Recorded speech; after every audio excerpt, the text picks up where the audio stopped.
wrong. We have done something wrong. Meanwhile, we didn't do anything. We are just being suffering for something we didn't do. And when we come out to talk, people will be trying to change the narrative to make it appear we are rather the bad ones, which shouldn't be so. We are the younger ones coming up, and the future of the nation lies in our court, in our hands, and we are being treated this way. How do they expect us to, have the future of the nation in focus to be able to come and take over when the people who are currently leading are no more? So it's not been easy on our side, and we are actually struggling. We are just pleading for those who are involved in this to just come out, step up on their toes, and then do things quickly so that we will be paid and things will be resolved. Mr. Gami, I know you are not the finance minister, but I know you are also involved in this whole negotiation. And you're somebody with, a lot of ideas and knowledge on such issues. How much do you think will cost the country to actually clear this debt that we owe to these unpaid nurses and teachers? Obviously, from your chart, is a huge sums of money. It's not 10 people, it's not 50 people, it's not 100 people. We are talking about thousands of people. That said, it doesn't really matter too much at this point in time, particularly so because they have been recruited. And recruitment in the country has not ceased. And all those who are being recruited left, right, center will eventually be paid, whether into the army, whether it's in the police, whether into immigration, whichever way it is, people will be paid.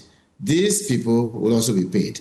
My concern immediately is I really empathize with them. I'm concerned about it. I wish I have the money. I will pay them tomorrow morning. But that is not possible on my side. But I would like to suggest to them that when they were being paid, they deducted from their money dues already. They should still exercise patience and go back to NAT, go back to NAGRAT, go back to the nurses. They are not tired of them. It's just maybe circumstances. So they should go back. But Mr. Gami, how do they go back to an association that they are finding it difficult to even get feedback? Eventually, they will be members of either of them in one way or the other. Because in Ghana here, it's as if once you are employed, you have become a member of a certain union in certain circumstances. So I think they should not, let me use the word, cheat themselves. They should still go and let them speak for them. Otherwise, it will be unnecessarily delaying on the part of anybody. So I want to urge them, they should still go back. I would like to talk to some of my friends in NAT and NAGRAT, possibly tomorrow next, and urge them to support them. As for the Ministry of Health, I was present when these matters were discussed, and I do know that they are still pursuing it. Having spoken to the president of the nurses recently, it does appear they are still pursuing it. They are not relenting. I want to urge them all to go back to the basis and let them assist them in dealing with the matter, because it can be handled. The payment plan would be ideally the way forward. Could be that they can pay them either half and then half. That is the arrears, talking about the arrears. So they will not fall due to be paid, and they will not be paid at all. Let's say come January ending, when they are paying, they will be paid and carried along. Then the arrears is the one we are talking about, being paid through a payment plan arrangement. I think they should move to NAT and NAGRAT. I will be talking to some of them tomorrow via phone to enable them to take the matter seriously. And where possible, if I'm in Accra, I will like to talk to their respective ministers and see what they can do for them. A lot of patience will have to be exercised. If some of us are going to be talking for them, then they should exercise patience and let us follow it up for them. Okay. Now, Hajime Mohammed, I know you have actually spoken about they being patient and the fact that you've already been able to get, cabinet approval to go through this process. But at the moment, the most important, assurance that maybe this group are calling for is, a payment plan. I want to ask the Ministry of Education, do you have a payment plan for this over 6,000 unpaid, teachers? Hello? I can hear you. Hello? I can hear you, Yasmin Mohammed. Hello?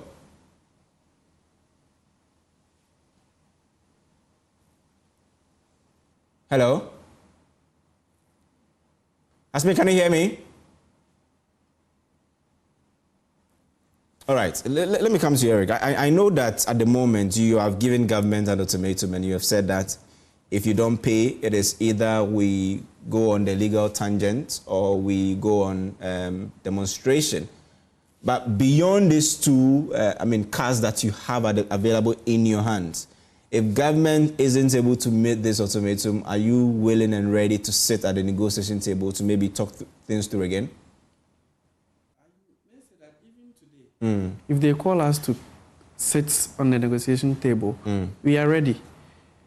It's not as if we are fighting with them. We are not fighting. As people also think that we are doing this to tarnish the image of this government, that is not the case.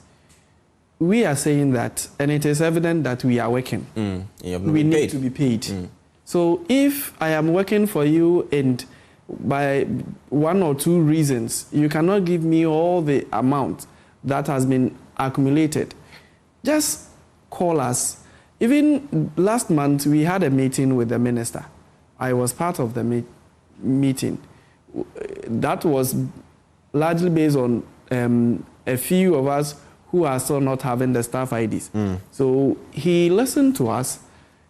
He told us to give the list to the HR for Ghana Education Service. We did that. So it is not as if we are fighting them. Whenever they call us, we will be available. We are only asking them to, if they will not be able to pay all the arrears in a particular month, they should communicate to us. They should call us, tell us this and this and this are the reasons. This is how we are going to do it. We cannot fight them. We cannot fight them. But we are only demanding for what is due us. And you will demonstrate if they don't pay? Yes. For that one, it is sure. When? If they don't pay us this January, they will see us. When should we expect a demonstration? After January payment. So we are waiting. When the payment comes and then we don't see anything, that is where we will... First week of February? Yes. Maybe. Hashmi Mohammed, are you still on the line? Hello? Okay.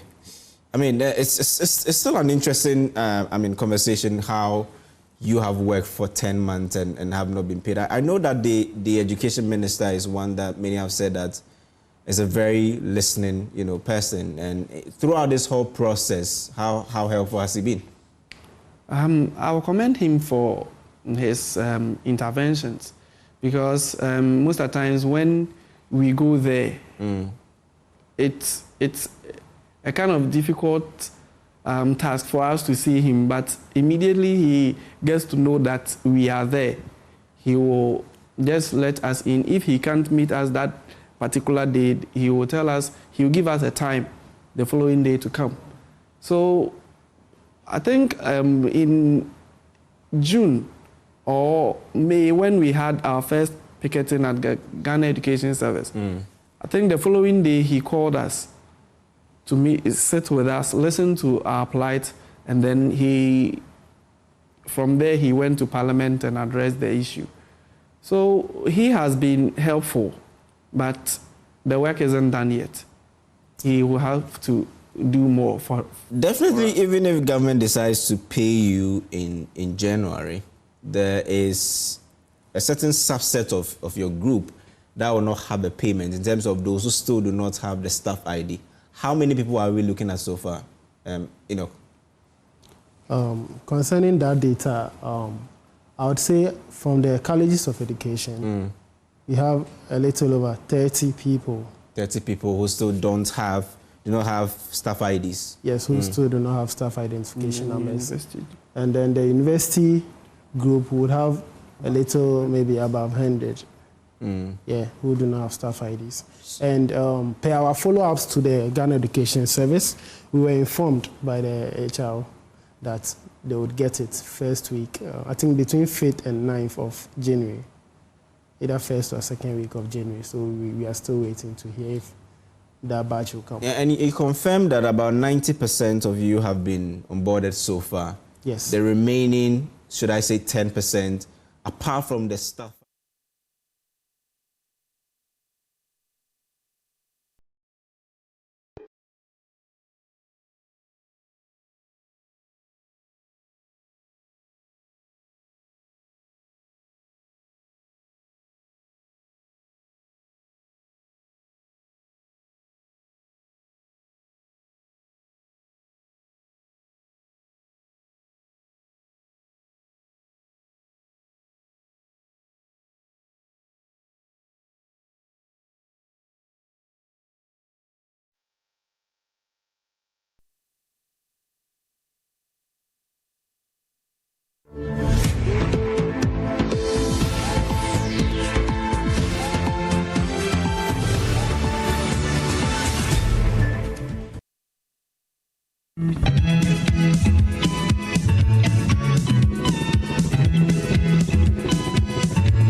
Bank of Africa, as strong as a group, as close as a partner. Where Duraplas goes, water flows. PS Industries has introduced a new roofing system known as ColorLink Plus.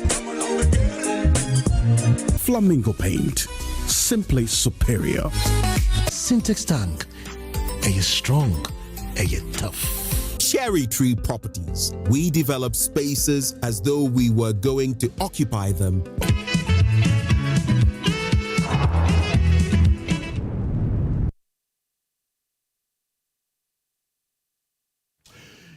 Welcome. This is NEWSFILE. It's your most authoritative news analysis platform, and here on NEWSFILE, as always, we put Ghana first. And I know that you have been eager, waiting for this edition of the show, in the same way as you did last week. It's been a year since Oral was launched, with over 2,000 cases, and we are told that things are slow. Why? JM has done 1 year. We're going to assess his 1 year. He's promising ethical leadership. What exactly is that? What accounts for the general satisfaction of the populace with his governance so far? Ken ofori-atta in ICE. In the United States of America, he's in trouble. And as you know, he's been on detention. We will find out why, and if he has any correlation to the processes by the Attorney General, the state of Ghana, to extradite him to account for his stewardship in Ghana.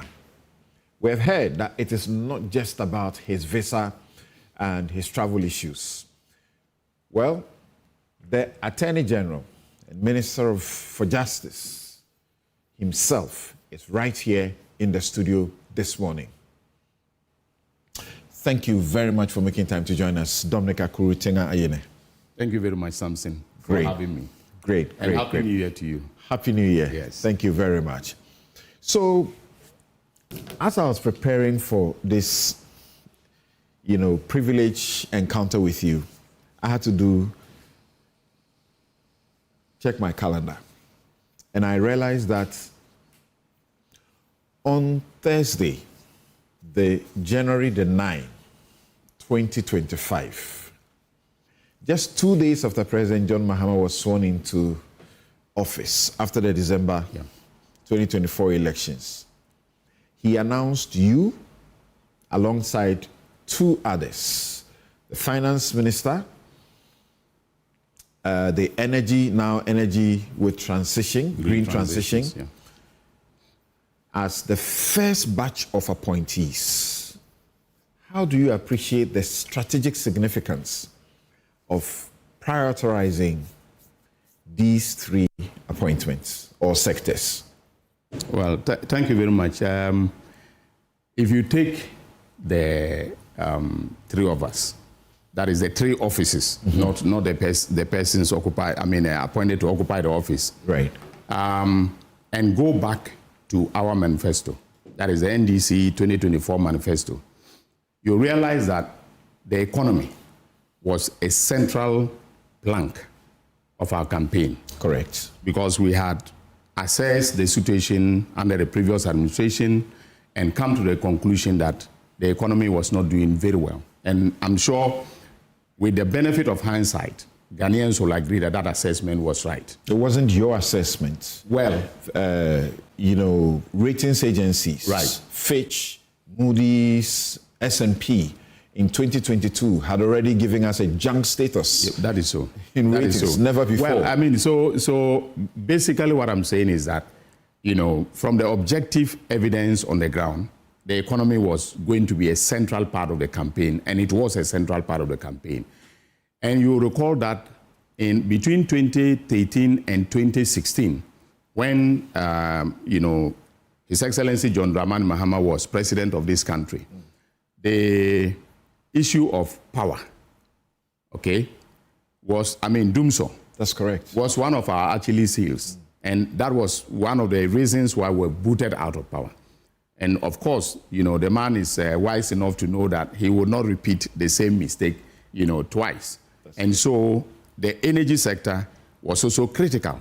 And you remember when there was a leadership change in Parliament and the justification that the party gave, that the economy and energy are critical, and therefore the Honorable Akufo-Addo, then as our ranking member on finance and economy, took over the leadership of Parliament, and then Kofi Amabua became the deputy leader of Parliament. And so the energy sector was a very critical aspect. And then, of course, accountability, public sector corruption, right, was also a key part of our, campaign. And then, tied to that was the famous Aura. Which we'll be talking about very soon. Yeah, right. So the Operation Recover All Loot became so popular with Ghanaians that the president thought that, giving the Attorney General that mandate, having the energy minister or the Honorable Jinapo, as part of the first, set of appointments, and the economy, was going to communicate to Ghanaians how central these three sectors were to his governance, in his second term. Right. And so it was so strategic, because we had to hit the road running. And if we had to hit the road running on all these fronts, it was these three that he wanted to start with. Great. Economic transformation.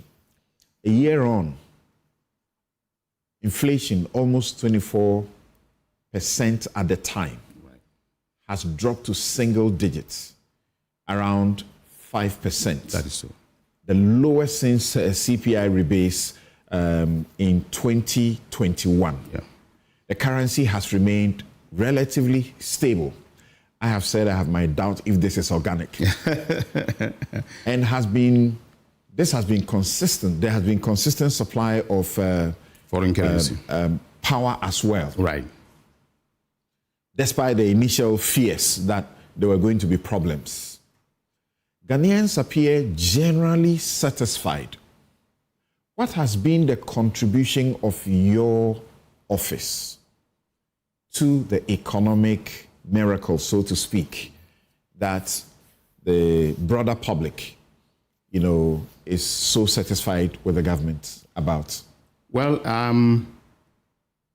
law does not have such a direct connection to the economic performance of the country, but its contribution will be indirect. So, for instance, our department is in charge of the drafting of legislation, and so we take instructions from the MDAs, including the Ministry of Finance and the Bank of Ghana, to refashion the laws of the country in a manner that will inure to the benefit of the people of this country, or that will ensure that economic performance, is enhanced. And so, if you take the fiscal measures that have been introduced, all the bills were drafted by the Legislative Drafting Division, and then, of course, we always advise on how the bills can be structured in a manner that will inure to the benefit of the country. And so our contribution is, limited to fashioning the laws and advising on governmental transactions, that have an impact on the economy. And then, of course, there is also the other aspect of it, which is the fact that every ministry, department, and agency is very much aware that now there cannot be any waste or wastage. Okay. All right. That transactions that are, fraught with a lot of overpricing will be definitely vetted. So, for instance, if you bring a transaction to my office, okay, we used to just look at the dry legal, aspects of the transaction, whether it complies with the laws of Ghana, the Constitution, statutes in force, the case law, and so on. But currently, we have taken an interest in the economics of the contracts, that I brought to the office.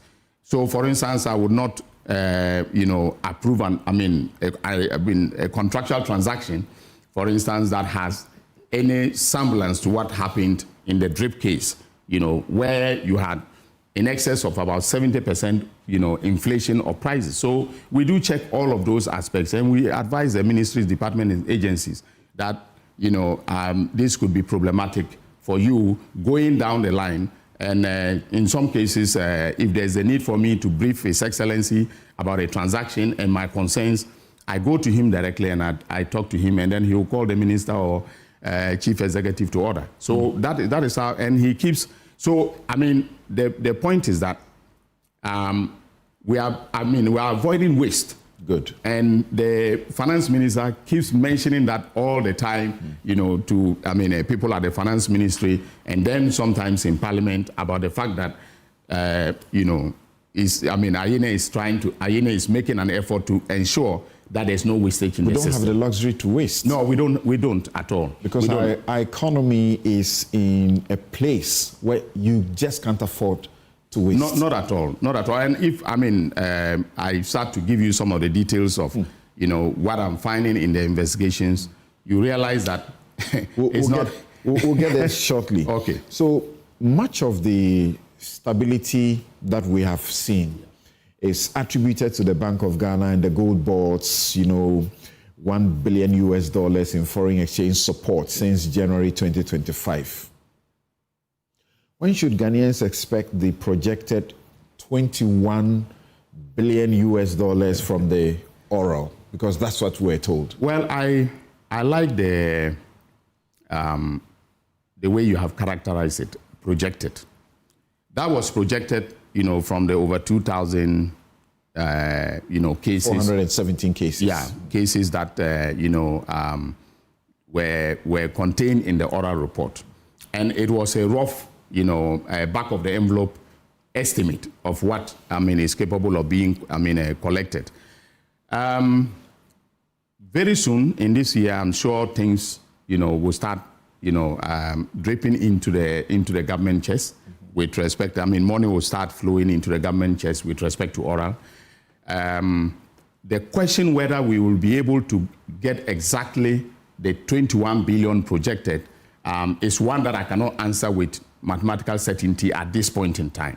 All right, but I'm doing a great deal of work with local and foreign partners. On the local front, I have the Economic and Organized Crime Office, the EOCO, and then NIB helping me. And then I also have a special investigations team that works directly to the Attorney General. That team is a very, a clandestine team, of investigators, very seasoned investigators who are working directly, to me. So very soon, things will, cash will start flowing into the public, this in kitty. So for instance, in respect of DRIP, I can say with certainty that we have been able to, working with GRA, okay, we've been able to, establish that 22 million Ghana cedis of tax, was evaded as far as the DRIP transaction was concerned. The company appears to challenge those figures. That is what they are saying, right? So our initial estimate of the tax evaded was 38.7 million, all right? But we do not have the power, right, to say, with exactitude that a tax has been evaded. So in July of last year, I wrote to the GRA for confirmation, all right? And the reason why I'm saying that I'm speaking with certainty with regard to the 22 million is because GRA just last week confirmed that figure. So it doesn't matter, and the company itself wrote a letter saying that they have they were re-warehousing some of the items that were cleared, as exempt when they were not supposed to attract exemption. But I think that letter is of no consequence as far as the tax evasion is concerned, because once you import goods and you clear them into the national customs territory, right, without paying duty, when you ought to have paid the duty, then it means that you have evaded taxes. That's different from the 2 million you had flagged. Right, the $2 million US dollars has also been flagged. Okay, so, and I'm going to pursue them for that $2 million because, it's very, very clear from our evidence that they were overpaid by $2 million.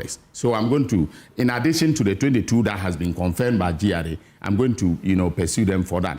Why shouldn't we take some of the explanations? J-Plan Pool, they suggest that this 2 million must have been a clerical error. It wasn't a clerical error. It is very, very clear from the, okay, so we use the invoices, okay, we obtain the invoices from the Ministry of Finance, from the DACF, that is the Disassembly Common Fund, right, and from PPA, and compared all, the invoices we received, and that figure is confirmed by all the invoices, okay, that they were overpaid by 2 million United States of American dollars. I will insist on that. I am considering either taking a civil action to recover or possibly bringing criminal prosecution, prosecution against the company and its directors. All right. So on the tax front, that sounds like a threat. You're threatening them. I'm not threatening. And using the fear of criminal prosecution no. to get them to hurry to pay. Look, let me say something. Let me say this. All right. I can make the evidence available to Ghanaians, and every person who looks at the evidence will, confirm that what I'm saying is not a threat. I'm just simply putting out the objective facts. So, for instance, if I make available to you now the GRA letter confirming the 22 million, and I tell you that I'm going to collect it because that is my duty to make sure that, there's accountability. So, it should not be seen as a threat to the company, all right? I can take civil action to collect it. I can also decide to prosecute them for criminal, misconduct. Right. Yes. So now we understand that how you contribute to the economy. Apart from that, we are doing offshore investigations. So I have foreign asset recovery companies, okay, or personnel that are helping me, experts that are helping me to trace assets abroad. Okay. Yeah. So we are doing that. And you do them simultaneously with your investigations? We are doing them simultaneously with our investigations. Great. So part of what I understand from you is that, for example, when we mentioned the Gold Board for Praise, yes, that was legislation that you midwifed. That is so. To assist them to be able to be where they are. So sometimes it's not direct, as in the contribution. But that sounds like a direct contribution. Well, so it will. You cannot. If the law is operationalized, efficiently and effectively, okay, then it makes a direct contribution. That's right. You know, but our contribution is to fashion the law in a way that will make it work and produce benefits for the people of the country. And as we get ready to get into some detail in oral, if you're just joining us, this is the Attorney General of the Republic of Ghana, who is gladly, indulging us because his attitude also has been that he wants to be open and frank and accountable to the people of the Republic. Dominic Akuritinga Ayine, he's answering some of your questions. And I realize that as we put out the flyer, many of you, your concerns had to do with oral. There is more to what they have to do than oral, but we'll take some time on oral. Critics say that you are aggressively pursuing opponents to recover loot, while at the same time, you are freeing individuals who are associated with the NDC. Do you regret your early decisions involving, nolly prosequi filings and the famous 60% plea bargains? No, I don't. And something, you've known me for many years. If I don't believe in something, I wouldn't do it. And when I came into office, I did an objective professional assessment of all the pending cases. And remember, I keep reminding people that I was involved on the other side as defense attorney, right? If I didn't believe in the innocence of my clients, I would not, in some cases, I would not have, participated in, as part of their defense team, okay? So I had an insider view of most of the things that happened. So for instance, you take, Sagleme, okay? Sagleme, by all standards, was poorly investigated, all right? And the charges were poorly thought through. I'm saying this with all due respect to the people who drafted the charges, to the, state attorneys who were involved. I believe in their professionalism and I respect, their knowledge of criminal law a lot, all right? In fact, some of them are better than I am when it comes to criminal law. But I did an objective assessment. And so I give the Sagleme case as an example. Now, if you look at the case, they were talking about $200 million, all right, of funds, that were misused or lost to the state as a result of the actions of the persons who were charged, including my then client, Collins Dowda, all right? Well, we did an assessment of it. Collins Dowda was charged with causing financial loss to the tune of $200 million. But Collins Dowda was in the ministry for a very short period. At the time that he was leaving, only $94 million had been expended. Okay, so, something tell me, by what stretch of imagination can you charge a person like that with, with causing financial loss to the tune of $200 million, except to say that maybe his actions that, he took in office triggered the entire loss, all right? If you cannot directly attribute the entire loss to him, there was no point charging him with causing financial loss to the tune of $200 million. But that wasn't even, as bad as saying that, he issued false certificates, okay? A minister does not issue IPCs, interim payment certificates, all right? The interim payment certificates are, issued by the consultants who go to the ground, assess the work done, all right, value it, and they say, look, this is how much, the state ought to pay to this person. Yeah, and then they are the ones who then write to the minister, and the minister just writes to Minister of Finance to say that, look, this IPC has been presented, please go ahead and pay. So unless they are saying that the minister ought not to have taken the advice of the consultants, okay, then you cannot attribute the false character of the IPCs, all right, to the minister, okay? So I did an objective assessment of the minister all has supervision. Yeah, you have ministerial responsibility, right, for your sector. That's right. Right.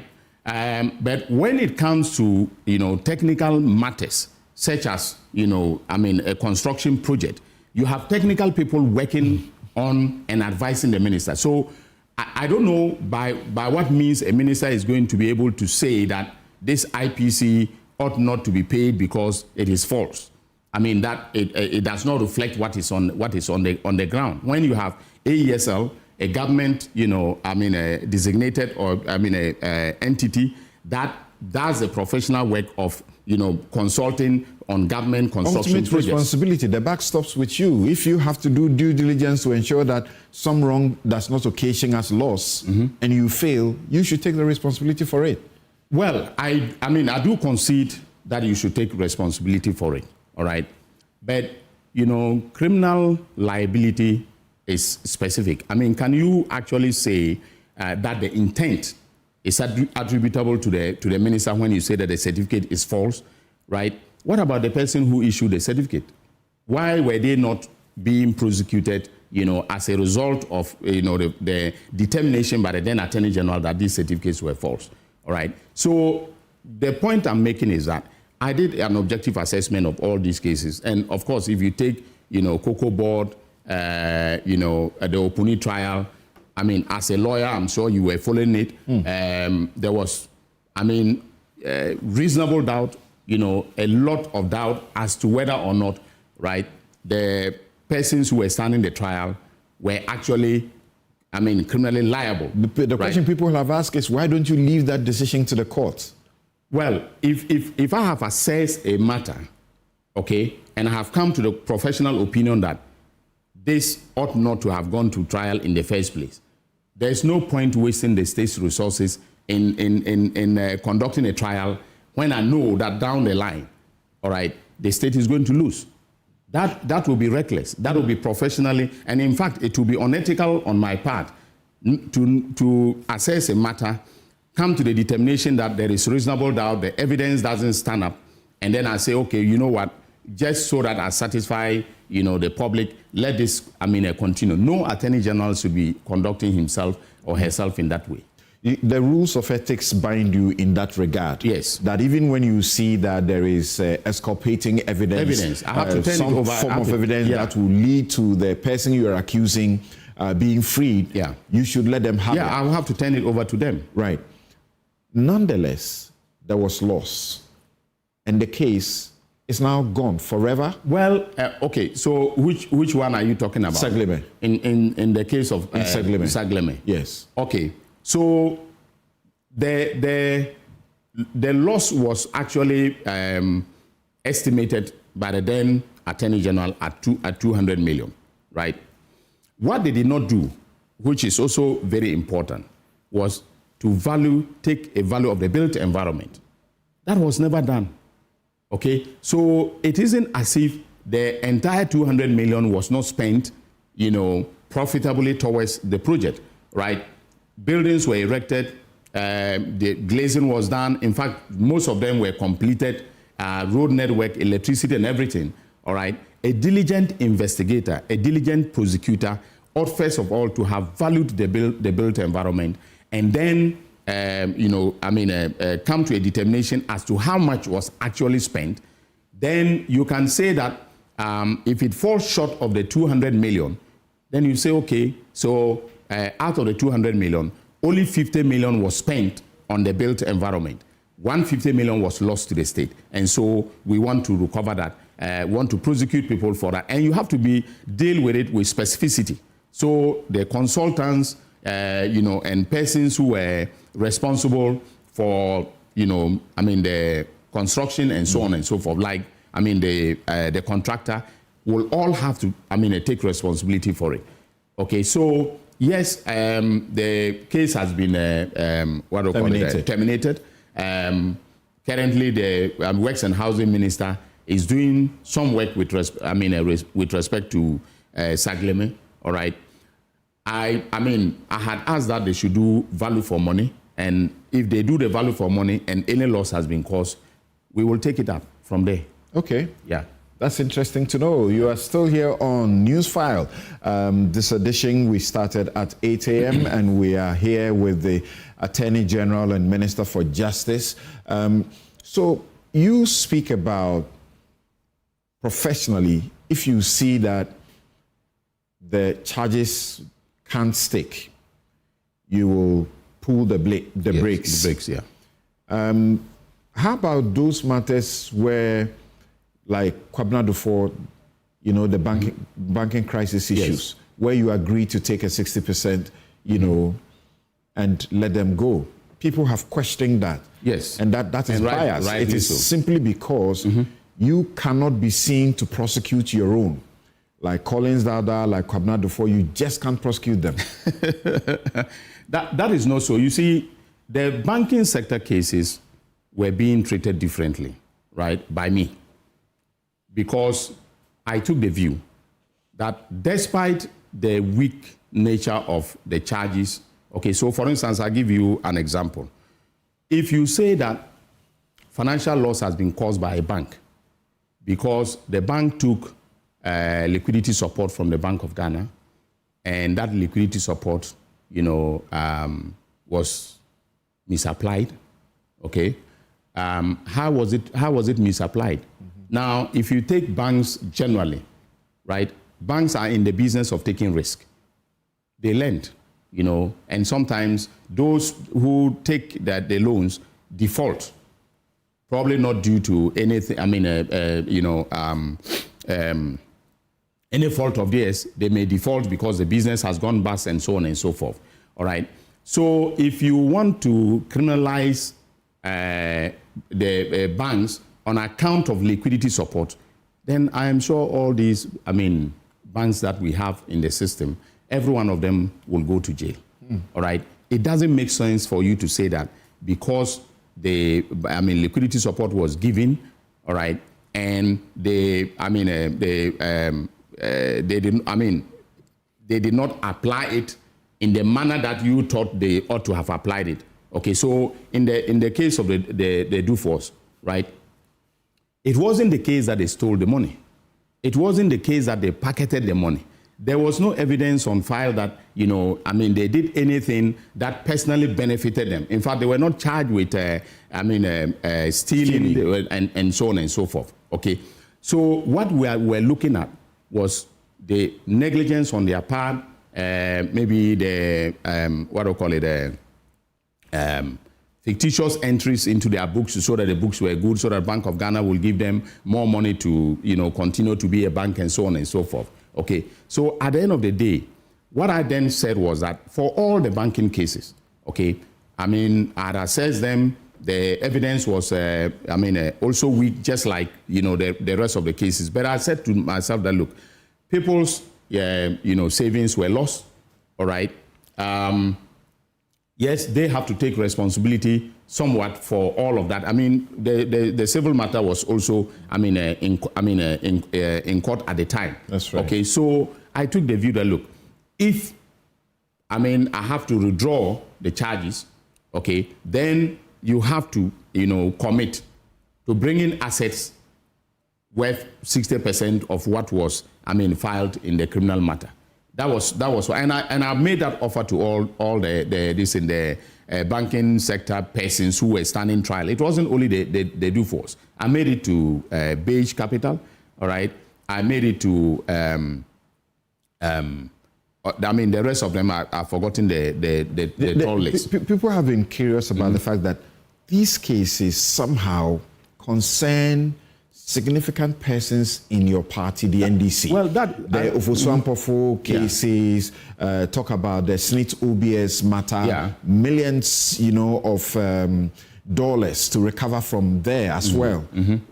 How does that happen? That's too much of a coincidence. Well, I don't know whether it is too much of a coincidence, but I think, and I do not want to sound like I am basically, I don't know how to put it without, sounding, offensive, but I think that the cases, most of them, as I've said earlier on, were poorly investigated. They were poorly investigators. And because they were... And they do not have a future. Well, yeah, that is the assessment that I came to. I remember my very good, friend, lawyer Tadiosori, wrote a piece, with respect to the nolle prosequis that are filed, in which he basically says, look, if you have an attorney general who objectively assesses a matter and then comes to the conclusion that it is not worth, proceeding to trial, you don't expect him, to take that matter to trial. And something I keep telling people that, look, they should watch this space. They should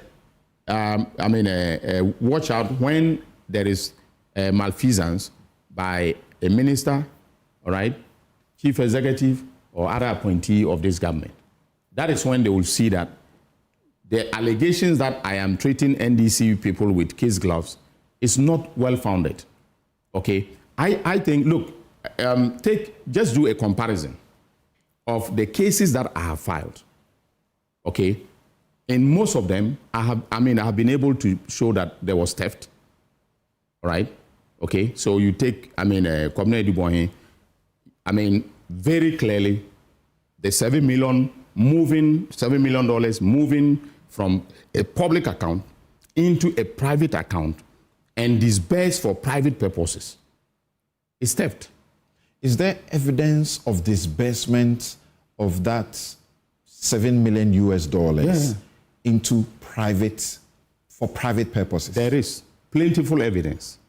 Plentiful the BNC director accounts. Yes. We have seen the letter from Mr. Chireme, Joshua. Yes. Who ordered those accounts to be opened? the dead man.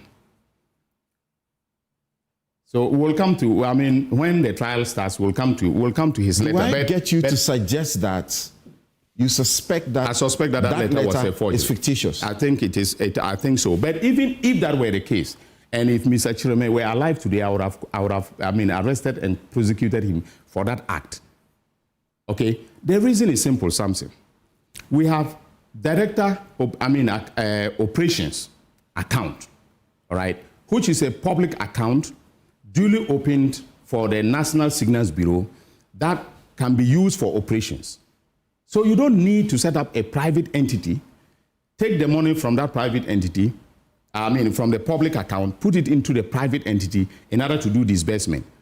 Does it make sense at all for you? If, for instance, the Israeli company were paid directly from the public account, what would have been wrong with that? Why create another, a private entity and then use that to make the payment? Then subsequently, we find that the money is being disbursed, all right, for private purpose. So I keep asking private people, purpose, can you prove? No, yeah. So in March of 2020, Kwabena Edubonhe actually wrote emails instructing his bankers to put 16 million Ghana cedis of that money, okay, into fixed deposit accounts in his name. Is that a public purpose? We're told about how national security operates. For example, the properties that you list. Yes.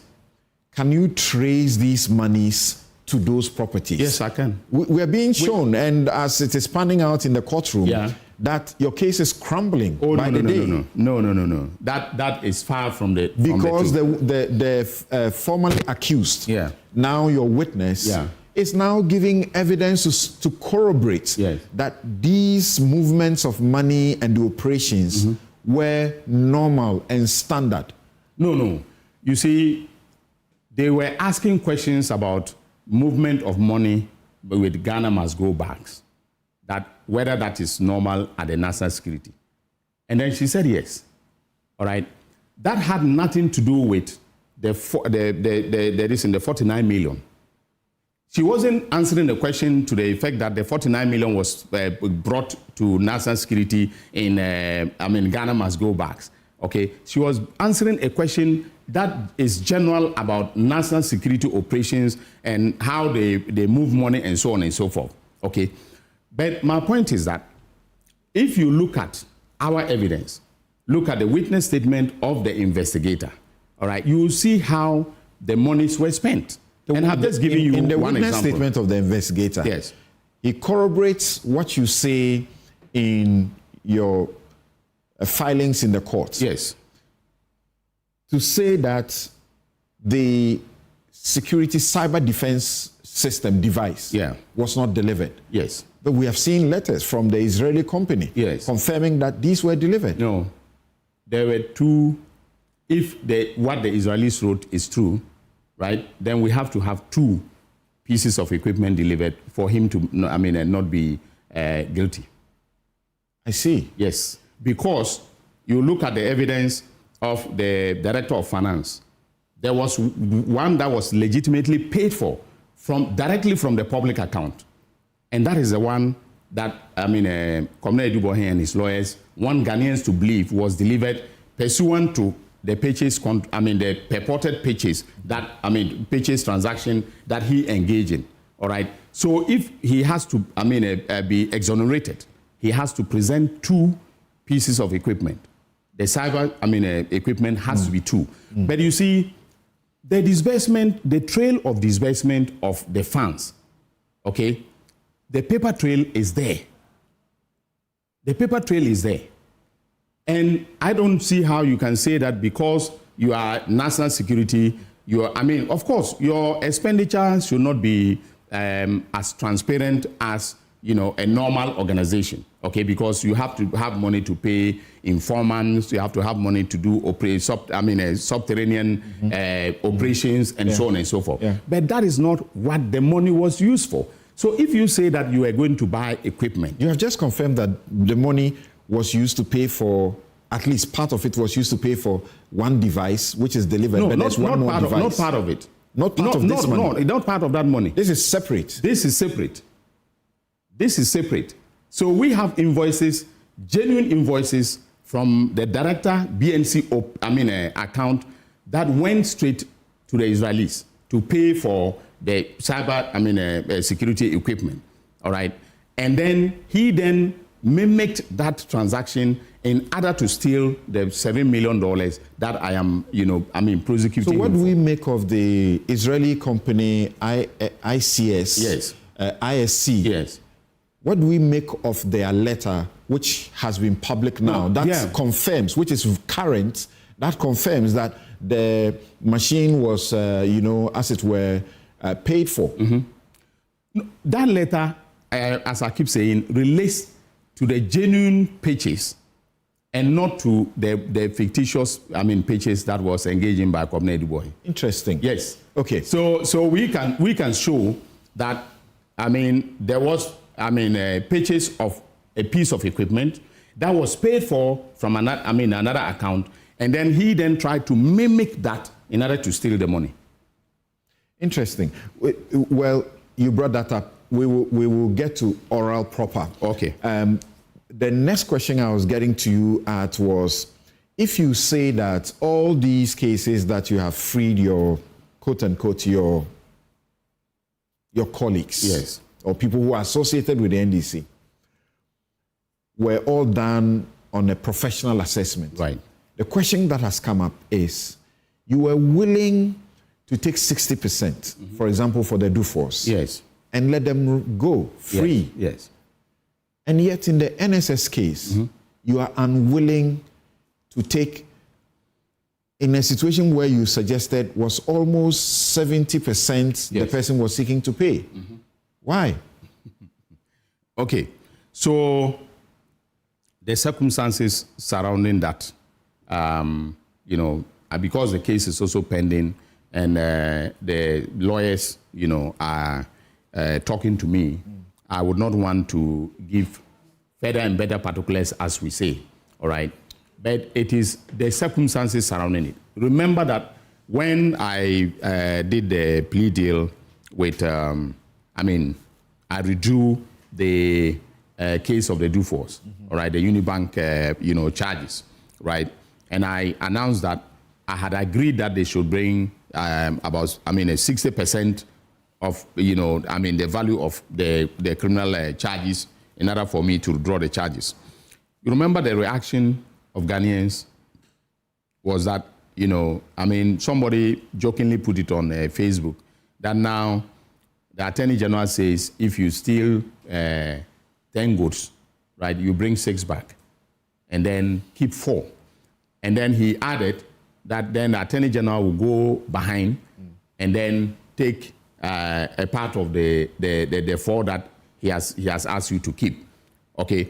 Now, that was the public sentiment, okay? And it was a very strong public sentiment. I remember there was a global info analytics survey around that time, okay? And then my friend Musa Dankwa, all right, the issue of my accepting, you know, 60% became, very problematic. That's right. All right.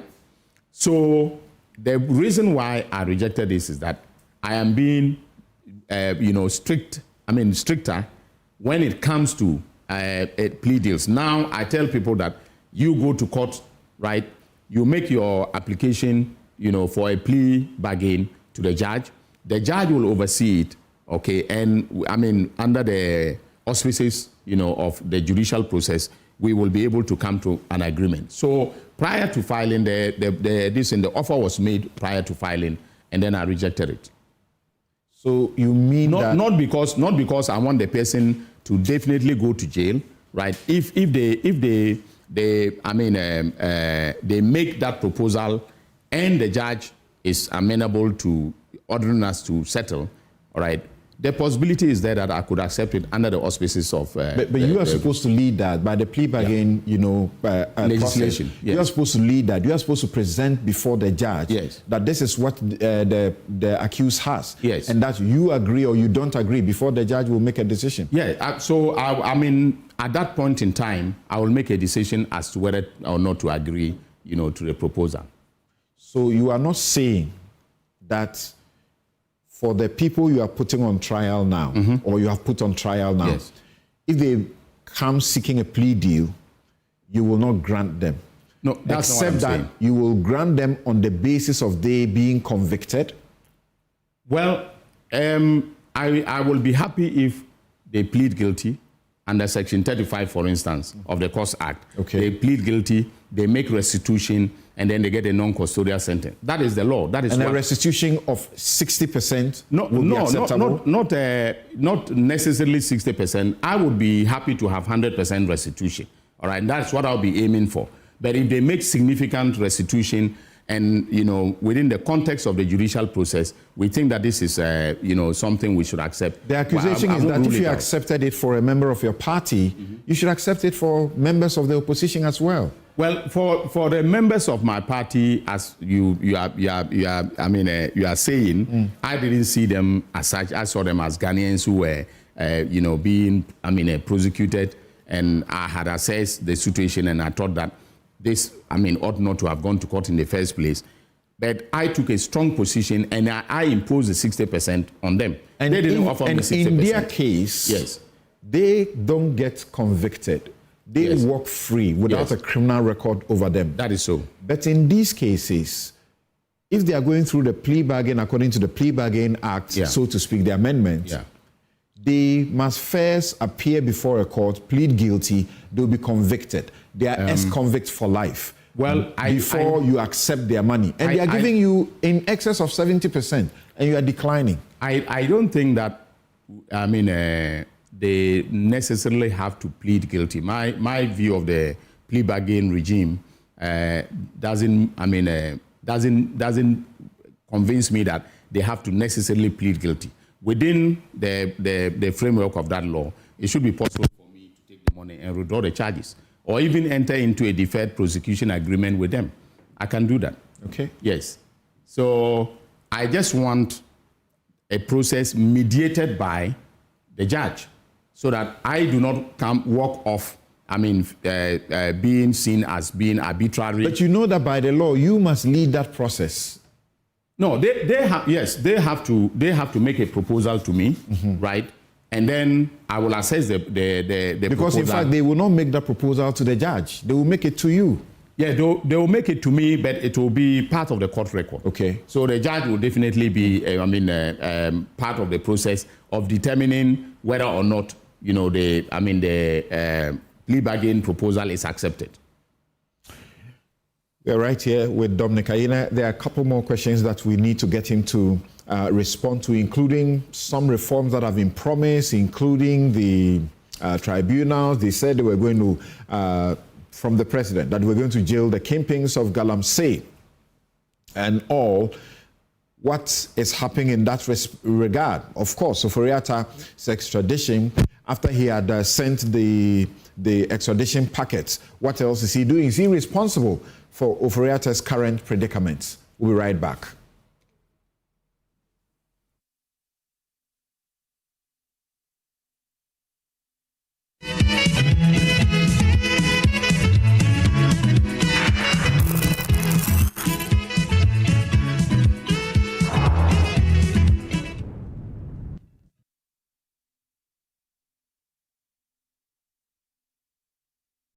No matter where we wander, Africa always calls us home. And here in Ghana, Stanbic Corporate and Investment Banking, together with clients like Gensa Energy and Goldfields, is driving sustainable growth. The transition from fossil fuel to cleaner energy is quite imperative for the growth of a continent that we call home. We want to contribute to delivering affordable gas for industrialization in Africa. Stanbic is a bank that is focused on impacting lives, and Gensa has the same vision and mission. Having a reliable source of power has helped our business and our operations in a significant way. At Stanbic Bank, we bring businesses together, empower communities, and invest in the next generation. Stanbic Corporate and Investment Banking, driving growth, creating impact.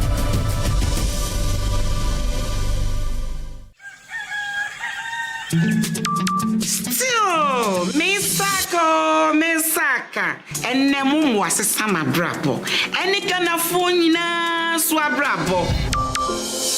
Misaka pensions, Caro. Misaka order Sika. Misaka insurance.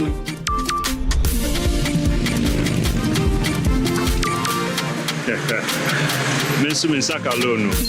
Momo Fogusuri Echumaden, the Aboye Nina Yesika Humpine, say MTN, Ana Momo Jumayeni Befrewa, or the 0244 300,000 Befrew. Nenumpo Orin Bitsao, one time password, and now say Upin code. Ain't wonso yawa femudi nama weni naho na wonsa enka omumu. For decades, we have helped businesses connect with their trade partners all over the globe. From Ghana to Burkina Faso, Côte d'Ivoire, Benin, Togo, Senegal, China, Morocco, France, Netherlands, and many other countries. We have made it possible to bring Ghana to the world. We have brought small and medium businesses closer to their customers across the regions in Ghana with our SME support facilities. We have brought relief and smiles to the faces of families with our employee personal loans. With our cutting-edge technology and digital support, we take the burden of complex thinking off you, making life simple. That is who we are, as close as a partner. Bank of Africa. We are indeed the African bank with the global reach. In Ghana, our gold is more than a resource. It's our pride. And at Gold Board Jewelry, we celebrate that pride every day with craftsmanship that reflects who we are as Ghanaians. Introducing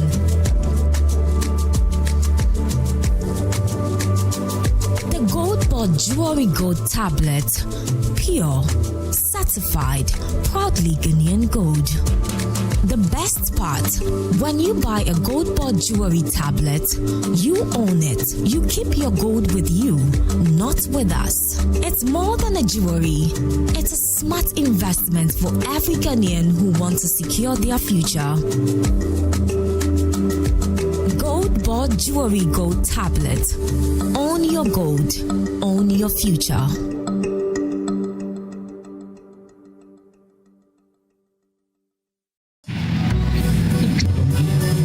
So, Charlie, the deal there, I almost get her.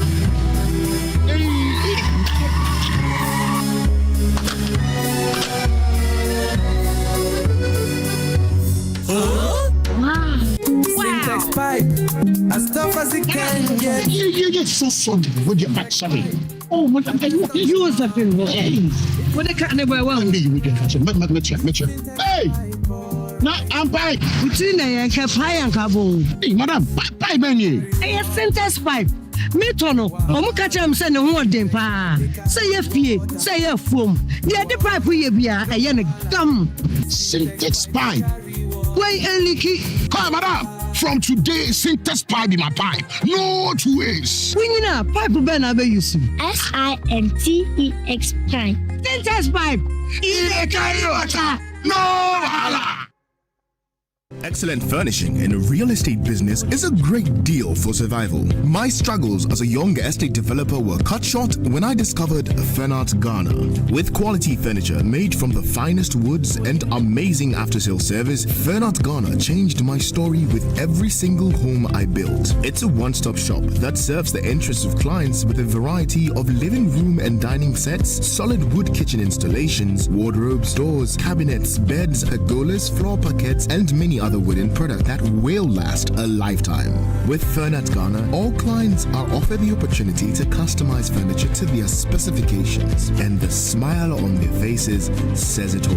Thanks to Fernart, now your home can look beautiful with furniture that would last for generations. Visit Fernart Ghana today and share my story. Locate us at Yaniba Estate, Osu, Accra, or call 0303 966 085 or 055 278 4097. Think wood, think Fernart.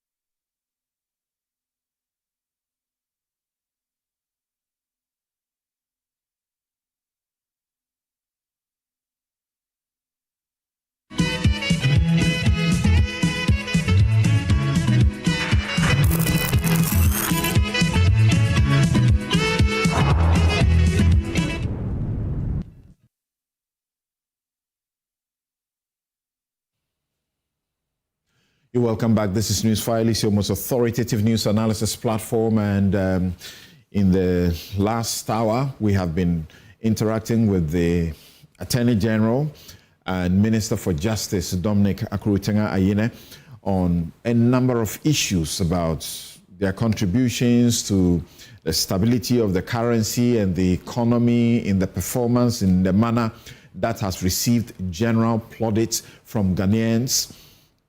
And he's been trying to explain to us how their, department, so to speak, has contributed to that. Remember, he was one of 3 who were first appointed, the first batch of ministerial nominees. The first batch of ministerial nominees were the finance minister, the energy and green transition minister, and then the Attorney General and Minister for Justice. That clearly signified a certain, strategic significance of their coming in. He explained why that had to be done, because on the economic front, as you know, this country had, gone too low,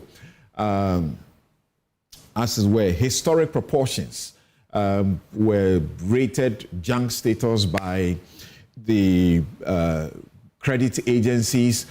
For the first time, people's money, pensions, had to be, the government had to dip its hands into people's pensions. And I remember Dr. Bawumia saying that the economy was near collapse, but for the Gold for Oil and other programs. And I have said that the economy was actually heading to Sri Lanka. I've heard others say so as well, and I believe so. It was heading to Sri Lanka, where fuel was rationed. The president there had to be chased out of his home So he speaks about their contributions to that, and through legislation. If you're talking about the Gold Board came in as a result of legislation. All of these have helped in some way. But you remember Oral, Okudzeto Ablakwa and his team, they projected Oral to us that they were going to get at least 21.1 or 2 billion US dollars. And I've been asking him about that. Of course, he thinks that estimation or projection is a bit too high, but they have a way around it. We've also spoken about a couple of the Oral cases so far and how he's been perceived to be biased in his prosecutions. Now, in respect of the Oral matters, so from where you sit, how does success look like? 2,417 cases presented to the president. Yeah. How many of them do you think that by the end of the day you would have been able to do? And even though you didn't want to give a figure, of the 21 billion, about how much do you realistically estimate that you can achieve for the country? Okay, so let's start with the oral report. The oral report was in segments, and 2,000 and plus cases that you are talking about came out of the various segments. So, for instance, if you take the land, right? You take the land looting cases. They are one component, okay, of the oral cases. Not all of them. I can say this with certainty. Not all of them will end up, going to court, right? There will be some of them. There are some of them. We are. Realizing that the evidence, okay, because the oral report was a collection of allegations, a collection of complaints, and that is why I find it a bit disconcerting. When people like my senior brother Demlevo, complain about the slowness of the investigation. He's been consistent with that complaint. Well, that is for me very disconcerting and very concerning, because their report was just bare-bone allegations, right? And I cannot take bare-bone allegations to court. So I will have to diligently investigate. And I've been doing that. And that is how come that we have the cases that have been filed so far. Demlevo was the first to admit that report needed further work. That is so. So his view is that you need to speed up because people are losing hope. Yes. Well, I don't think that's a fact. No, people are not losing hope. I'm not living in a bubble, right? I interact with Ghanaians on a daily basis. All right, they meet me and they tell me, thank you for the good work you are doing for this country.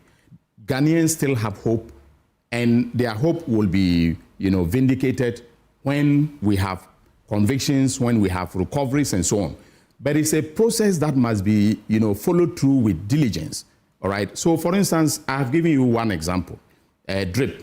Okay. So, in the DRIP investigation, right, which started immediately after the submission of the report, it got to a point in time that, as I said, I needed GRA to confirm the tax evasion. I wrote to GRA in July of last year. I just got their letter back, okay, this December. Now, how do I proceed to court without the participation of the agency that can confirm that the wrongdoing has occurred? You said the same thing about the ghost names NSS scandal also. You had to get the Auditor General involved. Okay. And even National Cathedral, for instance, I'm still waiting for the forensic report. I can't proceed to court on National Cathedral unless the forensic report is given to me. So for people like Demlevo, I'm a bit, surprised that they know that even when I have filed a case in court, okay, the speed of the case doesn't depend exclusively on me. It also depends. But he sits there and he also reads reports that the Iyoko Attorney General has filed the process. They are being asked to make disclosures and they are found wanting. They can't seem to be ready. He's reading about the Edubuahin matter we spoke about a while ago, and the commentary is that your own witness is crumbling your case. No. You see, what we have to understand is that, okay, first of all, criminal trial is a judicially controlled, process. So, for instance, the judge says, I'm giving an adjournment of 1 month or 2 months, and I plead with the judge, or my lawyers plead with the judge not to, to give a short adjournment, and the judge refuses. What do I do in that case? I can't compel the judge to give me a shorter period of adjournment. Then also, one thing that you in the media, you have to take account of, and also, investigate thoroughly, is that there are misrepresentations coming out of court. Okay, bloggers are being paid to make it look like, our case is crumbling. All right, they misreport whatever is happening in court. They misrepresent it, to the people of this country. But as a media person, if you objectively look at the evidence that we have filed, you will see that we did a fantastic job, of digging into the case and then unearthing evidence of wrongdoing. So for me, Rome was not built in a day. Every criminal trial has to go through the due process, okay? And so if people like him are saying that I should speed up, yes, I will speed up, okay? But I don't want to speed up and then trip along the line. And the same people will say, well, you see, Ayine didn't do his work well, that is why he's tripping, right? So yes, there are, a situation like what you have described where, in terms of the disclosures, okay, there is a delay in getting some documents, or there's or in submitting some documents to the court, okay, and then they blow it out of proportion. It's not unusual for the prosecution to say, look, we are looking at our documents. If you say we should make a disclosure, we have put all our documents that we want, to use for our case in court.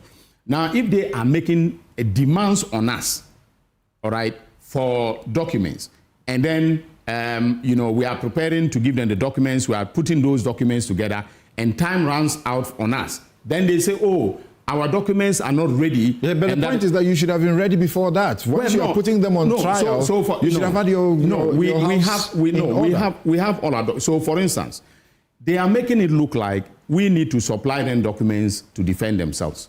But it's not our duty to do so. There's a requirement of the law. No, that you put the person on trial, you disclose and give documents that the accused needs to have to them.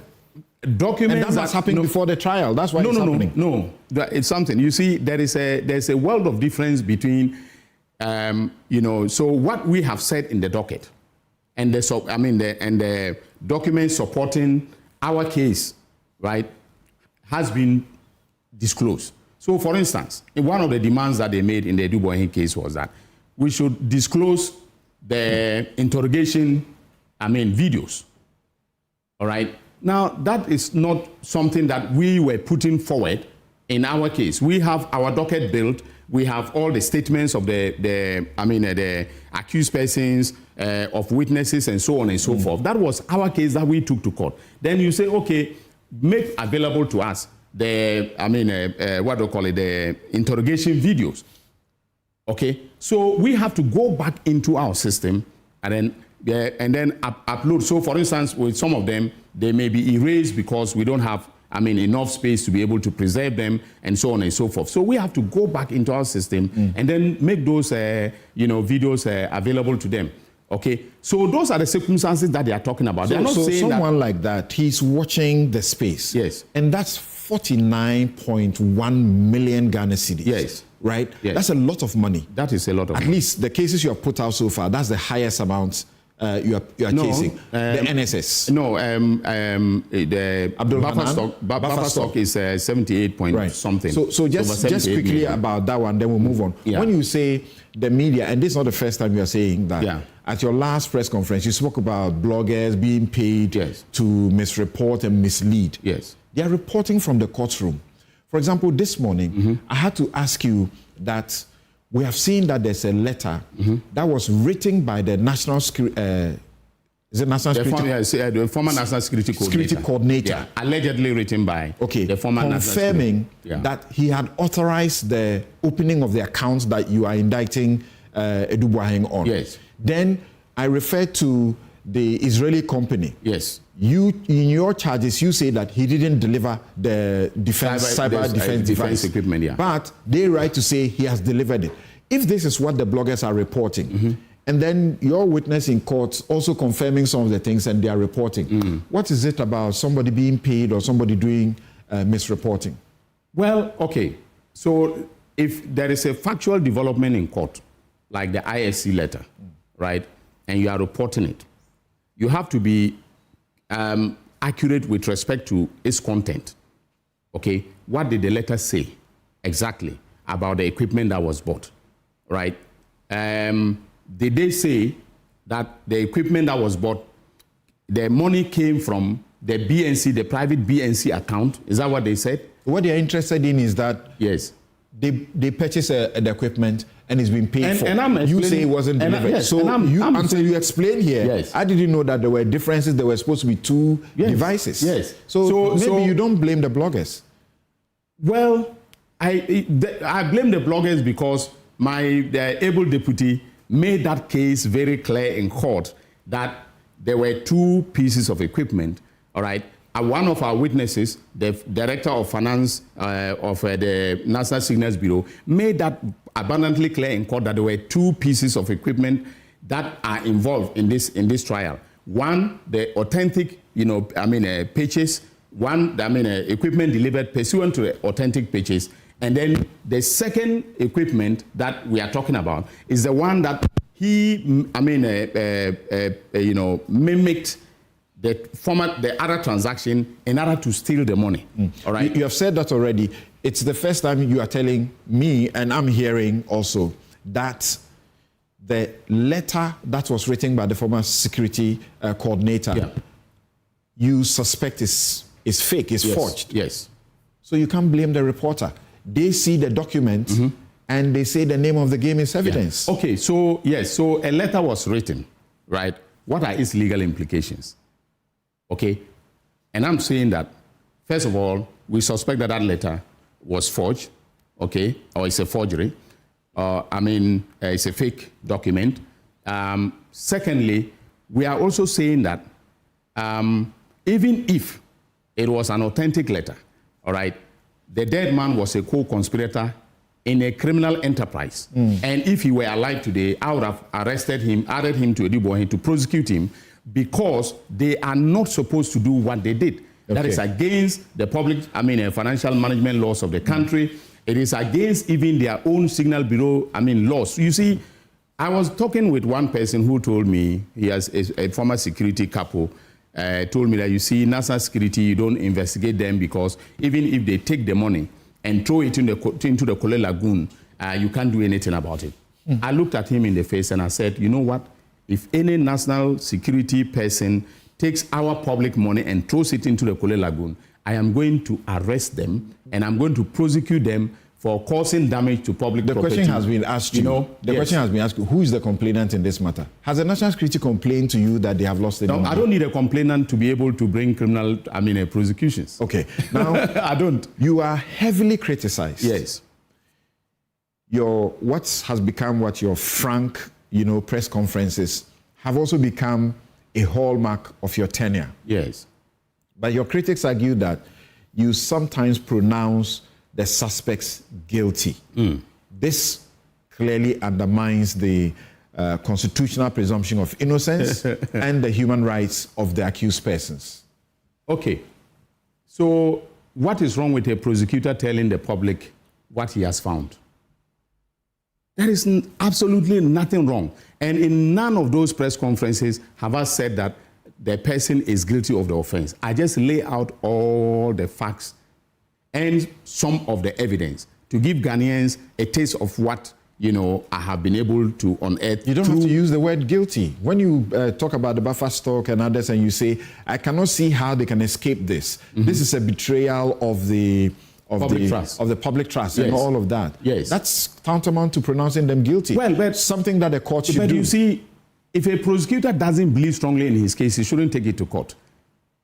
And what I do is simply to, express strong belief in the case that I'm sending to court. All right. The people who criticize me, I don't know whether they watch TV. If they do, prosecutors in America, they lay out the charges, they lay out the facts, they sometimes even touch on the evidence and so on. And America is a democracy of over centuries, over 200 years. We are a democracy, the Fourth Republic, has lasted for just, 30-something years now, all right? So I don't know why in a democratic system of government, a prosecutor cannot tell the people what he has been able to find, especially when the crime is against the Republic. Okay, so what I'm doing is not, trying anybody in public, just simply putting out the case so that the people of this country know it best. You have put up about 10 cases so far. Yes. Are you going to continue these press conferences for potentially 2,000 cases? Oh, no. I will continue the press conferences to the extent that I do an investigation and I unearth, acts of criminality by any public official. I will have to announce it to the people of this country. I'm not going to stop today. I won't stop tomorrow. All right. You're getting sued over these things. No. Nobody can sue me for what I say. You have been sued. You have been sued. At least Comrade Dubois' lawyers have sued you. Ask him where the suit is. All right. How can you sue, the Attorney General for announcing a criminal investigation, right? And what defamation suit can succeed on, when on the face of it, there's credible evidence of wrongdoing. You and I, as lawyers, are arguing about what he did because, objectively, you agree that there's an act, that ought not to have been, done. The question whether he is guilty of criminality is one that we leave to the court. Okay. All right. But the fact that we are arguing about it means that there is, a credible evidence of wrongdoing that has occurred. All right. And so, for me, I don't see how anybody can succeed. As you say, there are teams suit. And special teams and secret so-called teams that are trying to help you, even offshore and so on. We're human. Some will make mistakes. Yes. So when you are leading the prosecutions, don't you give yourself the benefit that potentially you could be wrong? Oh, yes, I do. So and if you make the pronouncements you make at these press conferences, and then later things turn out differently, what are you going to do? Well, if the court says objectively that my evidence doesn't stand up to scrutiny, so be it. I will accept it. Or if I don't agree, I will appeal. All right. That is how the law works. The due process must take place. Now, I have to be first of all confident in the cases that I bring before I step into a courtroom. And I said that at the beginning of my tenure, that if I don't believe that wrongdoing has taken place, I will not prosecute anybody just because of politics. Right. Iyoko, there have been calls for you to advise them against using bail as punishment. Yes. Do you believe Iyoko is in the wrong in imposing hefty bail, conditions that keep the suspects in custody? And for some situations, you have seen people spend weeks, people spend months in custody. Well, you see, I said before, and I'll say it again. It is the huge sums of money that we are dealing with. And you and I know, all right, that the bail bond must mimic, significantly the sum that is involved in the trial, just so that if you want to extradite the bond, if the person becomes a flight risk and you want to extradite the bond, right, you can, obtain significant amount or significant property in order to extradite the bond. So that is the reason why, they do that. But I have had occasion, and you are right, I've, advised them that the bail should not be, where they know, for instance, that a person It's not a flight risk. Okay, they should not impose bail conditions that will keep them, that will curtail their liberty. In fact, the fact that the courts are slashing down these bail terms is evidence that they have been harsh and unfair to these suspects. You know, if you take what the courts are doing, the courts are responding to bail, review applications. But you can tell in the National Service case, the initial bail, bail imposed by the judge, not us, all right, imposed by the judge, they went up. Right. So, Galamsey, it could be the undoing of this government. You believe so, not you? Every Ghanaian believes so. Ghanaian believes so. Because you know, Galamsey is a menace that needs to be tackled and tackled effectively. The promise has been that the kingpins are the ones to be dealt with, and they will be dealt with, including by the use of tribunals. Yes. How far have we gone with this work? The kingpins, including members of your party, you announced that they are being investigated, and it doesn't appear there is anything more. Let's first of all deal with the tribunals. You know, so the bill has been given cabinet approval, and is being reworked. Okay, in accordance with the instructions of cabinet. So in February, when Parliament comes back, the bill will be laid. And I remember you and I had some conversations about the time limits that we have put into the bill. There were some concerns, expressed with respect to those by persons within the judiciary who had a preview of the bill. So I'm revising it. I'm revising the bill, and I'll make it, publicly available. The question has been, what's the guarantee that tribunals will give us speedy trials? Well, that is why the legal framework is being revised, so that, statutorily, there are mandatory, timelines with respect to. So, for instance, adjournments. You see, part of the problem we've had with, the trials is the long adjournments that are given. So, for instance, if you are supposed to give a ruling, of, let's say, on a preliminary matter, all right, and you are taking an adjournment of 3 months to give just, a simple ruling, that could have been done that very day or subsequent. What's the guarantee that a tribunal will do it expeditiously? No, the guarantee is in the law. It's in the law. The law will provide, it's so detailed, it will provide timelines, for adjournment. So, for instance, we are putting it in the law that an adjournment, should not exceed 2 weeks, 14 days, and so on and so forth, all right? And we will make sure that when, of course, once it is the law, the chairperson and the members of the tribunal will have to adhere to the law. They cannot, for instance, in the face of a statutory provision, now give adjournments that are, very long in duration. Right. So the kingpins in the Galamsey, fight. Yes. At least you started, and when people were saying you've lost the moral, ground to be able to take on anybody else because you have freed your own people and you are not chasing anybody, you announced, we got to know that you are pursuing your own people, at least 2 of them, of your national officers. Yes. But that's been it, an announcement, and a further announcement.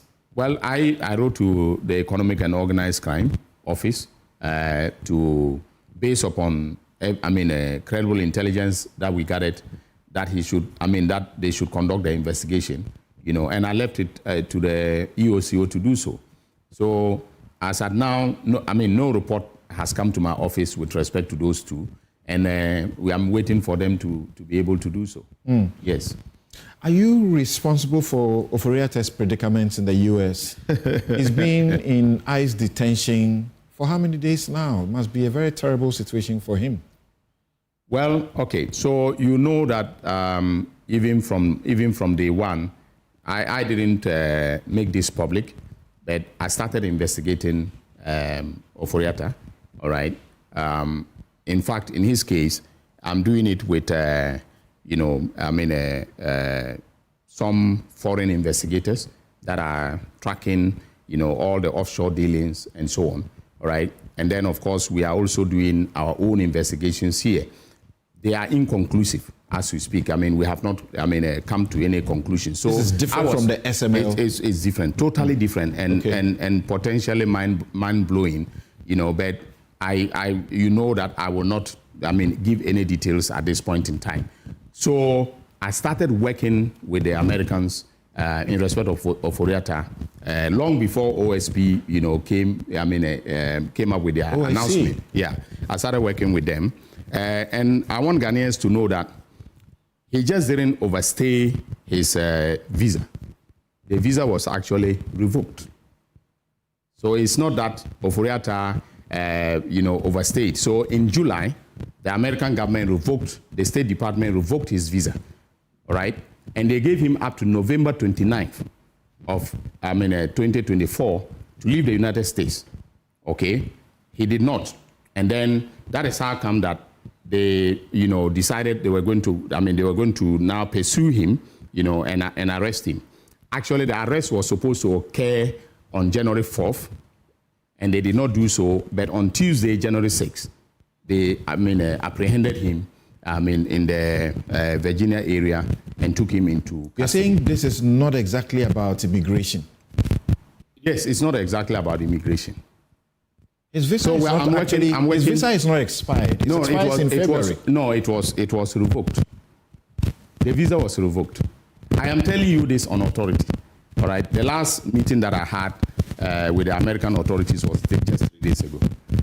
His lawyers say here in Ghana say this is just a standard process. No, it's not. It's not a. They want to give it that a twist, to make it look like there is nothing wrong. But of course, the extradition request that I sent was in respect of the OSP. Yes, the SML matter. Yes, but I have been working with the Americans diligently on him, and the visa was revoked, and that is how come that he lost his immigration status in the United States. Explain to me, visa is revoked on account of you investigating him?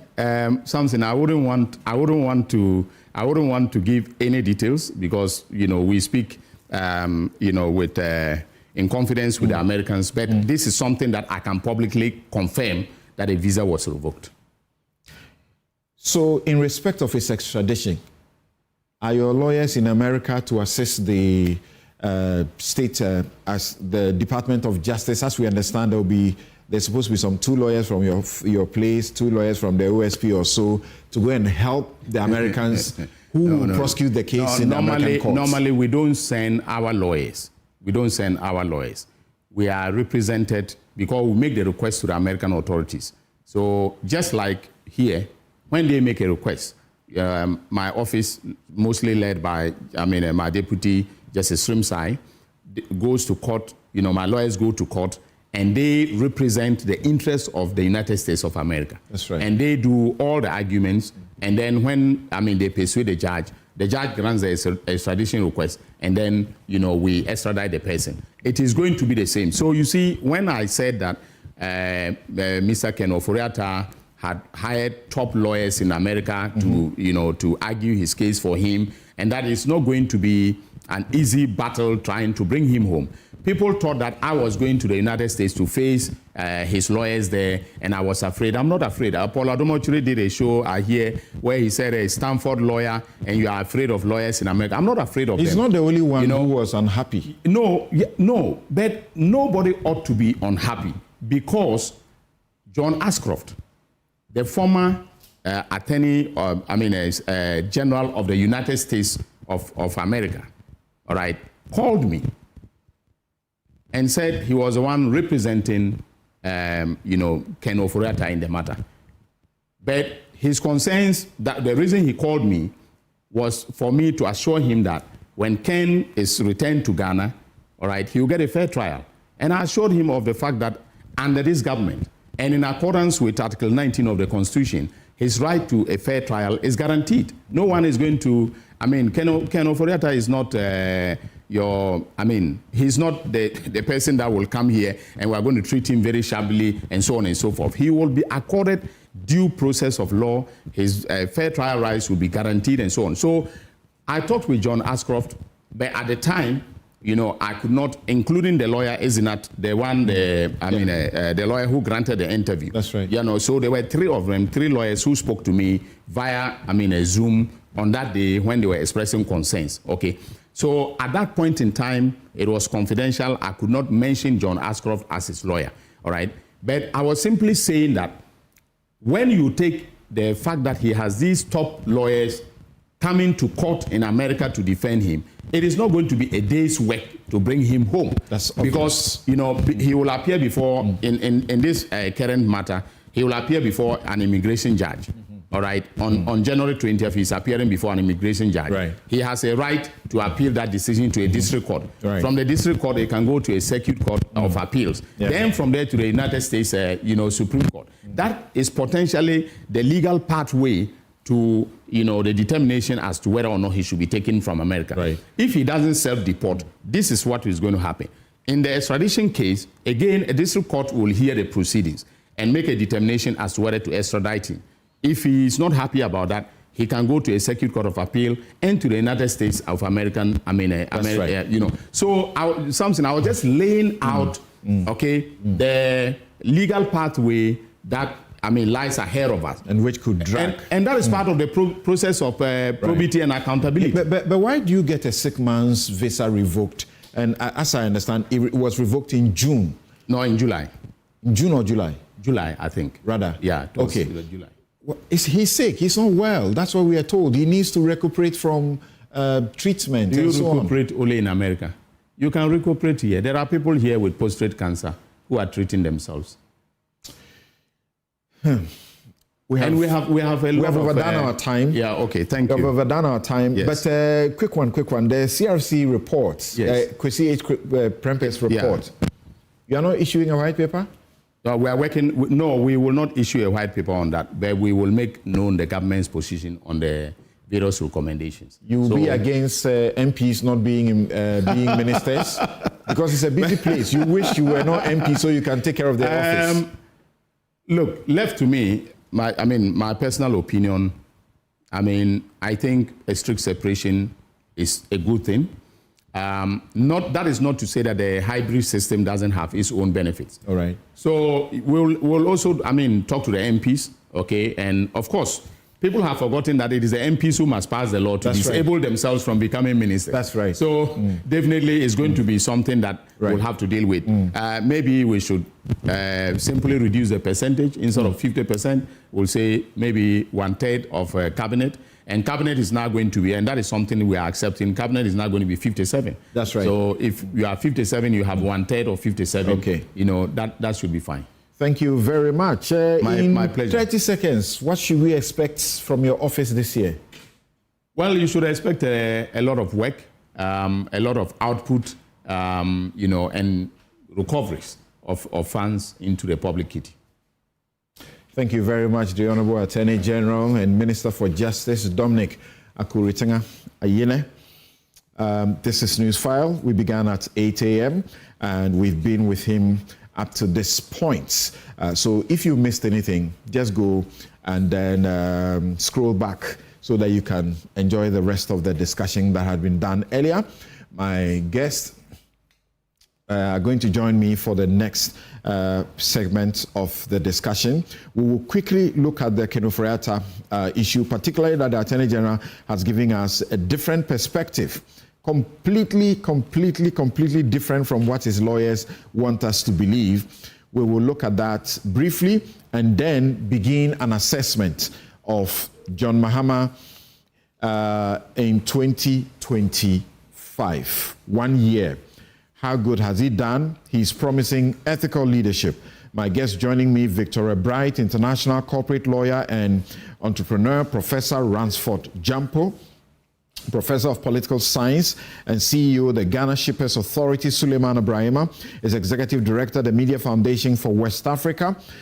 Sharif Mahmoud Khalid is Associate Professor of Accounting and Finance and Economic Advisor to the Vice President. I'm sure he may tell us how they have managed this quote-unquote economic miracle, and inflation is now at 5%. When they took it from 24%. Andrew Ejapamesa is former MP, 2nd, former Minister for Tourism, Arts and Culture. We'll be right back.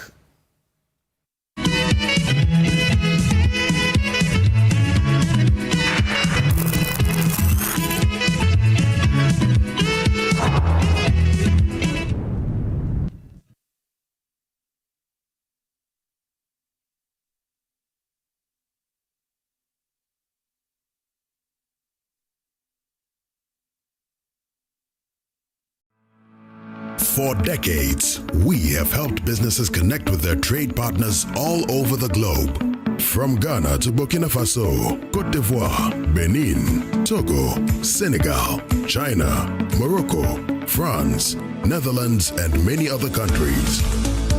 We have made it possible to bring Ghana to the world. We have brought small and medium businesses closer to their customers across the regions in Ghana with our SME support facilities. We have brought relief and smiles to the faces of families with our employee personal loans. With our cutting-edge technology and digital support, we take the burden of complex thinking off you, making life simple. That is who we are, as close as a partner. Bank of Africa. We are indeed the African bank with the global reach.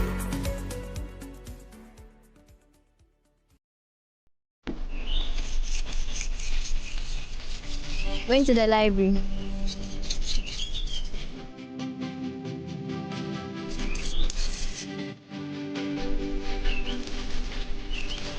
Going to the library.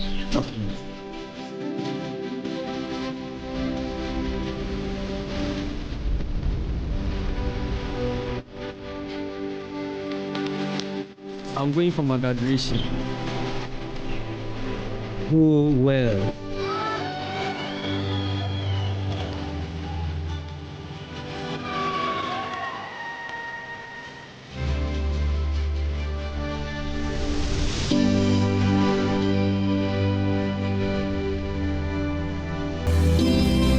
Education changes stories, and being part of these stories is the real passion for us. MTN. In Ghana, our gold is more than a resource. It's our pride. And at Gold Board Jewelry, we celebrate that pride every day with craftsmanship that reflects who we are as Ghanaians. Introducing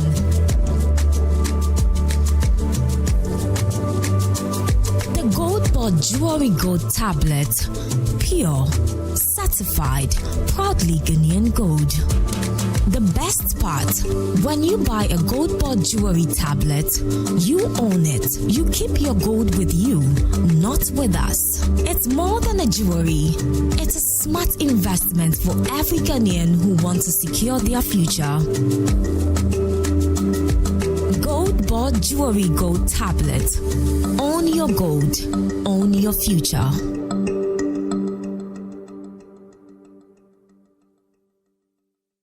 Excellent furnishing in a real estate business is a great deal for survival. My struggles as a young estate developer were cut short when I discovered Fernart Ghana. With quality furniture made from the finest woods and amazing after-sale service, Fernart Ghana changed my story with every single home I built. It's a one-stop shop that serves the interests of clients with a variety of living room and dining sets, solid wood kitchen installations, wardrobes, doors, cabinets, beds, pergolas, floor parquets, and many other wooden products that will last a lifetime. With Fernart Ghana, all clients are offered the opportunity to customize furniture to their specifications, and the smile on their faces says it all. Thanks to Fernart, now your home can look beautiful with furniture that would last for generations. Visit Fernart Ghana today and share my story. Locate us at Yaniba Estate, Osu, Accra, or call 0303 966085 or 055 278 4097. Think wood, think Fernart.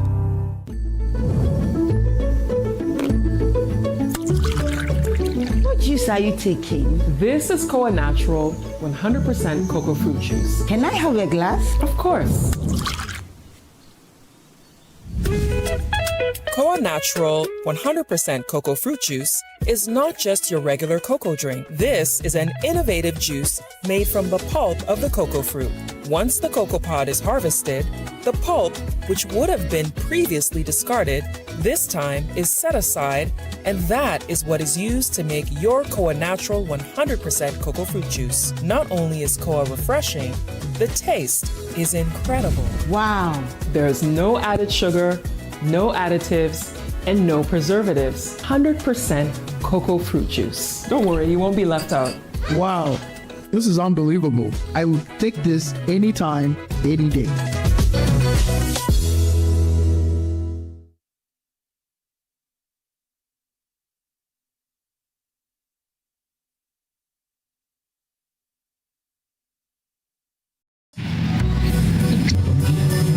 So, Charlie, the deal there, I almost get her.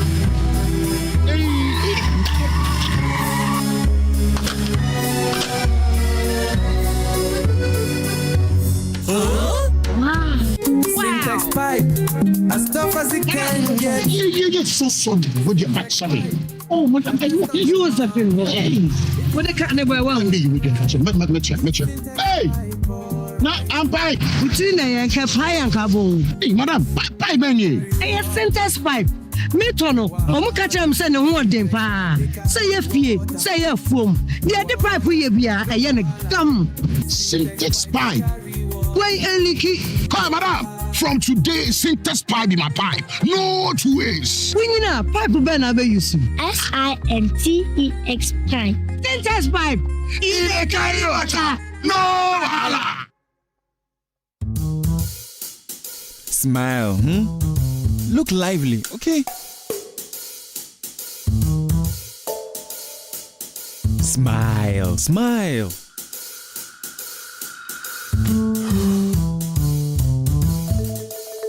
Is the money too small? A bad stomach ruins your day. Don't let it. Take Gastron, your most effective antacid, for the relief of symptoms of peptic ulcer, heartburn, gas pain, flatulence, and indigestion. Hey guys, what are you waiting for? Let's go, let's go. Mwah. Can you bring down the smiles more? Gastron, effective relief from stomach discomfort. Manufactured and distributed by NS Chemist Limited. This advertisement has been vetted and approved by the FDA.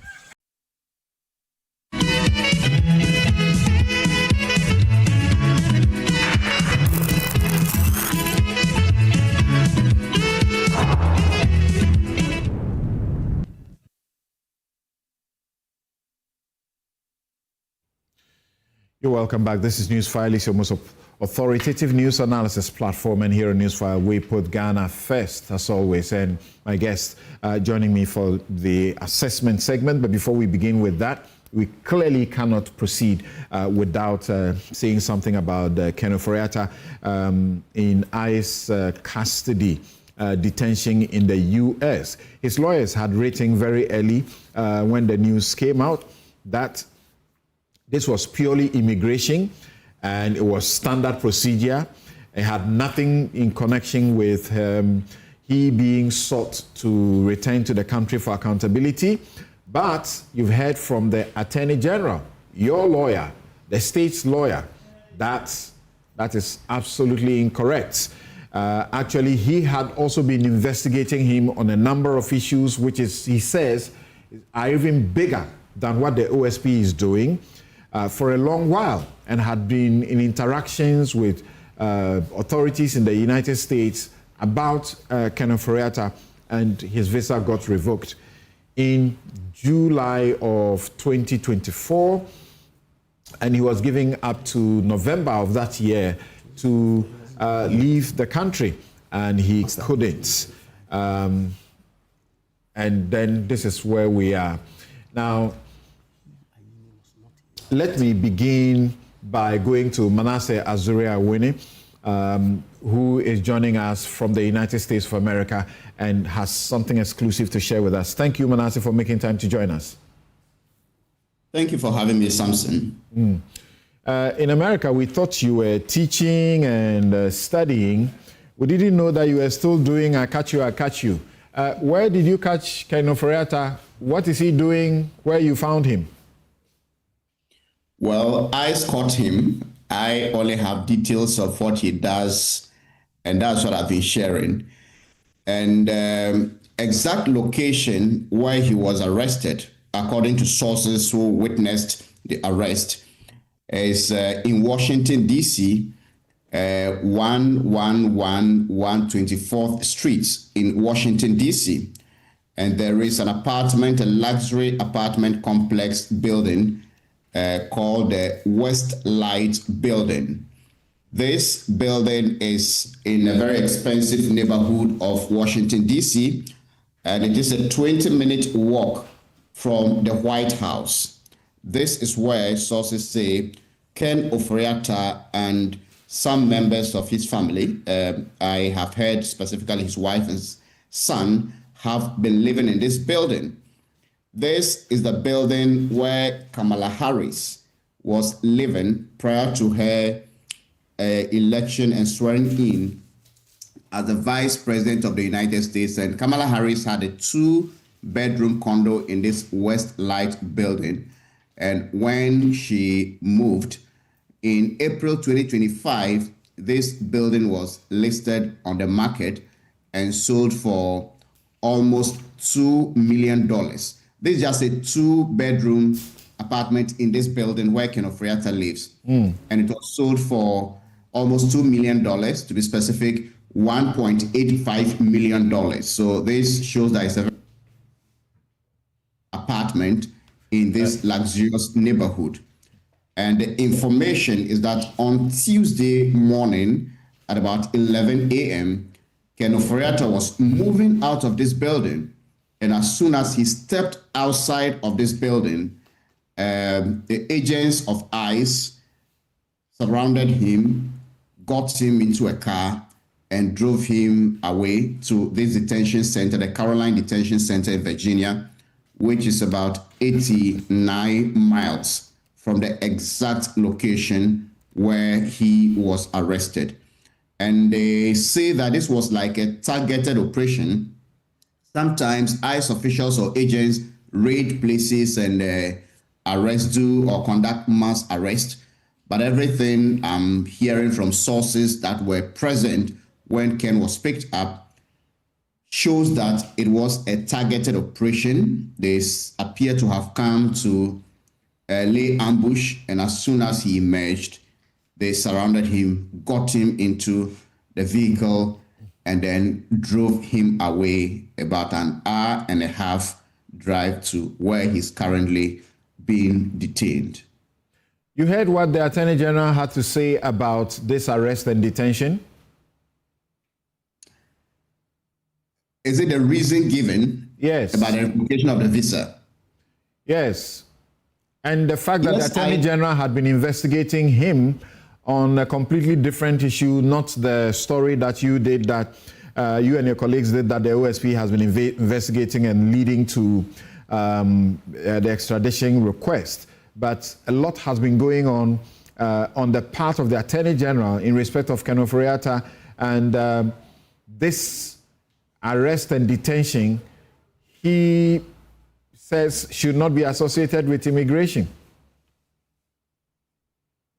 Well, I think it is true that he may have been arrested by the authorities for something may have triggered it, but what we are hearing now, it has more to do with the immigration. The Attorney General, if I heard him said, his visa was revoked and he was given up to about 29th of November to leave the United States.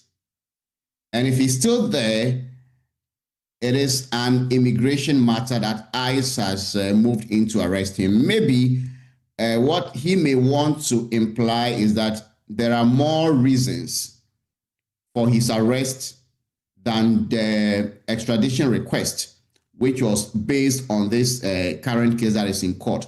But if you violate your visa status, it is an immigration matter. ICE is working on immigration. So I believe this is purely on immigration from the information that is out. it is possible that your attorney general is telling you what he has been doing, and you say you believe this is purely on immigration. No, I'm not saying what he's been doing is not that he's not been doing any work. He's been investigating him on other matters which are likely to come out. But as we speak, if the Ghana officials of the Ghana Immigration Service moves in to arrest somebody and detains someone for overstaying in Ghana, until somebody gives me any other evidence, I cannot say it is not an immigration matter. I believe this is an immigration matter. That is why ICE and perhaps not the police or FBI and others moved in.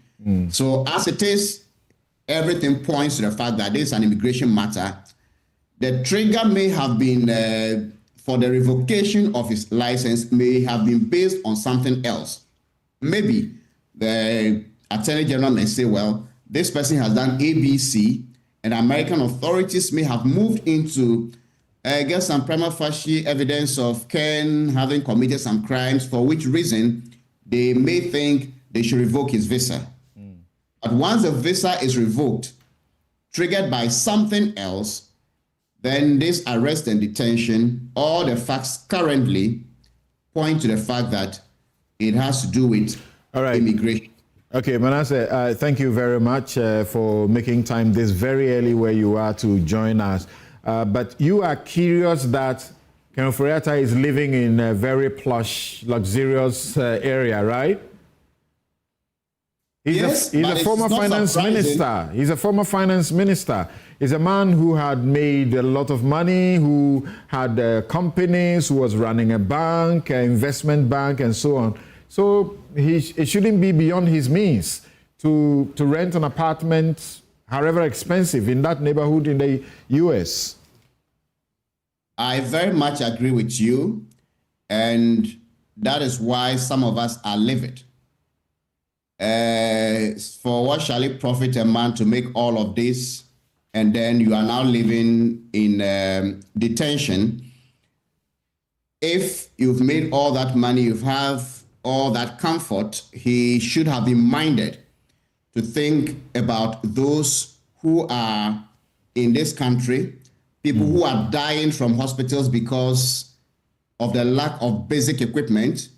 My own father fell ill in 2023, and we needed an MRI scan in the Upper East region. We didn't get it. The whole of northern Ghana, there wasn't a single MRI machine. So we had to airlift him to Accra. How is that the fault of Akufo-Addo, finance minister? The finance minister is responsible for distributing our wealth. So the money that should have gone into providing this healthcare equipment, billions were given to deals such as SML. Are you saying that the health ministry or those in charge of the health sector brought this to his attention, that they needed this MRI machine in Tamale or in Boga or somewhere, and he didn't give it? Are we not being unfair to him?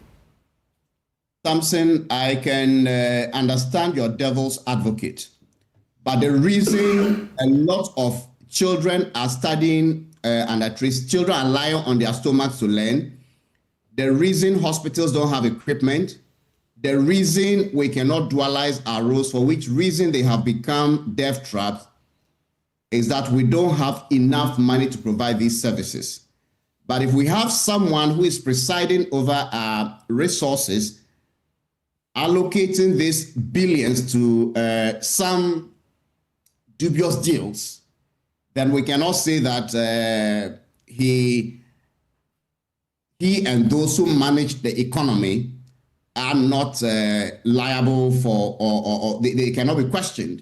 Okay. So that if he has to get healthcare, when COVID-19 happened, many people died because there were no beds. I interviewed the Ghana Health Service Director General in my documentary, and he said in the Ashanti region at the heat of the COVID, they had about 40 beds. And he said many people, some people died because they could not get care.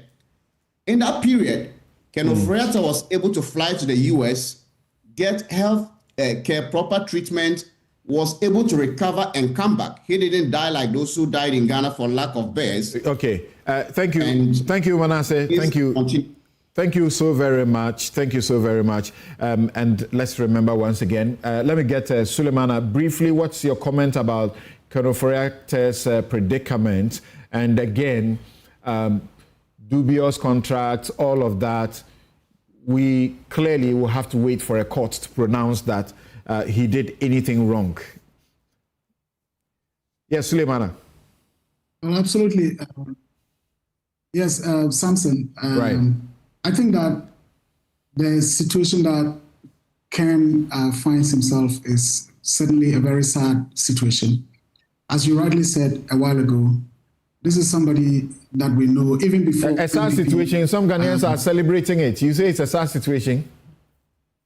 Well, it's a sad situation for him as a person, given his background. And I was saying that we knew Ken Ofori-Atta before the MPP, before Akufo-Addo came to power. Right. We knew about data bank. There are a lot of people who will tell you perhaps the first place they learned about investing money was through data bank, all the products that they had. That's right. And this was the person behind data bank. And so to now find himself in the situation that he's in now is a very, very sad development, I should say. But not only sad, but I think it's also very embarrassing. Embarrassing that a former finance minister who held the portfolio for almost 7 years ends up and then under the, whether to say excuse or the pretext of treatment, now has had to live in someone's country, even under circumstances that he is not permitted to be in there. Oh, why do you say pretext of treatment? You don't believe the medical reports we have all become familiar with, even if it was earlier, that he was really unwell? Well, I cannot say that I don't, or I didn't believe the narrative that was put out there, but I don't want to believe that he's remained in the US because his conditions wouldn't allow for him to be in Ghana. That's what his lawyers say. And well, but with the disclosure of the Attorney General this morning, unless the Attorney General's disclosure has to also be subjected, who should we believe? Because the lawyers, per the statement that we have all seen, created the impression that, well, it's normal for somebody to overstay because of a medical condition, and it's also normal to then apply for extension. And we are told that the visa that he had was going to expire on February 14. And of course, those of us who have been to the US, you may have a 5-year visa, but on entry, they stamp and give you maybe 90 days or 180 days to stay. Right. So you cannot say because you have a 5-year visa, you go beyond the days that the immigration or the custom officers grant you. So that was the intention that it's not because anything. And now we are being told that the visa was actually revoked 6 months ago. So all this while, is it because of health condition? He cannot fly. His condition said that he cannot fly to Ghana, even if it meant flying to Ghana for all procedures to be undertaken. He has to go back. I'm sure that the prosecutorial powers are not so cruel that indeed, if his condition required that he continuously seek treatment in the US, they'll say, no, once you have come to Ghana, you will keep here to die. So It's a sad development. But something I want to end by saying that this should be a lesson to everyone who thinks that they've gotten political power. That is their route towards, undue wealth creation or taking advantage of the system to fleece the state. I think this development involving Ken Ofori-Atta must be, even though he's not been sentenced. Let me come to Vicky Bright here in the studio. And Vicky, when the Attorney General makes the disclosure that he makes, and he literally puts his credibility on the line, he mentions specific names of former Attorney Generals or attorneys general in the US, he mentions specific individuals and says that I interacted with these people. We had a conference, virtual conference, and they were seeking assurance from me as the Attorney General for Ghana, whether or not if Akufo-Addo came to Ghana, he will receive, the treatment that is expected. And he gave them all the assurances. Does this change anything for you about Akufo-Addo's predicament? I mean, yes, I was actually quite shocked when I heard that, because obviously his lawyers have been telling us something different. And since they are his lawyers, we kind of took it on face value, even though a few things did not quite add up. What the AG has said, yes, and the basis upon which he said them, until and unless there's the contrary, is the AG that must be believed. Absolutely. Thank you. Absolutely. He is the Attorney General of this land, and his credibility is very important to him. He's not going to sit here in front of 34 million Ghanaians and say something that wasn't the case, especially where there are international elements or dimensions involved, and especially in something as high profile as this, and with everything going on. I mean, for me, I agree with what the Suleimana said. It is a solemn lesson. It should be a solemn lesson for all public holders or public office holders, that when you're holding an office, whether you're looking after our finances or natural resources or whatever it is, you're doing it on trust for Ghanaians, for the people of Ghana. And one day, you may be called to account for it. And if and when you are, you should be prepared to do so without giving anyone any cause to be thinking negatively of you. I think there's nothing wrong with Ken going to seek medical treatment abroad. But the question is, when did that situation resolve itself? Why isn't he here? Really, are the Americans so heartless that if the Mayo Clinic says to them, look, we still need 6 months to treat this gentleman, they'll say, no, we don't care. Because normally the hospitals in the US, people go for medical tourism. And the hospitals in the US do speak to the immigration authorities. And they would work with them to ensure that you've had your treatment and you exit their country when you've done so. So it also kind of puts into question, for me, in my mind, how do we now believe what Ken's lawyers tell us going forward? Remember the backlash that the OSP suffered, that the man is unwell. The presidency has given him, the all clear to go treat himself, and you are after him like, it's not fair. And then there were promises from his lawyers, particularly his wife spoke to Evans Mensah and said, he will go get treatment, he'll be back before you know it. Yes. You think he brought this upon himself?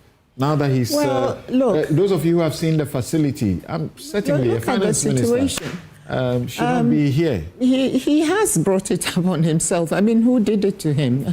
If you are holding a public office, you cannot blame third parties. That's a bank bird. For anything that happens. It's very, it's very sad. Enough. It's not where, we are Ghanaians, and we would not want anyone who has held public office in our nation to be living in these circumstances. If for anything alone, that alone is not something that I think Ghanaians desire. So for me, he clearly entered the US legally, but then in the, entering, your visa, a valid visa will allow you to enter at the port of entry. But then the regulation of your stay while you're there is purely an ICE matter. So that situation can change at any time. So clearly something changed for them to now decide to revoke the visa. I don't even know how I don't know, well, let me put it this way. I don't know at what point in the chain of events his lawyers applied for his status to be changed. Because if it's been revoked, then clearly there's nothing, you cannot extend something that is dead. You see what I mean? That's a critical observation there. Yeah, you cannot extend something that is dead. So the chain of events is very important. So is this an exercise in futility or not? And that will depend on at which stage the lawyer stepped in to make this to make this application. Okay, let me bring in Prof. Okay. Your people will beat me if I don't say Prof. No. And you insist that we shouldn't call you Prof. I'm an associate professor. Yeah. So, do you think that this situation, Ken brought it upon himself? I have to be fair to him, right? Regardless of whatever we all see, I'm a public officer. Regardless of me being even a public officer serving the state, things are not always the way they are, and how we react to them are very different. So prima facie or whatever evidence is being thrown around, I wouldn't say he brought it upon himself. Sometimes errors happen in public office, right? So I would wait for a competent court of jurisdiction to pass that verdict on Ken ofori-atta. As seen, he should have made himself available. Well, I mean, if that is what you're saying, if that is what you're saying, I mean, I was just looking at the facility. This is someone who's been to, the IMF annual conferences, dined with the high and mighty, met presidents, AFDB, Exim, bank conferences. So, I mean, you're rubbing shoulders, right, with the creme de la creme. And in just under 1 year out of office, you found yourself in this. It's not palatable for anyone. And I was thinking that, because the point is, the more he stays out, the more he aggravates his situation, not in the court of law, but in the court of public opinion. Mind you, the public opinion or court of public opinion may not have any weight in terms of determining your case, but socially it has a psychological element in the impact it has on your reputation. One issue I have raised is that so far is the prosecutor's case against him that we know. Yes. For himself and his lawyers. They are not telling us anything about his own case. So I'm coming to that. I'm coming to that. But again, with how this case is being treated worries me. Because if all the revelations come out as they are beginning to drop, it's going to be very interesting. I mean, from where I sit and the peers I interact with, I may have grapevine information, etc., but it's not in me to determine. The Attorney General just told us. But the Attorney General just told us something interesting. That SML is only a tip of the iceberg. Yeah, so, the Attorney General's revelation has actually turned 360 of my preparation for what we're going to discuss today. Because, I mean, some of us might have known this, but it's not my mandate to come and say this is what it is. But the Attorney General is enshrined by law, and he speaks for the Office of the Attorney General, so he spoke to it. Clearly, if you look at this case, Samson, when it emerged, the first red herring I saw was Enayat Kasimi as his lawyer. I mean, anyone who follows these international cases whatsoever, I'm not saying they are cast in stone, right? If you want to have a good analysis of it, you profile the lawyer to say, okay, well, XYZ, why did he go for this lawyer? Today, the Attorney General is mentioning the real lawyers. Kasimi was a face, right? And we opened our media floodgates and allowed him to piss him in some of the commentary he passed on this case. I watched it quietly. And I said, okay, well, let's see where this ends. Only today we are being told that ICE has enforced or probably picked him up, right? A local law firm, Minka Premu, emerges. Kasimi is nowhere to be found in speaking to this when it's happening in his backyard or jurisdiction. Minka Premu, I'm not blaming them, they are lawyers. If they're hired by client, they can do whatever it is. And it's part of the strategy for legal representation in such high-profile cases. Back here, we have always known that Minka Premu represents... No, it's not about... I'm not blaming anyone. Right. That's what I'm saying. It's a very good law firm. I admire their work. I know what they do, and I know what they are worth. So what I'm saying is that suddenly Minka Premu emerges. There's silence on the American side of things. And the sketch that is being given to rest is that his visa has 1 month to expiration. But the interesting question, those of us who may probably be exposed to immigration rules, if they've changed maybe today, I do not understand on how on earth that a month to the expiration or expiration of a visa, you get picked up. Because you've not violated it yet. So an ordinary bystander would have said that, oh, is it a legal strategy to get him in so they have 1 month to play with in terms of having an extension? That is, if the Attorney General had not revealed what he had revealed. So the question to ask is, does his lawyer, Minka Premu, are they aware of the visa revocation? This is something they need to answer. after this, because I think it also has, reputational collateral damage to an extent. Or they were not furnished or up to speed or abreast of the issue. Because we all know how these things work. Sometimes your client phones you and you need to do something. So legal strategy, I don't blame lawyers. And we all know that in high-profile fugitive cases, the first strategy is medical. And with medical, it always sticks because the doctor will find something, regardless of how right or wrong you are. And depending on how high-profile it is, then it goes on and on. Which is why I pity my two brothers, my elder brother and my friend Shremsai, Mezes Ayini and Shremsai at the Attorney General's Department, because extradition cases are very complex. It's like you are tossing a coin. It could be a head or a tail.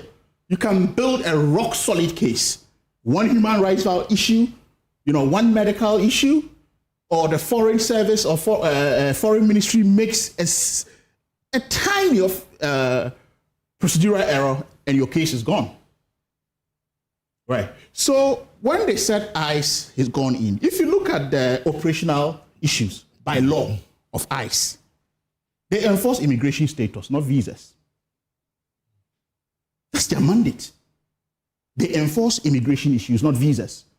So a month to your visa expiring, why would they be coming for you? They can only come for you on condition that there are other violations. That is, you violated your immigration status, which we are beginning to learn now that probably was revoked. So it means that from the time of revocation, he was living as an illegal immigrant. You get it? Right. So now, or they are setting criminal charges against you. Now, I'm unable to establish whether it's the charges from the OSP or it's the investigations from the AG's department that is triggering what is happening. The AG says his office had been dealing with the US for a long while. We don't doubt him. He has a mandate to do that. But I'm just saying that we don't know which, because he himself needs to hold information back. Okay. Because it's very important. It's an ongoing case. He refused to give us as much as we wanted. He has a pending application to extradite him. If he drops anything, his lawyers can easily pick that up. And this case would come crumbling like a deck of cards. Okay.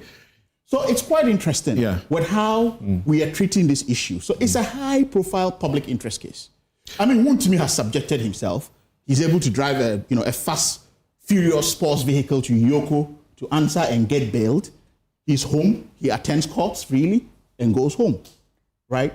I'm sure if Ken Ofori-Atta had done the same, I don't know what his medical condition. I won't sit here to pretend I do, right? But I think that there could be a certain level of arrangement rather than allowing it to reach a social boiling point. And by social boiling point, with all these inferences we are allowed to make, you're burdening the public. Okay. Professor Jampo, things with the Attorney General's revelations appear to have taken us, is it Vicky who said 360? Because you're talking about extension of a visa yet to be expire. And the Attorney General is talking about revocation. So she asked the question, what is there to extend? Because it's been revoked. A very important question. Yesterday, I listened to Frank Davis and insisted that the man's visa would expire next month. And so I kept asking myself why this hula value. But it's important that we've been briefed today by the AG that the man's visa got revoked some months ago. You want to ask yourself and find out the reasons, some of the reasons for revocation of visa. You can talk about fraud and misrepresentation in the visa application process. You can talk about criminal activity having been given the visa. You can talk about national security concerns.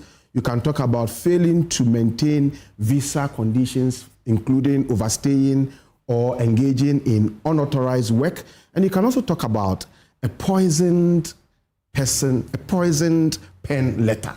Poisoned pen letter here simply is about somebody writing to accuse you for engaging in some illicit activity that goes contrary to your visa condition. These are some of the things that may then lead to the revocation of your visa. And so I kept wondering, the lawyers in Ghana, are they not in sync or in tune with what is going on with Ken Ofori-Atta? Because they seem to be saying one thing. Are they not aware? If it's true that indeed, and I am inclined to believe what the AG is telling us, publicly, the generality of the Ghanaian population now, that the visa got revoked. I'm inclined to believe that more than somebody telling me that the man has, his visa intact and is going to be expiring next month. And so if indeed the visa got revoked long ago, why is it that the lawyers here do not appear to know? But you see, for me, and I'm happy others have said it, the main point that I want to make is a lesson that this brings to all of us, particularly those of us who have been honored by being asked to serve the citizen, of the land. Trust. Yes, if you get that opportunity, it is important that you approach the exercise of that opportunity with some trepidation. You serve and take note that do things in anticipation of what is likely to happen to you tomorrow when you are not in office. And so you are not looking at what is happening today. Be thinking about tomorrow when your government is not in power to be able to protect you. The man was being demonstrated against his own members of parliament. There were people within his own party who were asking that he be kicked out. But the powers that be protected him. But today, your party is not in power. And then they said, come and account. And I don't think that the authorities in Ghana now are that inhumane. I don't think that they would subject him to torture or they would do things that would violate his human. He should just come. So you are concerned that these heavy lawyers, including former Attorney General in the US, will call your Attorney General and say, guarantee us that he will not be mistreated. I am very concerned about that because it was said here, there have been other people who have been held before the investigative committees. One to me has gone there.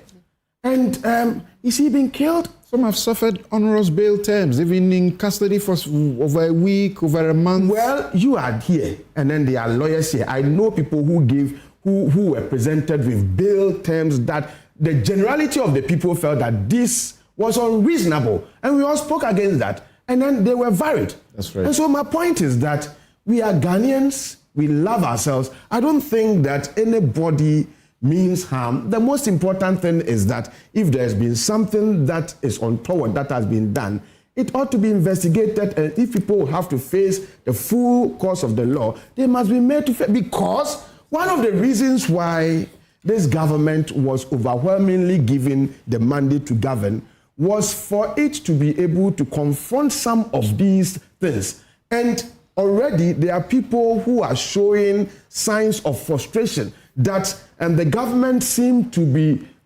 slow in going about some of these activities. And so the AG was explaining. It is important that we make this point that, look, Mr. Ken Ofori-Atta must be assured that he is only going to be asked to face the law. And like you rightly said, we don't seem to appreciate his case. He's not articulating his case. And so then you also give room for people to get certain speculations deep in their psyche. Maybe you have reasons for doing what you did. Come and explain. If it is right, the law will take its course. If it's not right, you suffer. I don't think this is a big deal. We are not happy seeing how he's being treated. Whether you like it or not, he's a Ghanaian. The fantasy say that see, if you are at loggerheads with your mother's son, okay, and he goes to fight, they carry him, they put him like wrestling. They dump him. You feel that. So we are not so happy about the way a Ghanaian is being treated. Beyond the assurances that the AG has given to his lawyers in the US, Kofi Bento has said that the public's mind has been so poisoned against him that he's not safe on the streets of Accra. What do you say? Well, it is. See, what is perpetuating or what is festering that is his own decision to stay away. The more you stay away, the more the narrative goes a certain way that poisons, the public's mind. But the point is that if he decides to come, wouldn't he be given a police escort if we know, we can anticipate that some people may want to take the law into their own hands to be attacking him? I mean, I'm sure that President Mahama's government is that humane and that concerning and considerate that he would only want him to come and answer questions. If you answer the questions and you answer them well, you go. But if you are not able to answer them well and there are prescriptions as to how you should be handled, then the law takes its course. Right. And so he should come and open his defense, and so that we can be able to cut him off from all these acts of humiliation. I'm not happy about it. There are Ghanaians living in the US. Yeah. So that fear still extends there, isn't it? Yes. There are Ghanaians living in the US. Yes. And so the continued perception that he's running away is what is not fueling all these things. Let me now get to Agyeman-Rawlings, and starting on a rather light note. Have you heard a joke in town whether the minority will gather in front of the ICE facility like they do at Yoko to protest? I'm not sure they to protest the detention. We'll get a visa for you to go and do that. But let me say good morning to all of you, to our cherished viewers and listeners, and to take the opportunity to wish everybody a happy new year, a prosperous one at that. See, Samson, the AG has done us all a lot of disservice, in that he comes to put up a statement that contradicts what the lawyers of Honorable Ken Ofori-Atta have put out earlier, without giving us any basis to support the assertion that he makes. He gave the basis. He didn't. Let's not confuse the two. Okay, because there are two issues here. The conversation that he had with the lawyers of Honorable Ken Ofori-Atta relates to the extradition matter. This particular one that he says his visa has been revoked relates to some so-called investigation that he says he's conducted. He didn't give us any basis. He didn't tell us why the visa has been revoked. And following from the comments that have been made around the table, makes me wonder even the more. If a man's visa has been revoked, and there's nothing for him to seek an extension on, why is the AG the same person telling us that Mr. Ken Ofori-Atta is going to court on the 20th of January? Appearing before the district court. To do what? Because he has been arrested and detained. Yeah, but his visa has been revoked, so he has no basis to stay in the United States. Once you're detained. People have been deported. Why is Mr. Ofori-Atta going through court processes? An order. Why? To do the deportation. Which order? That's how it works. Say that again. You need an order from the court to be able to do the deportation. Exactly. So that's your answer to him. Yes. Okay. The man has no basis to be in the United States. His visa has been revoked. Right. According to the Attorney General. Correct. His lawyers are saying that, look, yes, he was given a certain time frame to stay in the United States. He has applied for an extension. ICE have arrested him. That then makes sense to me why you will go to court to then apply for an extension of his visa if the court grants it, or be sent back to Ghana. But if his visa has been revoked, like we are being told by the Attorney General, why is he going to court again? That's why Vicky is saying, please, that they need a court order to deport. So if they have to deport him, they have to go to court first. Why? When your visa has been revoked, on foreign soil. Show me the process. I don't have a problem. Okay. Show me the process. We all watch. I don't live in the United States, and I cannot claim to be knowledgeable in US law. But we watch CNN. We saw the people who were picked off the street and sent to Guatemala and all those places.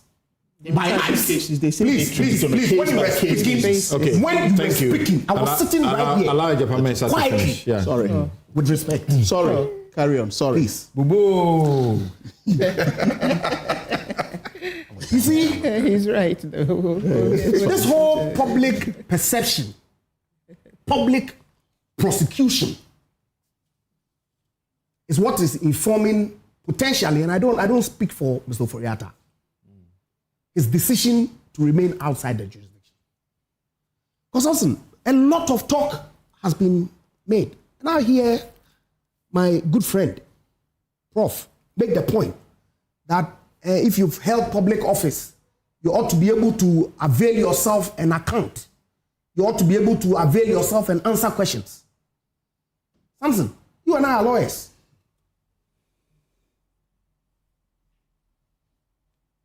What law compels an accused person to even cooperate with an investigator who is investigating him? What law? What rule requires Mr. ofori-atta? Are you going to please allow me to speak? What law requires him to even be present for anything? The burden in all of this rests with the Attorney General to prosecute and lead evidence to prove beyond all reasonable doubt that the man has a case to answer. If at that point he elects not to defend himself, the court can proceed to convict him. But we made it look as if to say he is under some obligation to be in Ghana to assist the investigators investigating before they take him to court. How is that even plausible? We said all manner of things. Look, I'm for accountability. I've served in public office. A lot of accusations were leveled against me myself as a person. In fact, transactions that the government of Ghana was making that bore my name coincidentally. I was accused to be the owner of that transaction. I served as director for a company called TG Energy Solutions, which then subsequently went into a consortium with other people, won a transaction with the government of Ghana, and incorporated a company which has its own directors and secretary. My name was associated with it because I was in the public space. I'm here. But the fact that those accusations have been made, do they constitute offenses or guilt in themselves? Why are we doing this? There's a bit of a difference, though. The state has not investigated and preferred charges. Mm-hmm. In this case, the state has investigated and preferred charges, yes, at least on the part of the OSP. I don't have a problem. And the Attorney General is saying that one is even, Is he under any obligation to appear before the court? I want to know from you. Is Ken ofori-atta or any accused person for that matter under any obligation in law when he's charged to appear? What do you prefer? Certainly not. What do you prefer? No, it would be ideal. I don't have a problem. It would be ideal if he's minded. But if he feels that there's sufficient enough documentary evidence which exculpates him and that his presence to give evidence in his defense or not is immaterial, go ahead and prosecute the man. Do you think that's what he's doing? I don't know. Okay. Like I said, I'm not his lawyer. I don't speak for him. But I sit back and I observe the kind of public commentary, the kinds of things that people are saying, even people on this platform, essentially making it look as if to say, oh, well, you've served in public office and you're supposed to account. Please, let's not do this to ourselves. Because it's important. What is unfair about that? That you have served in public office. You are needed to account, to make yourself available. Needed to account. Make yourself available. Why do you want it to be elevated to charges in court before you show up? Samson, needed to account for what? For what? Show me the law that says that when you serve in public office, when you finish, you have to account. No, please, let me make my point. Without seriousness. The Attorney General and the state investigative agencies have accused him of committing a crime. True or false? True. I've served in public office. Nobody has accused me of committing any crime. You've accused a man. You say he should come. To do what? If you have your proof, the law is clear. Go to court. Establish a prima facie case. Lead your evidence. If he is minded to come and cross-examine your witnesses, let him do so. If he's not minded to do it, go ahead with your case. I've led a couple of. But that's exactly what the law says. I've led a couple of former government officials to law enforcement agencies And by the time they are leaving the place, the law enforcement agency says, I thought it's okay. As for you, Samson, go. I agree. Because of your cooperation and the evidences you have shown me, I agree. Go. There's no problem with you. No problem. Is that not how it is done? I don't have a difficulty. But I'm saying, if he elects not to do that, what law has he breached? I've gone to the state investigative agencies as counsel. Correct. For members of the previous administration who have been accused. You have said it here on this table. Yes. If Mr. Ofori-Atta elects that, look, with all the public brouhaha that is going on, I do not want to subject myself to this process. If they think they have evidence against me, let them go ahead and obtain their conviction in court. What crime has he committed with that decision? So why would we vilify him? Why? Do you think it is? I just can't get it. Do you think and it is make the public believe? Do you think it's that a the man is running away to where? Do you think it is a standard conduct expected of citizens? I won't say patriotic. Expected of citizens that when they are being sought after by law enforcement, they should say, I'm not coming. No, you can even go. You can attend and not speak. True or false? Sure. So if he comes and goes to Yoko or whatever, special prosecutor, and goes to sit there and fold his arms, they ask him questions, I won't answer. Can anybody compel him to answer? We have gone beyond this argument. So what's with the public persecution? What's with the public vilification? What's with the public trial and conviction?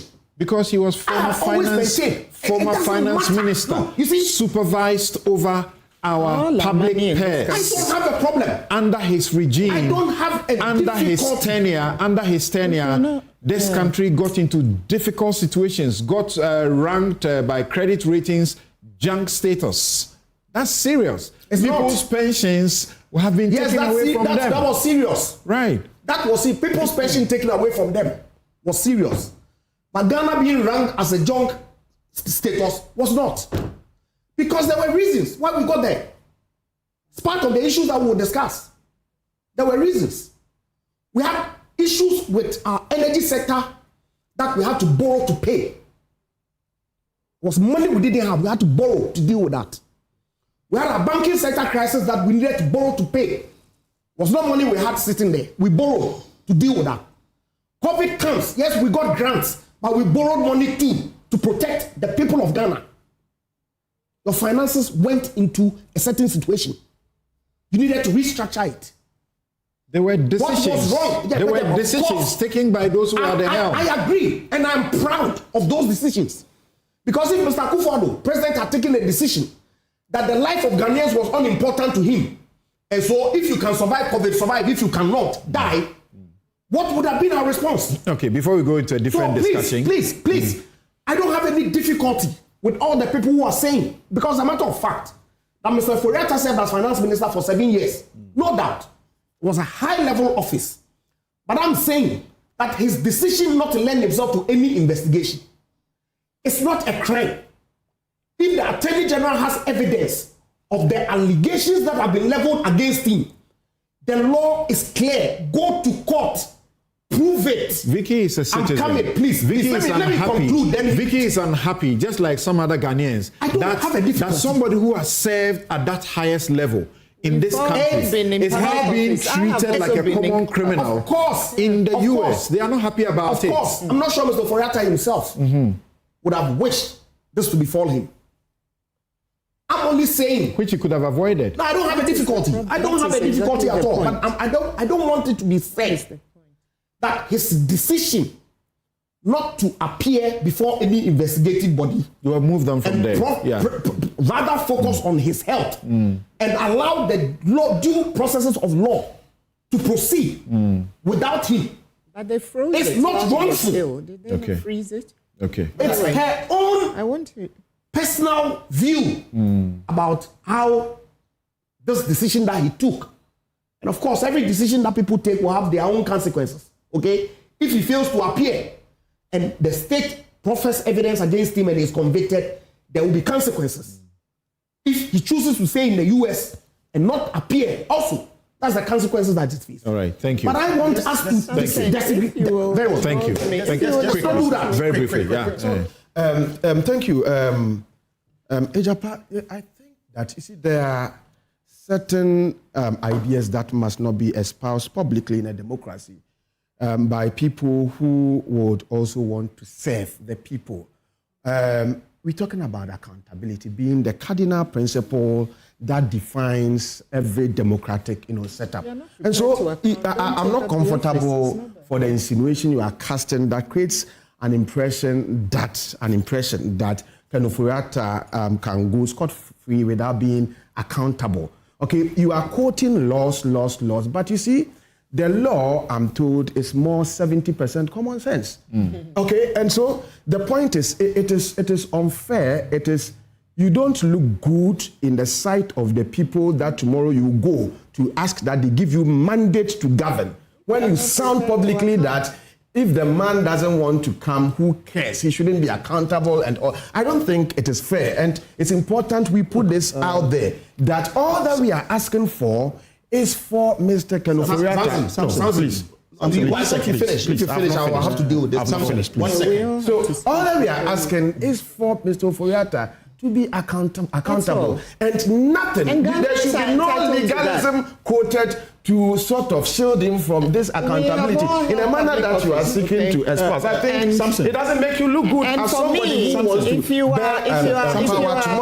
if you're going to hold public office, you have to be prepared to account. Because you are not doing that for your own. There's no argument that counters this. I don't keep saying law does not say. Law says. Where will society be? Where will society be? In any case, Prof. Chapo and I. Where will be common sense? Yes, Prof. Chapo and I here, by our rules today, are PEPs. And by PEP, I'm referring to politically exposed persons. Now, that has curtailed certain things we can engage with or not. But no law says that. On an international level. And if it's post-office, when we leave office, we still have 5 years to clear that status of being a PEP. And there are reasons. In any case, we ask ourselves, why are there extradition treaties? Why are there extradition laws if nobody needs to come home and answer? Yeah, I want to make a point. Why are they not? Something That's a good point, about this. About the judge, the appearance and court appearance and all that quickly. Okay, it says, I just did a search. A revoked visa makes a non-citizen subject to removal. So that's the status right now. Subject to removal, meaning they violated immigration law, but does not automatically deport them. ICE starts a case by filing the notice with the immigration courts, and that begins the removal process. And then an immigration judge holds hearings to decide if the person should be deported or has a way to stay. Right. And it's only after a judge issues a final removal order that ICE can proceed with the physical deportation within a set time frame. A number of people, including those, some in the US, have been sending me this point to confirm that what you said earlier was right. That even upon revocation, there's the need for an order of a judge to be able to deport him if that is the intention.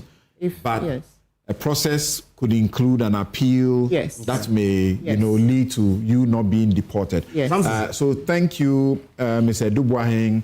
Thank you, Mr. Mark Boafo, all of you in the US and also in Ghana, all of you doing research for me. Thank you. It seems to me that we are being taken completely out of context. I'm not saying that people who hold public office should not be held accountable when they leave office. That's not what I'm saying. The processes of accountability is outlined in law. It's not people's feeling or thoughts. Okay? And I'm saying that every year, in fact, Public Accounts Committee, Auditor General, and all the things that they do, the accountability institutions are all there to help in the rendering of the accountability.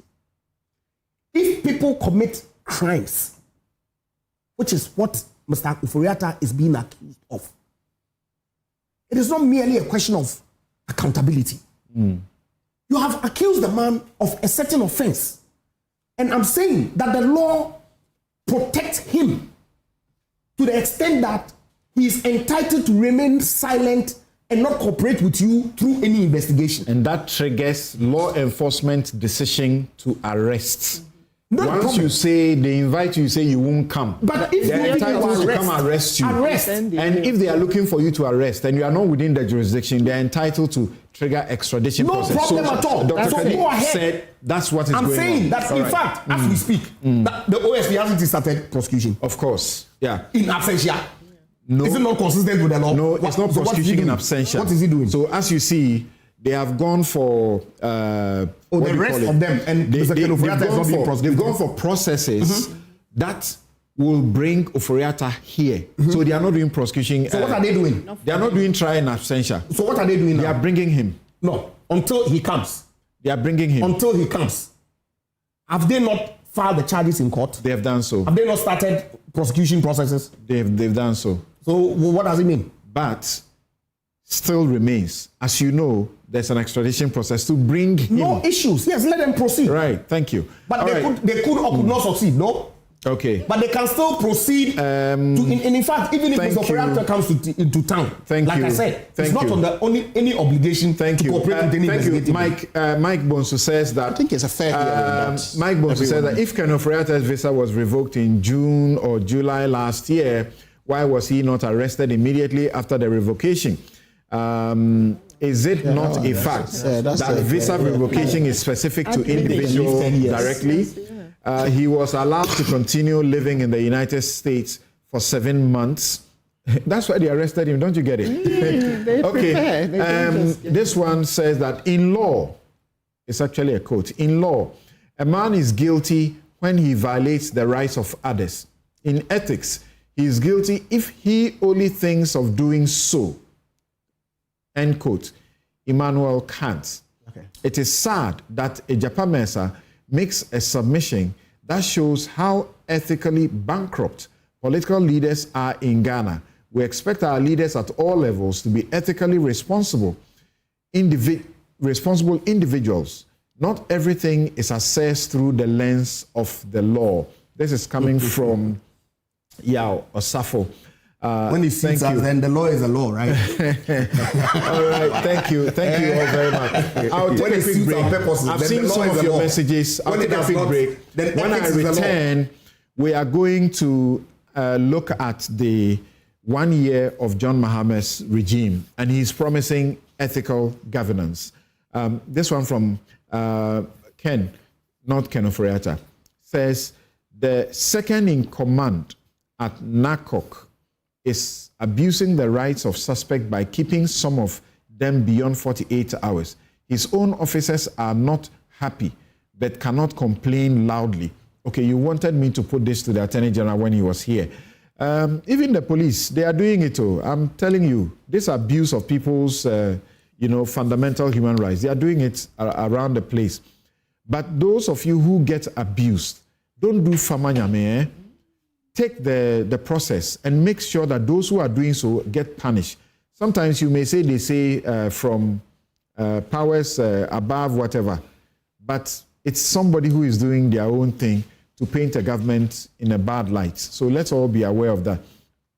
Mr. Anderson says that, Frank Anderson Jr. says that, Bobo's question about which law or obligation requires Ken to make himself available highlights the absence of moral values and integrity within the Akufo-Addo administration, an absence that has enabled abuses such as the NSS scandal. Those who hold high public office are expected to uphold clear ethical standards, and this falls far short of what is acceptable. A former minister, Mark, says that, can a junk economy recover in 6 months? That's a good question you raised. Thank you very much. Whatever it is, the economy is recovering. Some of us have expressed doubt. We are being told not to be so doubtful that the recovery is organic. We'll take a quick break. We'll be right back. This is NEWSFILE, it's your most authoritative news analysis platform.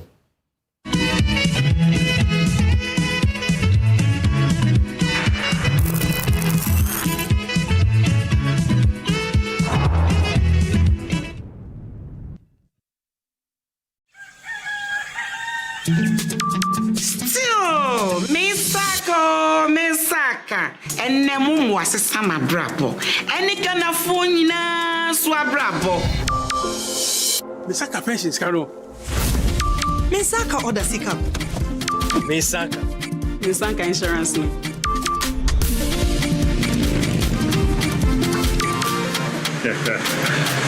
Misaka loan.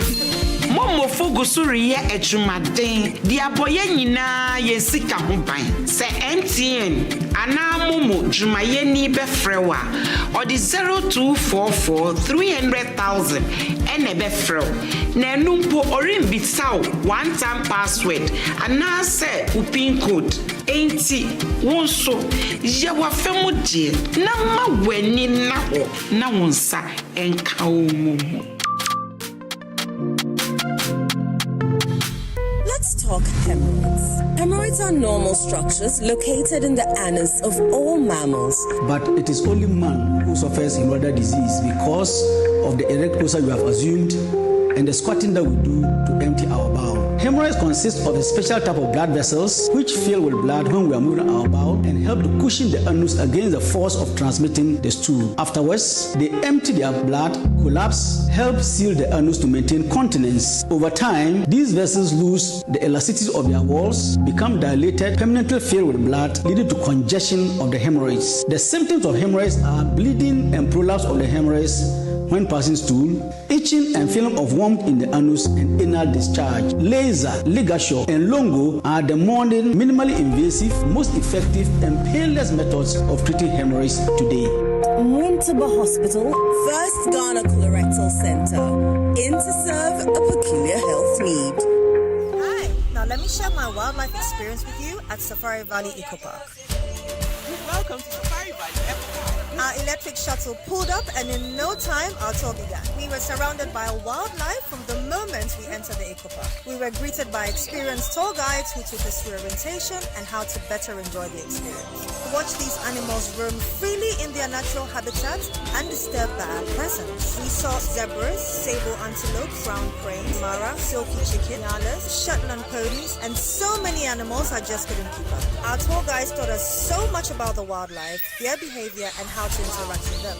I even fed them. We also went fishing on a man-made canal. Then we took a break to have lunch in this serene environment. All this amazing experience for this price for adults? This price for teenagers. It's a bargain. As the sun began to set, it was time to go back home, but not before dinner by the campfire. It's been a thrill of a lifetime, and I can't wait till my next visit. Safari Valley Eco Park, bringing you closer to nature.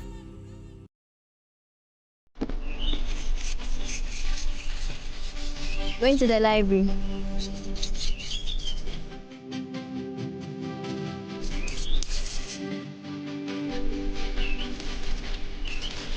Going to the library. Okay.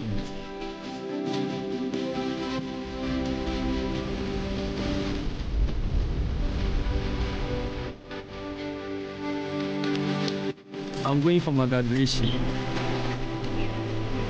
Oh, well.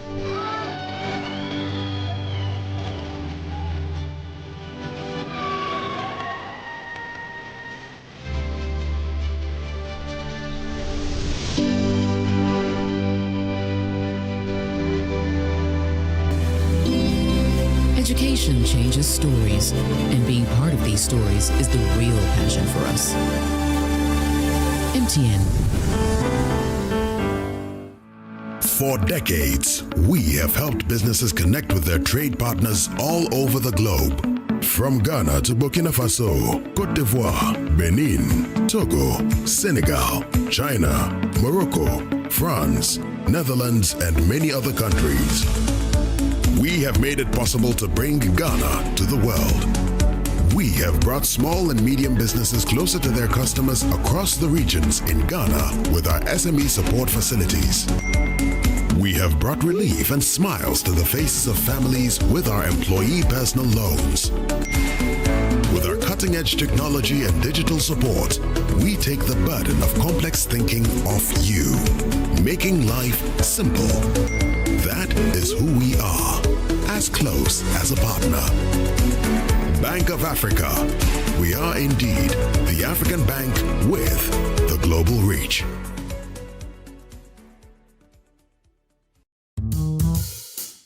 Smile, Look lively, okay? Smile, smile.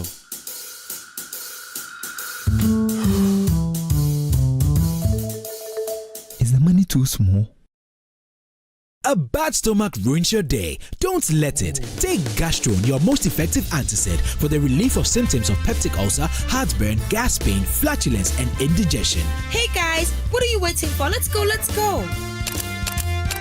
Mwah. Can you bring down the smiles more? Gastron, effective relief from stomach discomfort. Manufactured and distributed by NS Chemist Limited. This advertisement has been vetted and approved by the FDA. So, Charlie, the deal there, I almost get her.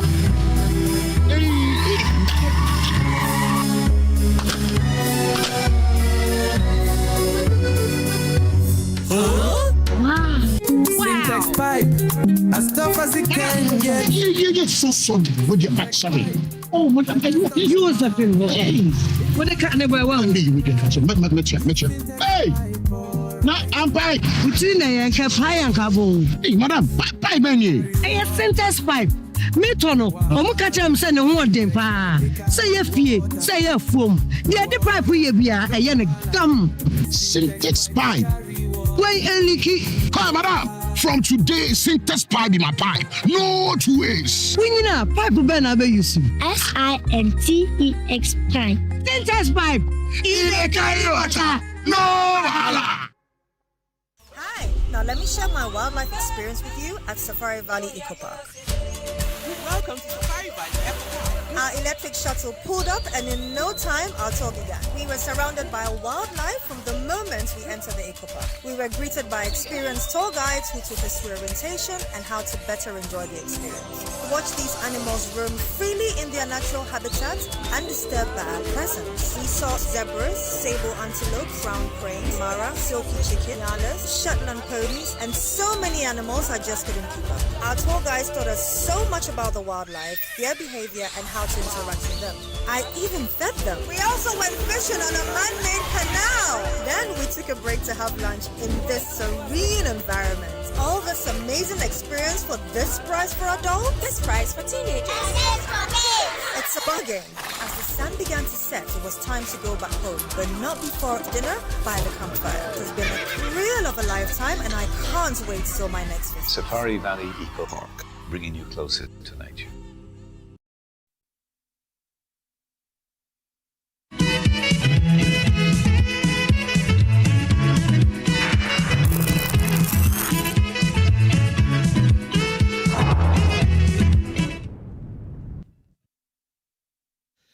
You're welcome back. This is NEWSFILE. It's your most authoritative news analysis platform. And here on NEWSFILE, we put Ghana first. And there are just too many of you who want to comment on the first issue. So I will share just a couple of your messages and then we'll continue. Kojo says, I'm glad Bobo knows that there are consequences to every decision. So he should know that the consequence of Ken's decision not to come home and account for his stewardship is that the Ghanaian public will judge him as guilty and the Akufo-Addo government as corrupt. Kojo sent in that one. And that's Kojo Yankson. Then this one says that, please kindly ask the Honorable Agyeman-Rawlings, why is it that he's not running away like Ken? Because he's a fugitive. That's why he's running. All of them were public servants and politically exposed persons. Time shall tell. Oral on the move. Hashtag NEWSFILE. Then this is from Master Planner Junior, Policy Analyst Kintampo. He says that great job done by Agyeman-Rawlings. Ken ofori-atta doesn't need to be in Ghana before his issue can be dealt with. There is one thing this government wants to achieve, to see Ken ofori-atta in handcuffs with his pictures and videos in or on social media.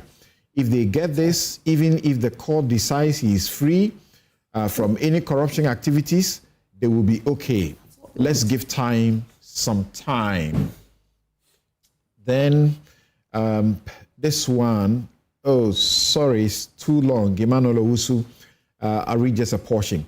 It says, I am concerned that Agyeman may unintentionally be miseducating the public on the legal and civic obligations of a person who has been charged with a criminal offense, particularly where, like in the case of ofori-atta, that person has been declared wanted by law enforcement institutions.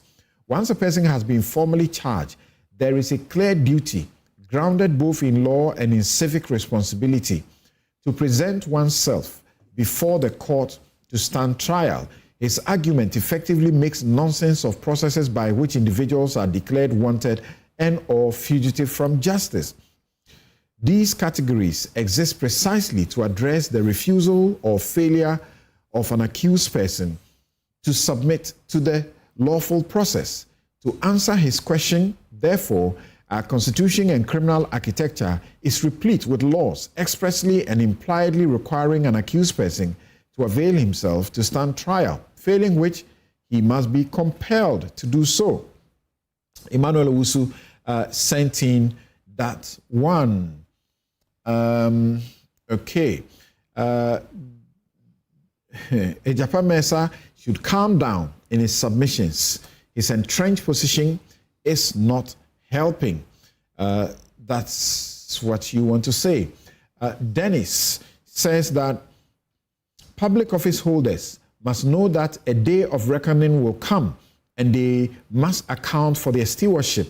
Kwame Pipra went through it, Chachuchi Kata, President Mahama, Victor Salome. Ken is no special being from wherever. In any case, I do not think come and account for your stewardship means guilt. So that's all people are saying. Come and account for his stewardship. They haven't said he is guilty. The AG's office, looking into the economics of overpriced contracts, as Dr. Ayine mentioned, suggests a focus on understanding how inflated costs impact public funds and economic efficiency. It's crucial for accountability and ensuring that contracts serve the public interest without unnecessary financial burdens. This kind of scrutiny can help uncover corruption or mismanagement and promote better governance. So that is a comment on Dr. Ayine's statement. Lord Ace F says, to be honest, I strongly believe the AG is not doing enough in terms of oral. Briefing the public is good. However, focus should be more on prosecution. He's doing both at the same time. That's what he's saying. No news hits harder than the conviction of corrupt government officials. The young mag says the AG should act with integrity. You see how he's struggling to defend why he filed the nolle prosequi for his party members who were standing trial. We want accountability, not partisan accountability. He's failing and it is glaring. It is even not funny. Cecil Kwabna says that Samson, if Ken ofori-atta's hands are clean, why is he refusing to come to Ghana? Muntaka MAR says, by Agyeman-Rawlings' logic, people, PEPs, politically exposed persons, should still bolt out of Ghana and should not come for accountability. An outrageous comment to make. And finally, Divine A says, winning a case in court isn't about writing reports and circulating them to bloggers to sway public opinion. Citizens need to start reading between the lines and get reports from credible court sources.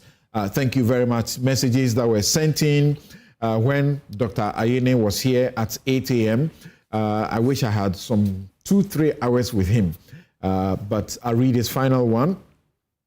This one says that, please, respectfully, to my senior colleague, lawyer Agyeman-Rawlings, are they always comfortable defending the conduct of Mr. Ken ofori-atta? you don't know if he supports Ken Ofori-Atta or he doesn't support him, right?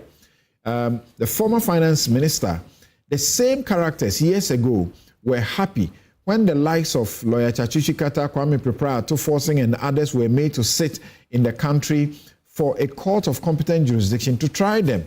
Yet today, the former finance minister appears to be more powerful than even former President Mahama. Okay, when he was investigated by the OSP in the frivolous Airbus case. Thank you all very much. The messages are just too plenty.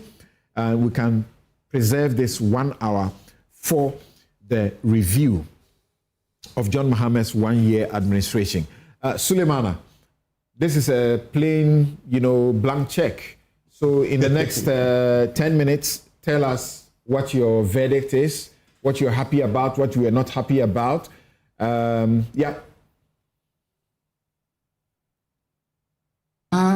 Samson, thank you very much. I think I would want to do this at 3 levels. One is doing the assessment based on present with predecessor regime, which I think is maybe the baseline. And the second is to look at assessing based on what was promised and what has been delivered.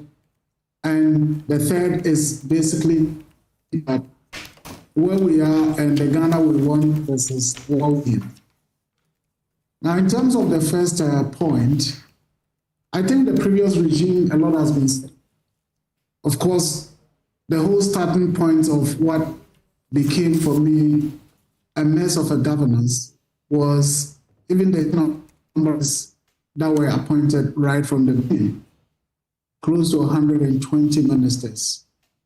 And people complaining legitimately, but the then president said, well, you have to judge based on the results, not just on the numbers. And it turns out that I don't have any results to justify the number of ministers that were appointed. Of course, in terms of results, we look at the economy as at the time that the government was exiting, and every well-meaning Ghanaian would understand and appreciate the fact that the economy was certainly in a mess. As people have alluded to, the haircuts, the debt exit policies, inflation going up, the SD rates not doing well, and all of that were all indications about the state of the economy that we had. Then, of course, one of the biggest things or the biggest concerns for some of us under the previous regime was the lack of response on the part of leadership to citizens' concerns.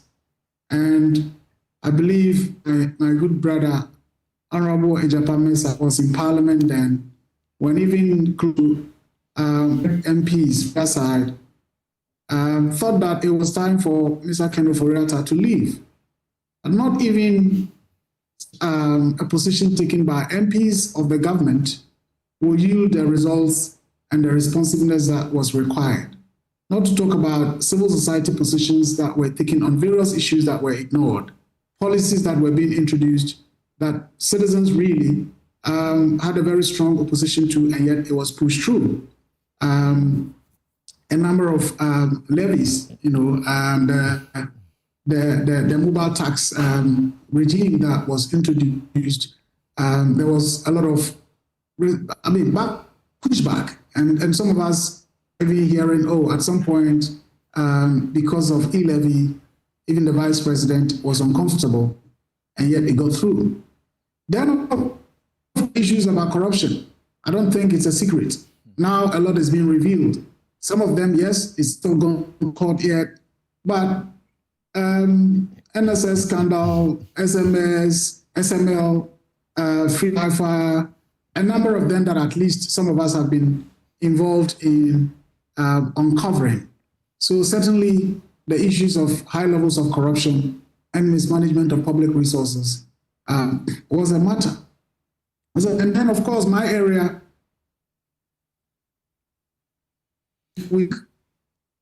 okay. This is 2, 3 Your line has been breaking. For me. So you don't want to look at So what has changed if this was the status quo? And I think, of course, the first point would be the economy, as everyone talks about. That is to have had a turnaround. Inflation has dropped. The exchange rate has improved. There's price stability. People will tell you in terms of fuel prices and all of that, which is a reflection of an improved economy. I think the other area people talked about is about local government. The decision that was made by government to ensure that District Assembly Common Fund goes directly to the district assemblies, for me, is a very, very good decision, because this whole idea of centralizing procurement for district assemblies, even motorbikes to be bought for assembly members at the local level, were being procured here in Accra and being deducted from the common fund allocations of the various districts. I think that is quite good. There was talk about natural resource management, and the gold board was promised. The gold board has been delivered, which is great. But in terms of the management of our natural resource, it's not just the management, but the management of what has been extracted, but it's also about how we extract it. And I think that we all continue to have concerns about the galamsey menace, which has been ongoing.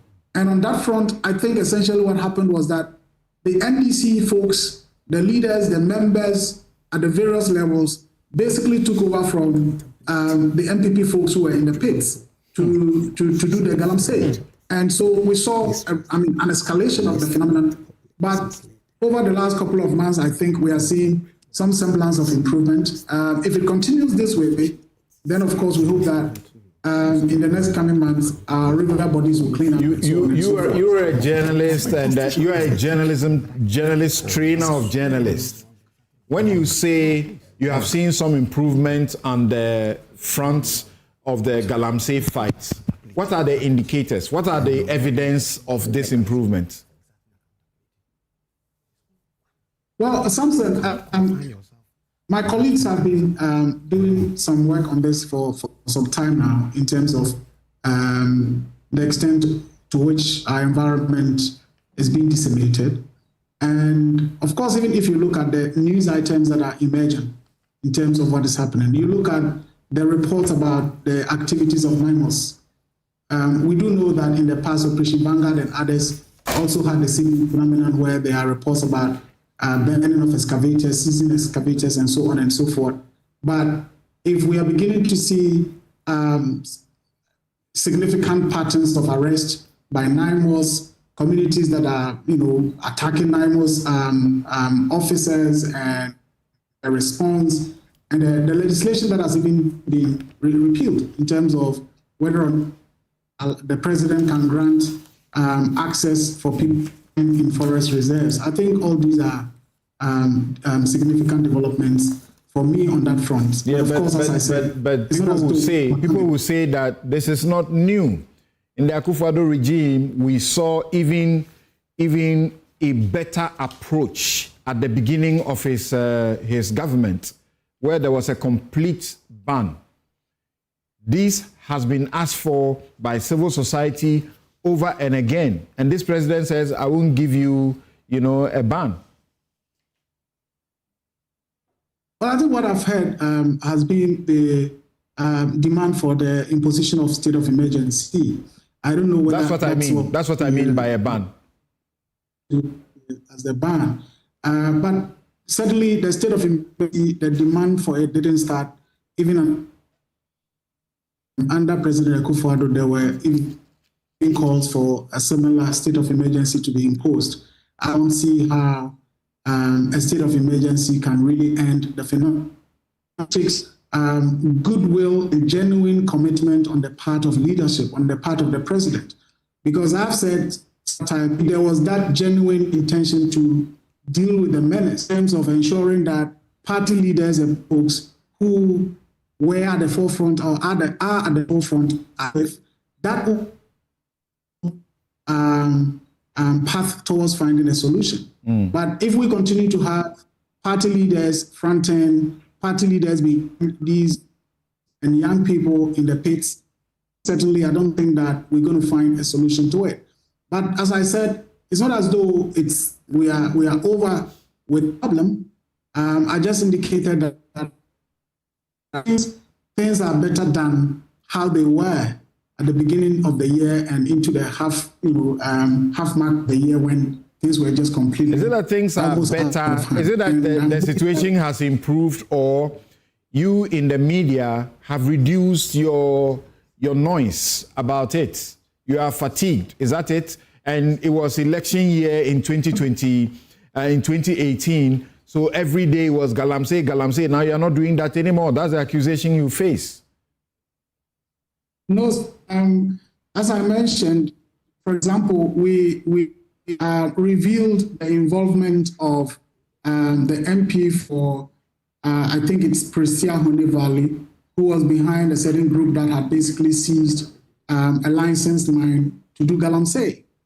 We recently reported on the development in NEWSFILE in the eastern region, where a chief had promised that he would not allow for galamsey to happen, and at some point had recalled for it to happen. So where the developments are ongoing, we certainly continue to report on them. And I don't think that there is fatigue on the part of the media to continue the reporting, and that is perhaps why we are seeing less and less. All right, now you catch a breather here. Thank you very much, Suleiman Abrahama. And let me begin from my extreme left on the decks now. And Ejapa Mensah. Samson, I can see the scorecard for this government has been rather very obvious. There's a general appreciation of the citizenry that the government has done a yeoman's job. And when you talk about credibility or credible communication, I heard Dr. Mahmoud Bawumia in his New Year's message admit that a lot has been done, but if he says a lot needs to be done more. 100%. But just before I go there, I see a lot of the messages that you read, seem to have taken me completely out of context. I don't want to revisit the issue. But the point really is this. You all were in this country when we recall Akufo-Addo and how the police, armed men, stormed his house. That's how you invite people to render account for public service. Others have alleged that they suffered the same thing. They are not dead, they are around. So it's a question of what? Political somersaulting. That you did it to us, so we're doing it to you. Mr. Addison said he suffered the same thing. He's in Ghana. See, I'm glad that we are experiencing the kind of things that we are experiencing today. The economy is looking good. The macroeconomic indicators are obviously looking in the right direction. Things have improved. But then, of course, it was bound to happen.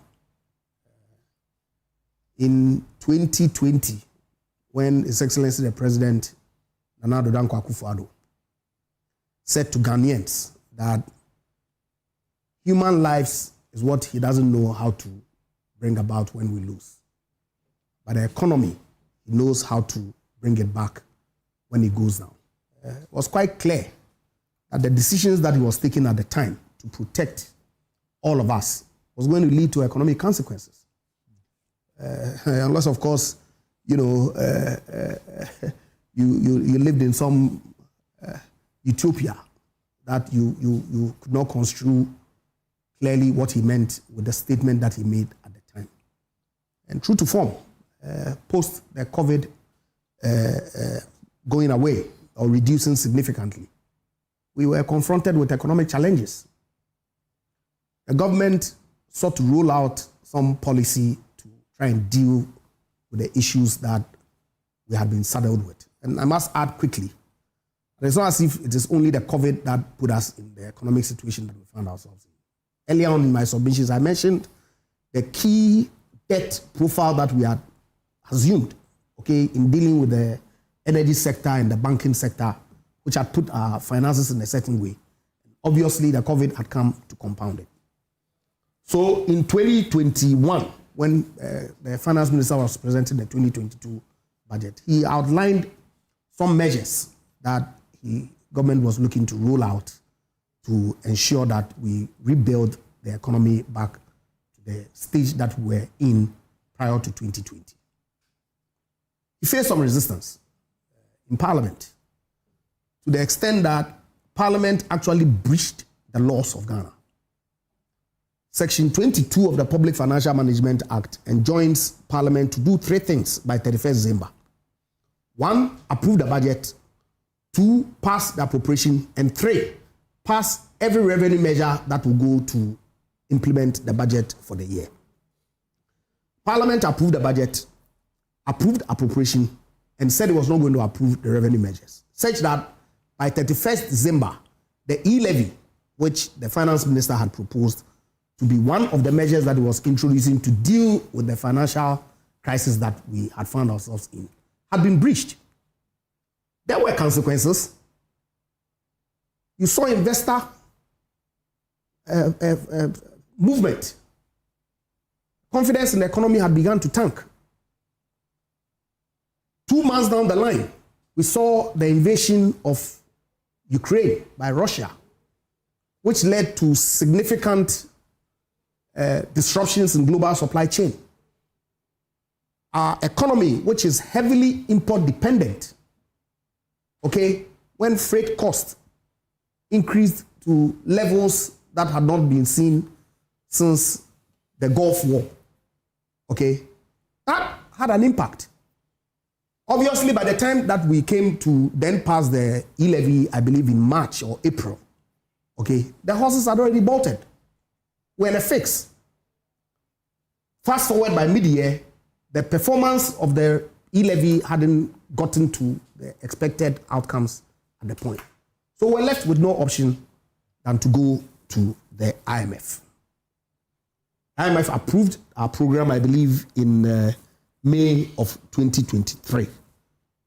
We rolled out the post-COVID program of economic growth, okay, which is the IMF program that was signed on to, which is still running. Indeed, as was said by His Excellency Nana Addo Dankwa Akufo-Addo in 2020, we started encountering the recovery before we handed over in 2025 January. It's a matter of fact. In fact, inflation, which had peaked to 54% in 2022-2023, had dropped by a 30-point difference to 23% in 2024 December when we were exiting, on a downward trajectory. Okay, our friends come in, of course, GDP growth, quarter on quarter in 2024, average 7%, second and third quarter. These are matters of fact. So, consistent with what His Excellency Nana Addo Dankwa Akufo-Addo had said, we had begun the process of rebuilding our economy before we left office in December or January of last year. Thankfully, the IMF program is still running. When the NDC came into government, they have stuck with it. We are being told even that they are looking to even extend it, which is good because some of the quantitative matrices have not been fully complied with. Bottom line, they shouldn't take any credit for. Oh, they should. Why not? But of course, they should be honest with the facts. I believe that, like when it suits them, say governance is a continuum. Okay, and we should give credit where credit is due. I am happy, especially with the gold board and the work that they're doing, which essentially is leveraging on the domestic gold purchase program that was introduced as a measure to deal with our economic crisis that we were being confronted with at the time, under the auspices of His Excellency Dr. Mahmoud Bawumia, and last week or so, or was it 2 weeks ago, your panelists were here, and Senior amply, stated that these are matters of fact. Okay, yes, they've improved it. They've beefed up PMMC, which was doing the program in conjunction with the Bank of Ghana, put in a few measures to strengthen what it is that we had started. It's a good thing for Ghana. Okay, I'm not the one who is one to do politics with everything necessarily. Okay, so it's good. But give credit where credit is due. But to suggest, and one message that you read a short while ago that junk status, right, is what they inherited. Is it a matter of fact? And does an economy that is suffering the kind of description that our friends give us able to recover within this short period of time? A lot of the work had started. In fact, the difficult domestic debt exchange program, the DDEP, His Excellency the President Akufo-Addo himself has publicly stated that it was one of the darkest periods in his presidency. It created huge difficulties for the people of Ghana. I believe that we probably didn't carry Ghanaians along sufficiently enough during that period, like the president did during the COVID era. But it was necessary. And the effect is what is leading to the reduction in our debt profile today. And of course, the exchange rate. Okay? So, good science, no doubt. You pause in the next 2 minutes. Can be done for us to go around. My only difficulty is that the kinds of commitments that they made in their manifesto, the Women's Development Bank was key. We were told last year that they were doing the institutional framework. I don't know what, and I was on a program coincidentally with Prof here, I believe Joy FM, where he said that we're now putting together the institutional framework. When the president in February, when he was delivering the State of the Nation address, had told the people of Ghana that it will be operational by July of 2025. July has come and gone. We didn't see anything. The much touted 24-hour economy. In fact, every poster that the NDC rolled out in this country, every billboard had the 24-hour sign on it. To date, people have said that it's turning out to be a 419. The Formula 133 is now beginning to look like a Formula 419. Because the narrative that they spin during the campaign is completely different from what it is that they are, the team that they put together to put. Have you heard about the stuff that's going on, Ghana Publishing, all those places? They are implementing 24-hour. Asante rolled out the reformation of Ghana Publishing during the Akufo-Addo era. Yeah, but we have just been told what's his name? Asante, right? Yes. I've forgotten his first name. I actually singled him out here for praise. Yeah, of course. For the way if the president is directing David Asante, if the government is deciding to now give them a lot more work to do to enable them run 24 hours, all well and good. In fact, companies in this country have been running 24 hours since the days of yore. Okay, now take a breather here. But they promised the youth of this country that public sector work, every able Ghanaian youth who is willing to find a job will be given a job. Thank you. That is what you're waiting done your for. time now.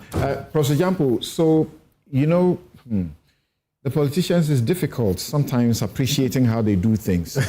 When Akufo-Addo came into office first, you would discover that 2017, 18, 19, the economy was solid.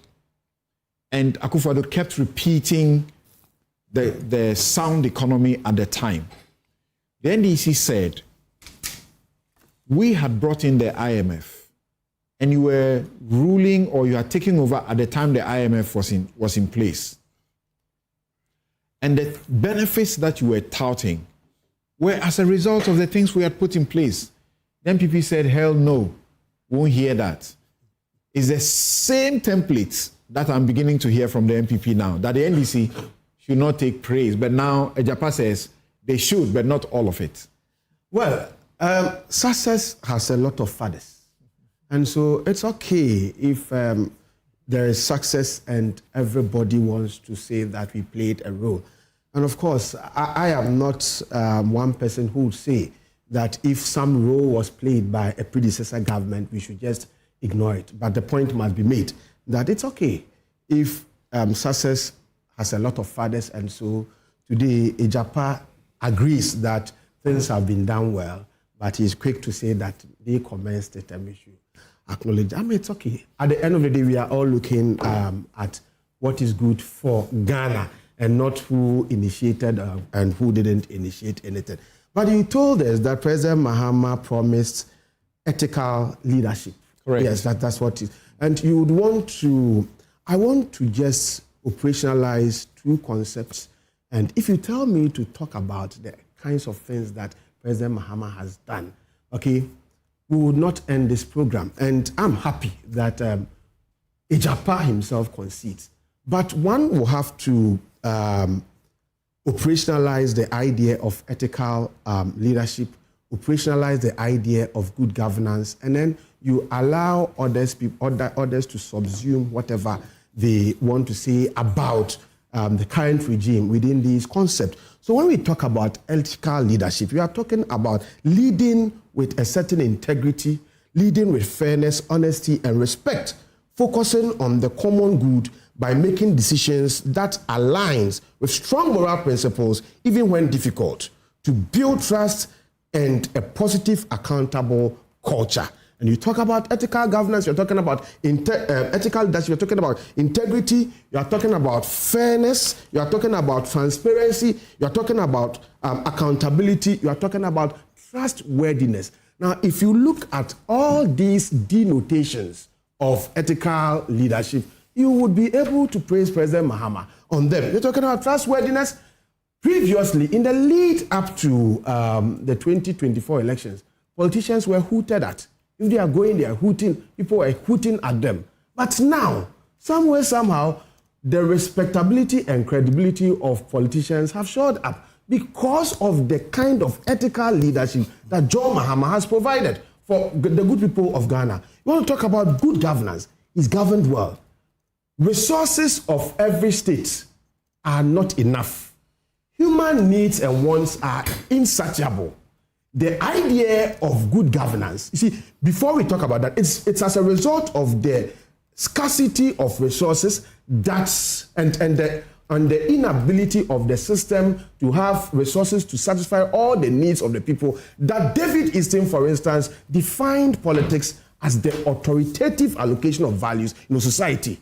It's as a result of this that Harold Laswell defined politics as who gets what, when, and how. The idea is that resources are not enough and human needs and wants are insatiable. Somebody must make right decisions to make sure that people, even though they may not be fully satisfied, may be okay. Okay, so it ushers us into the definition of what good governance is.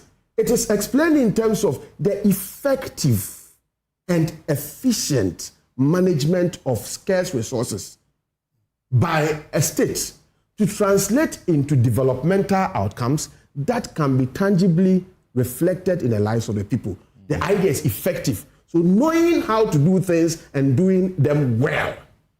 The idea of efficiency is about you being able to use little to achieve more. So look at the number of the size of the government. President Mahama says, I don't need over 100 ministers. I need 60. And I don't know whether we've even gotten to the 60.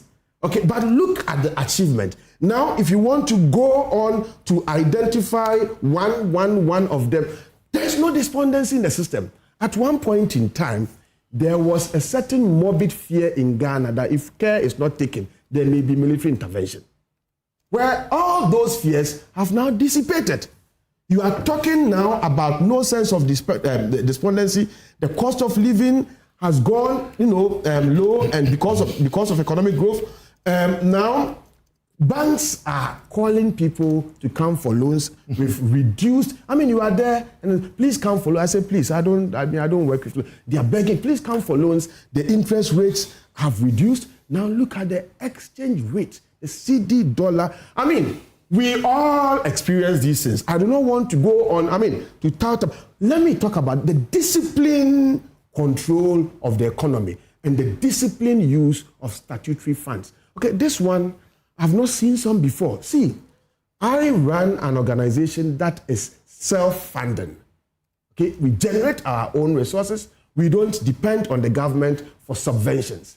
And then you have a finance minister who comes to tell you that even though you generate your own resources and you don't depend on the government for subvention, the money that you generate, still under the PFM Act, belongs to the state. And so you take the money and it tells you how you can use it and how you cannot use it. It tells you. You make your budget, you say you want to buy XYZ, and say, come for commitment authorization from S, your own money. And you have no choice than to comply. Sometimes you feel it's painful, but to the extent that it is going to advance a greater cause, you have to comply. At the end of every year, he has a certain eye that he peeps into your account, your savings, or whatever you have, and he tells you that you have enough. I am taking this away from you and taking it to the consolidated fund. And you must keep quiet and comply.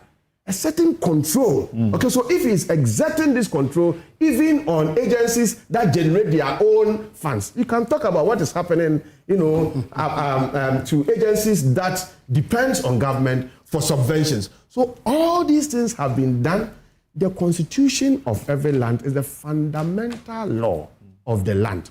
If you get it wrong, if you get the provisions of the constitution wrong, it means everything in the country will be wrong. And I'm happy that Atta Mills initiated the processes. It went on, it was stalled for 8 years, and then President Mahama came, he exhumed the process again. There's been recommendations as to what we should do and what we shouldn't do. There was some work under Akufo-Addo as well.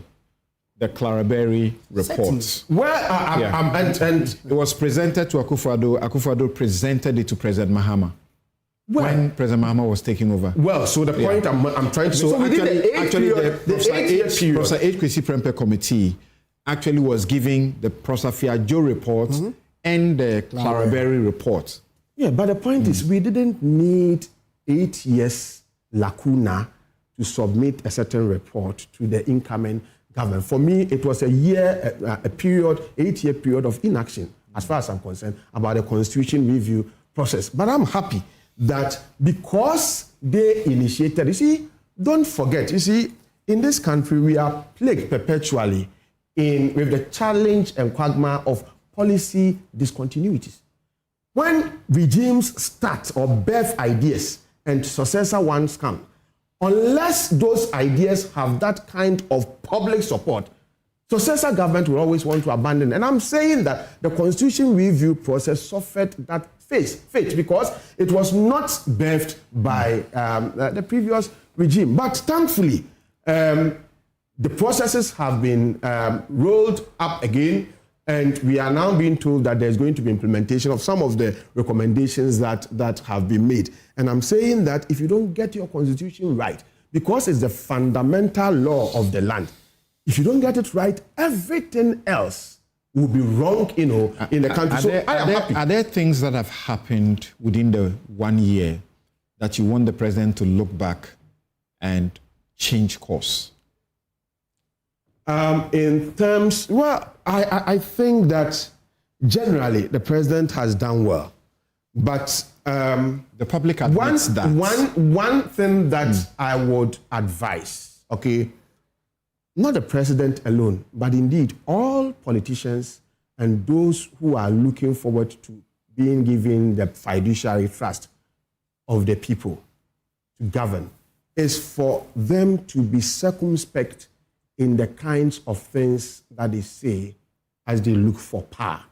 Okay, now there is a certain frustration, in the minds of many Ghanaians that the processes towards bringing justice or dealing with people who may have run afoul of our laws, people who may have looted our resources, the processes are too slow. And when we're going about promising that we're going to be dealing with them, we did not let them know that, look, we'll be dealing with those who have looted the coffers, but the processes will be subjected through the slow-paced legal system that we have. Is there anybody who was under the impression that the processes were going to be like a military regime style? You may not have been under that impression, but I'm telling you that there are quite a You have number just joined that sentiment to say the processes are a bit slow. But to have managed about 10 significant cases in court and they ongoing, being prosecuted, it's a lot of work. It's a lot of work. I'm talking about the sentiments and perceptions or the feelings of those who give power to those who govern. I'm not talking about you and I. Okay, this is the feeling that they are expressing. And I'm saying that in the next time, if you are going to look out for power, you have to approach some of the things you say to the people with trepidation so that they become measured in their expectations, so they don't put a lot of pressure on you. Because like you rightly said, and we heard the Attorney General saying and doing several press conferences that he's been holding, a lot of things are being done. But because nobody has been thrown behind bars as of now, people feel that it's slow. It's not possible to expect in our judicial system that in 1 year, within 1 year, a criminal process would have started and terminated in high-profile cases like this. That is a perfect view of a lawyer. Minimum 3 years. And a perfect view of a lawyer and an opinion of somebody who knows the process. But how many Ghanaians are like you? Okay, so my point is that this is placing a certain pressure on the system, but the system or the government of the day would necessarily have to follow the laid down legal processes. And so if you are asking me to speak to politicians about some of these things, I'll tell them that next time you are promising, make sure that you also allow the people to appreciate the processes that are involved, which sometimes are necessarily slow. But I also want to say that despite the goodies, despite the benefits, and despite all the positive ratings of the government, I am thinking that there is a challenge. There is a need for the government to be able to carry all on board to help it trickle down its gains to the people. All right. I don't know whether you've heard people saying this, that things are good, but prices are still high. Let me give you an example. I just went to... You have overdone your time. I'll return on this matter because it's very serious. Okay. And we have heard people accusing, we say we are 70 or whatever percent or 80% or what Christian. And they're saying these are the Christian people in the market. Things are reducing, but they are refusing to reduce. And so I wanted to finish, conclude. A quick break. I'll return to that. Okay. A quick break. We'll be right back.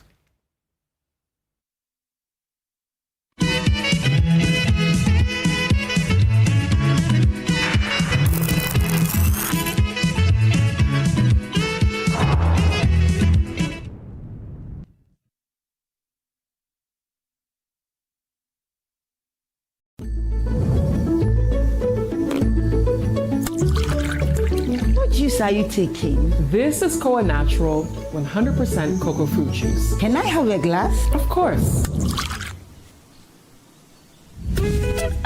Koa Natural 100% cocoa fruit juice is not just your regular cocoa drink. This is an innovative juice made from the pulp of the cocoa fruit. Once the cocoa pod is harvested, the pulp, which would have been previously discarded, this time is set aside, and that is what is used to make your Koa Natural 100% cocoa fruit juice. Not only is Koa refreshing, the taste is incredible. Wow. There's no added sugar, no additives, and no preservatives. 100% cocoa fruit juice. Don't worry, you won't be left out. Wow, this is unbelievable. I would take this anytime, any day. Excellent furnishing in a real estate business is a great deal for survival. My struggles as a young estate developer were cut short when I discovered Fernart Ghana. With quality furniture made from the finest woods and amazing after-sale service, Fernart Ghana changed my story with every single home I built. It's a one-stop shop that serves the interests of clients with a variety of living room and dining sets, solid wood kitchen installations, wardrobes, doors, cabinets, beds, pergolas, floor parquets, and many other wooden product that will last a lifetime. With Fernat Ghana, all clients are offered the opportunity to customize furniture to their specifications, and the smile on their faces says it all. Thanks to Fernat, now your home can look beautiful with furniture that would last for generations. Visit Fernat Ghana today and share my story. Locate us at Yaniba Estate, Osu, Accra, or call 0303-966085 or 055-278-4097. Think wood, think Fernat.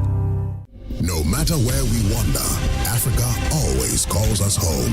And here in Ghana, Stanbic Corporate and Investment Banking, together with clients like Gensa Energy and Goldfields, is driving sustainable growth. The transition from fossil fuel to cleaner energy is quite imperative for the growth of a continent that we call home. We want to contribute to delivering affordable gas for industrialization in Africa. Stanbic is a bank that is focused on impacting lives, and Gensa has the same vision and mission. Having a reliable source of power has helped our business and our operations in a significant way. At Stanbic Bank, we bring businesses together, empower communities, and invest in the next generation. Stanbic Corporate and Investment Banking, driving growth, creating impact.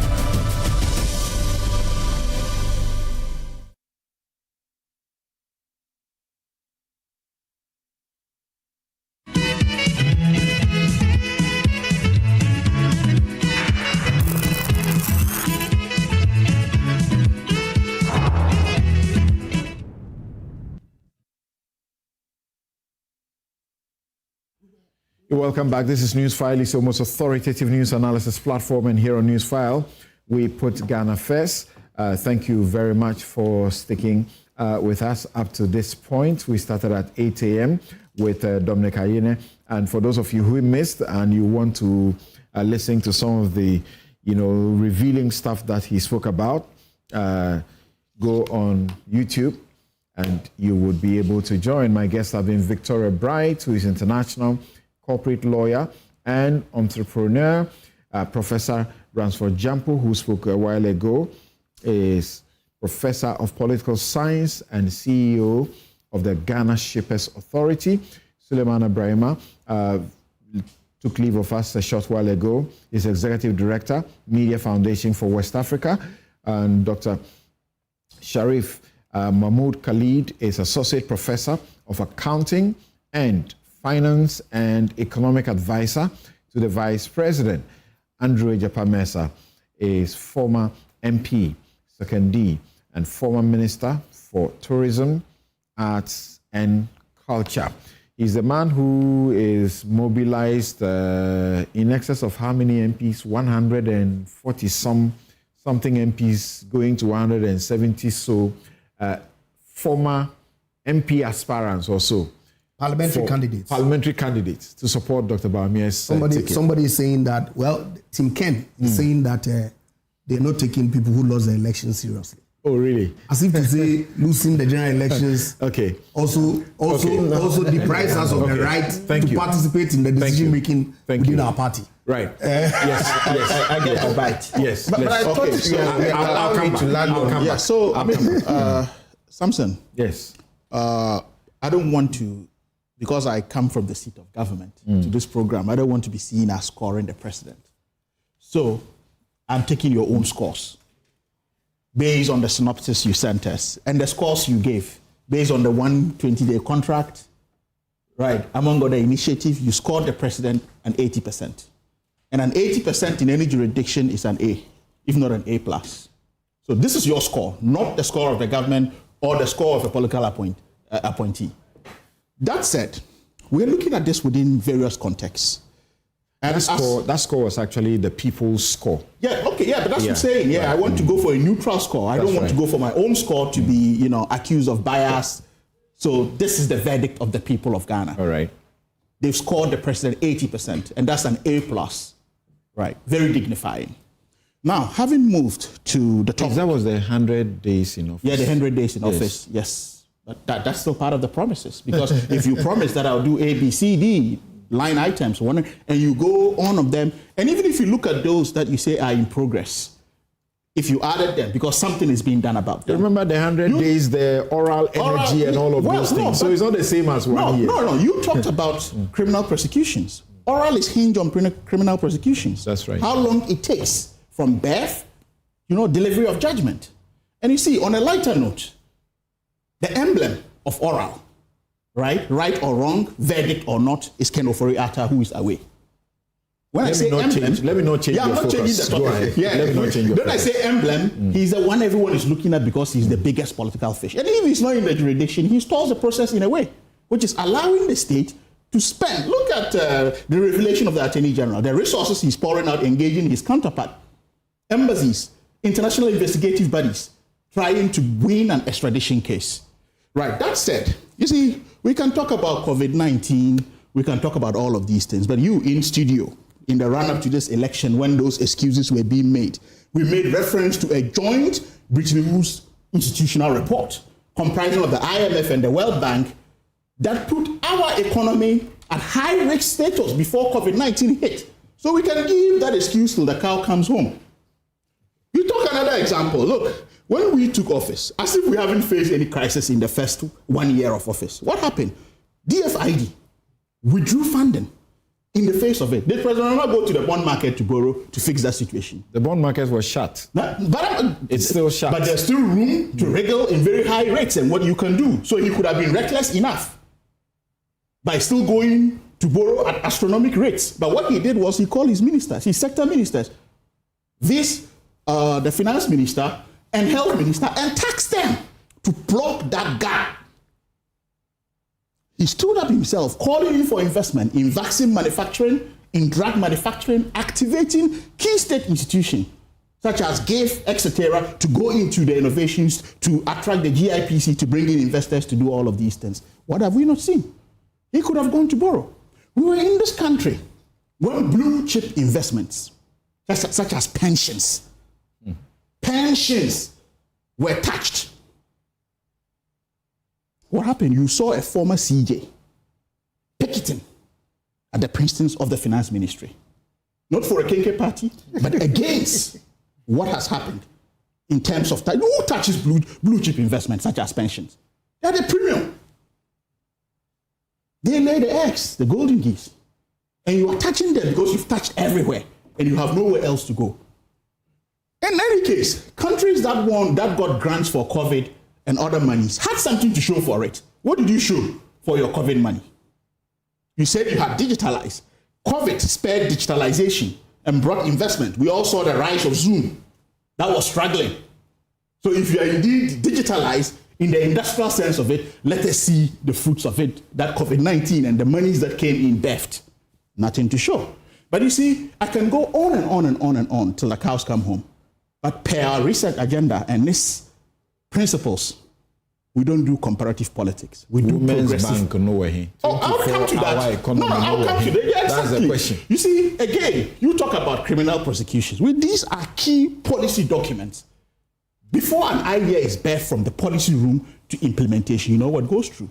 The president has shown key commitment by appointing an advisor on 24-hour economy. The advisor says, look, I can't sit in the presidency and push paper. Let me go out and implement this. He set up a secretariat. Go to the IGPC, the GIPC, Ghana Investment Promotion Council. There's a 24-hour desk. Go to GIF. And all these institutions that can anchor development are bringing that. You see, when we talk about, I don't know how we can belabor this point of the 24-hour economy when we talk about incentive side of it and the demand side of it. It's as though we say, look, is something not happening? Have we exhausted our mandate in the delivery of that? We talk about the Women's Development Bank. My good friend Bobo, he has been a banker. He knows what it takes to develop a bank with regulatory issues, with policy procedure, etc., etc. The Constitutional Review promises August. That was even going around the country engaging people. They delivered in December. Nobody will go after them because it's a process. Even we as researchers, we get in. We submit our papers for review. We could write to editors and ask for extension because we feel certain things need to be done right.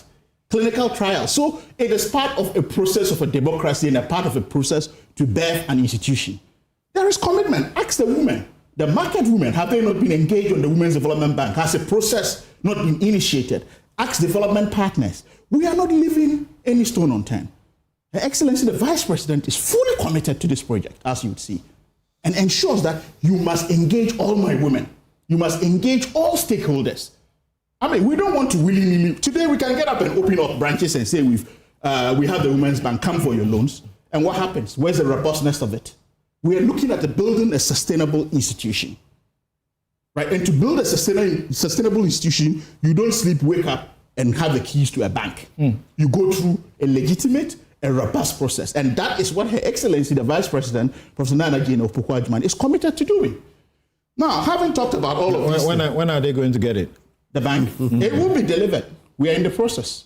As I said, ask those... Now, the point is, I can't sit in studio and say exact date, this is what it is. I've given you several examples of what it is, but the bank would be delivered. And the delivery of a robust, sustainable bank is what matters. Now, you look at all of these things we talk about in terms of leadership. Reserves. What are the current reserves of the central bank? Right? We're talking about gold program. You know, my very good friend and comrade Sami Jemfi, who did an excellent job in soaring up reserves. We want to go after him by saying he's cutting losses, when we are not looking critically even at the core mandate of a gold reserve program, whether it's profit-making or not, and what it seeks to bring into an economy. You know, but you see, I don't want to drift away from actually giving President Mahama his 80% credit that the good people of Ghana have given him, and his Vice President. Let me wrap that in. You see, I hinged it on, you mentioned ethics, which is very cardinal. So from an academic point of view, I hinged it on Nicomachean ethics, Aristotelian ethics.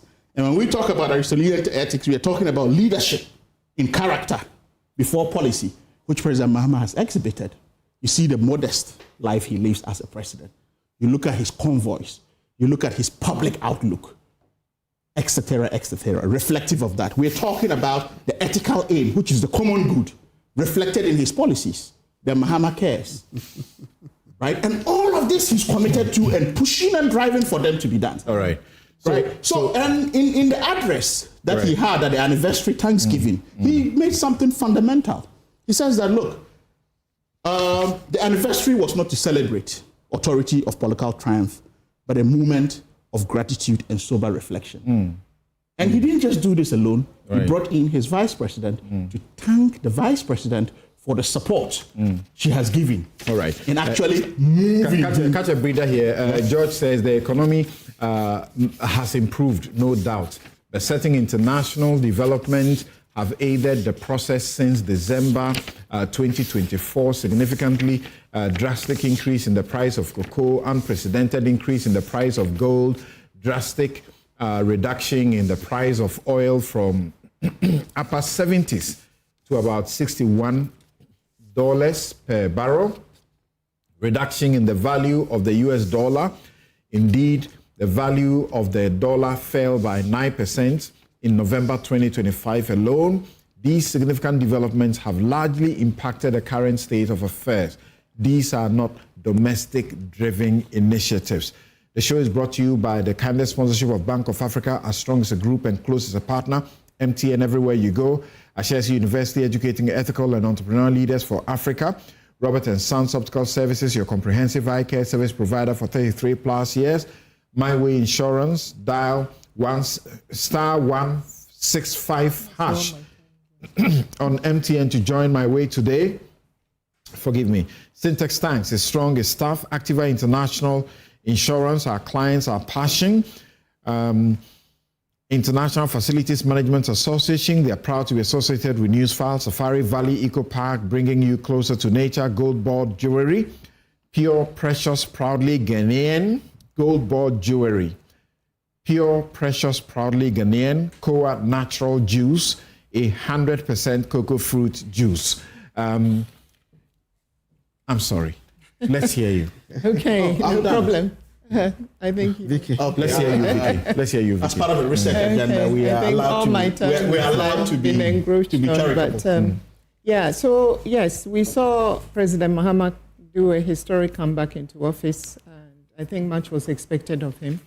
He inherited a tough set of circumstances, and I would say that overall, he steadied the ship, and now we have to see. We need to get the ship moving, sailing. I would say he's made a solid start, and we need to give him credit for showing immediate focus and early direction setting.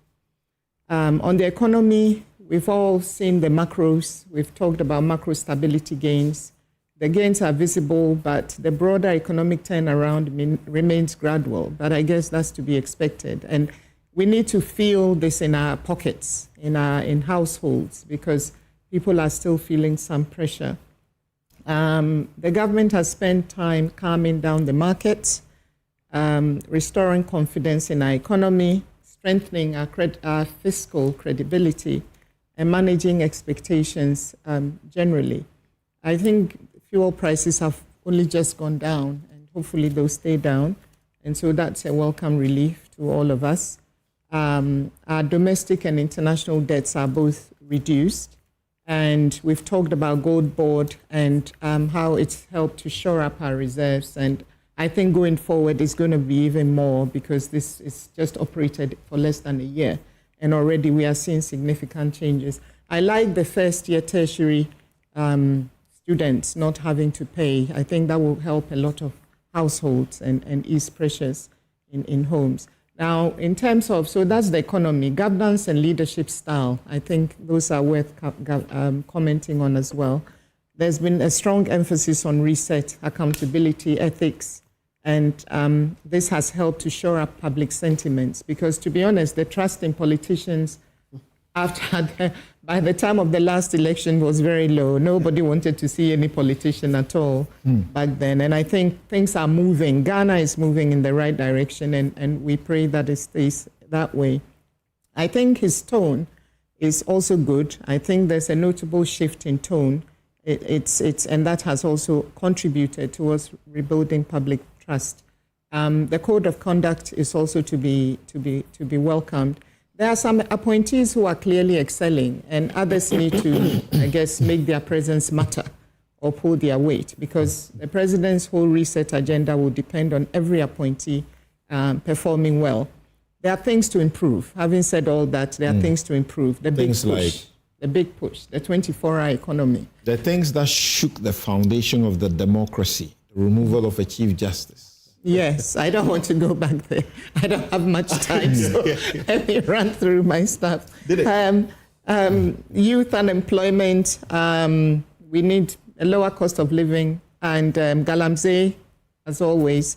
I think we need a big push on galamsey until our water bodies start changing color back to their natural colors. I think people will feel that the galamsey fight is not being won. So we need to see to believe it. And so, yes, I think all in all, yes. And of course, I'm a woman, so the Women's Development Bank, I'm also waiting to see it. So that is what I'll say. Thank you very much. Thank you very much. I've got just a minute to go. And I did it in 4 minutes. Yes, you did well. Yes, Ejapa. It's unfortunate we didn't get time to from this side of the table is being plainly positives. Oh, but they're obviously negatives. I mean, I mentioned some of the negatives. I mentioned the positives as well. I mean, it's not in doubt that the CD has stabilized. Okay? We know the reasons. I'm saying that, and indeed, the president himself in his Thanksgiving service said that this year is going to be the real test, because that's when you exit from the IMF program. Pressures from the system is going to hit you. Okay, budget performance last year was only 59% or so. What it means is that a lot of the programs that were outlined to be delivered were not delivered.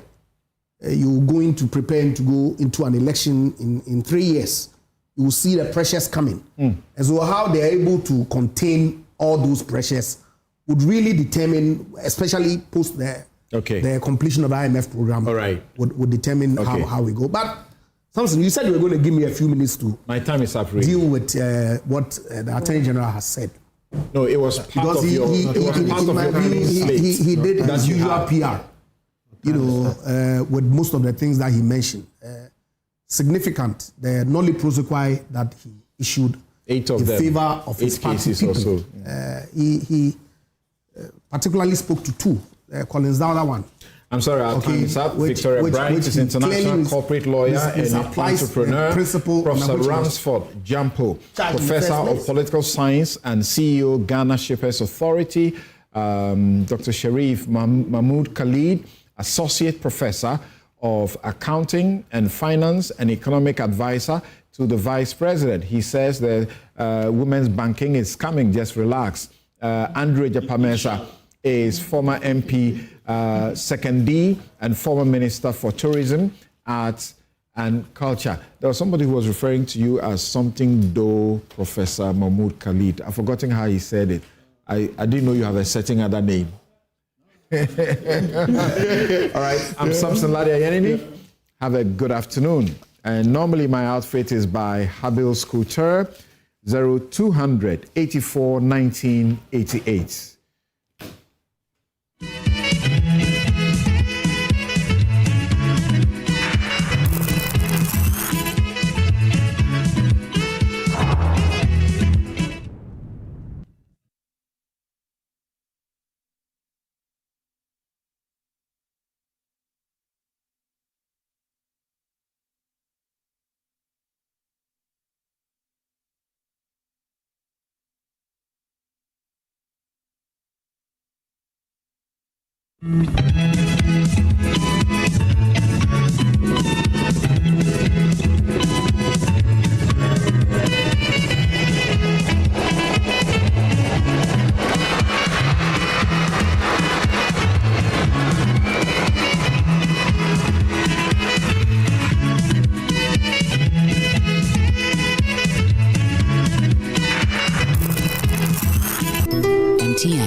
Bank of Africa, as strong as a group, as close as a partner. Where Duraplas goes, water flows. PS Industries has introduced a new roofing system known as Colorlink Plus. Flamingo paint, simply superior. Syntax tank, are you strong? Are you tough? Cherry Tree Properties. We develop spaces as though we were going to occupy them.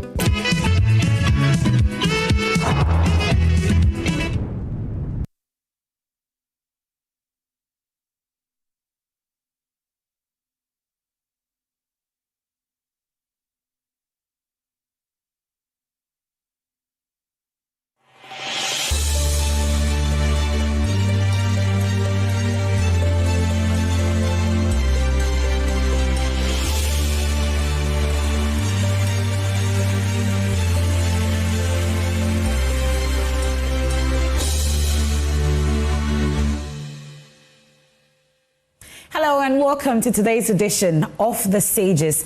In this edition today, I'm particularly excited because we get to interact with a global African, a Pan-African, I call her a feminist. She's a stalwart academic revolutionary, an intellectual. She's an author as well, and a woman of many, many parts, and simply a good human being is what many have described her, plus more. She has a lot of influence in the space that she finds herself in, and continues to inspire many, many women, both young and old, and I am particularly excited to be hosting her in this edition of The Sages. May I introduce to you Professor Carol Boyce Davis. Welcome to today's edition of The Sages. Hi, thank you so much. Welcome.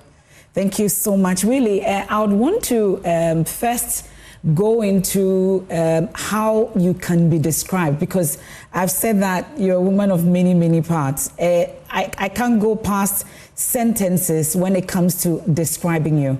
How would you be able to describe yourself? Maybe in just 3 sentences. Are you able to do so? Yeah, I can. I see myself as a Caribbean girl inside.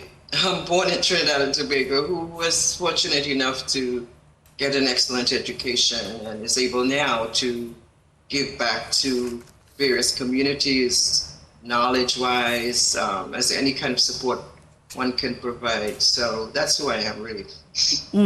Over the period, at least when you hear the introductions that people give you, I've seen the beautiful pictures behind you that we'll be getting into. But really, what kind of description would you say surprised you the most when people interact with you, you would say? What surprises me the most is to hear back from young scholars, how many of them have read my work. I was at the Caribbean Women's Association conference, the Association of Caribbean Women Writers and Scholars conference in Costa Rica last year. And when I was being introduced, somebody who was one of there were 3 women who were introducing me said, how many people in here have read Carol Boyce Davies' work? And everybody put up their hands, but that really blew my mind. And I say that because we tend to write or do scholarship without even thinking, at least I did, into the future that it would have that kind of impact. So it's a joy to have that as a response. So that I want to say that aspect, recognizing that your work has traveled the world and people everywhere you go will hold up a book and say, I've read this, or this helped me through my PhD exam, or this helped me through arguing with my profs at Oxford that there is a field called Black women writers, or African women, or Caribbean women, as the case may be, and multiplies, of course, as you can tell, right? So that aspect for sure. That must certainly give you some joy and fulfillment, doesn't it? Absolutely, for sure. But what part of the journey? I've seen the schools that you've been to. I know you've been to Nigeria, you've been to Africa extensively. We'll get into it. But what part of the journey would you say has been the most difficult? Oh, wow, the most difficult. Actually, you know, I tell people that my generation was amazingly positioned because we were the direct beneficiaries of the kinds of struggles that people like Martin Luther King Jr., Malcolm X in the United States, all over across the Caribbean, Eric Williams in Africa, people like Kwame Nkrumah and others, Stokely Carmichael. We are the direct beneficiaries of that generation and really pushed to make sure that we had access.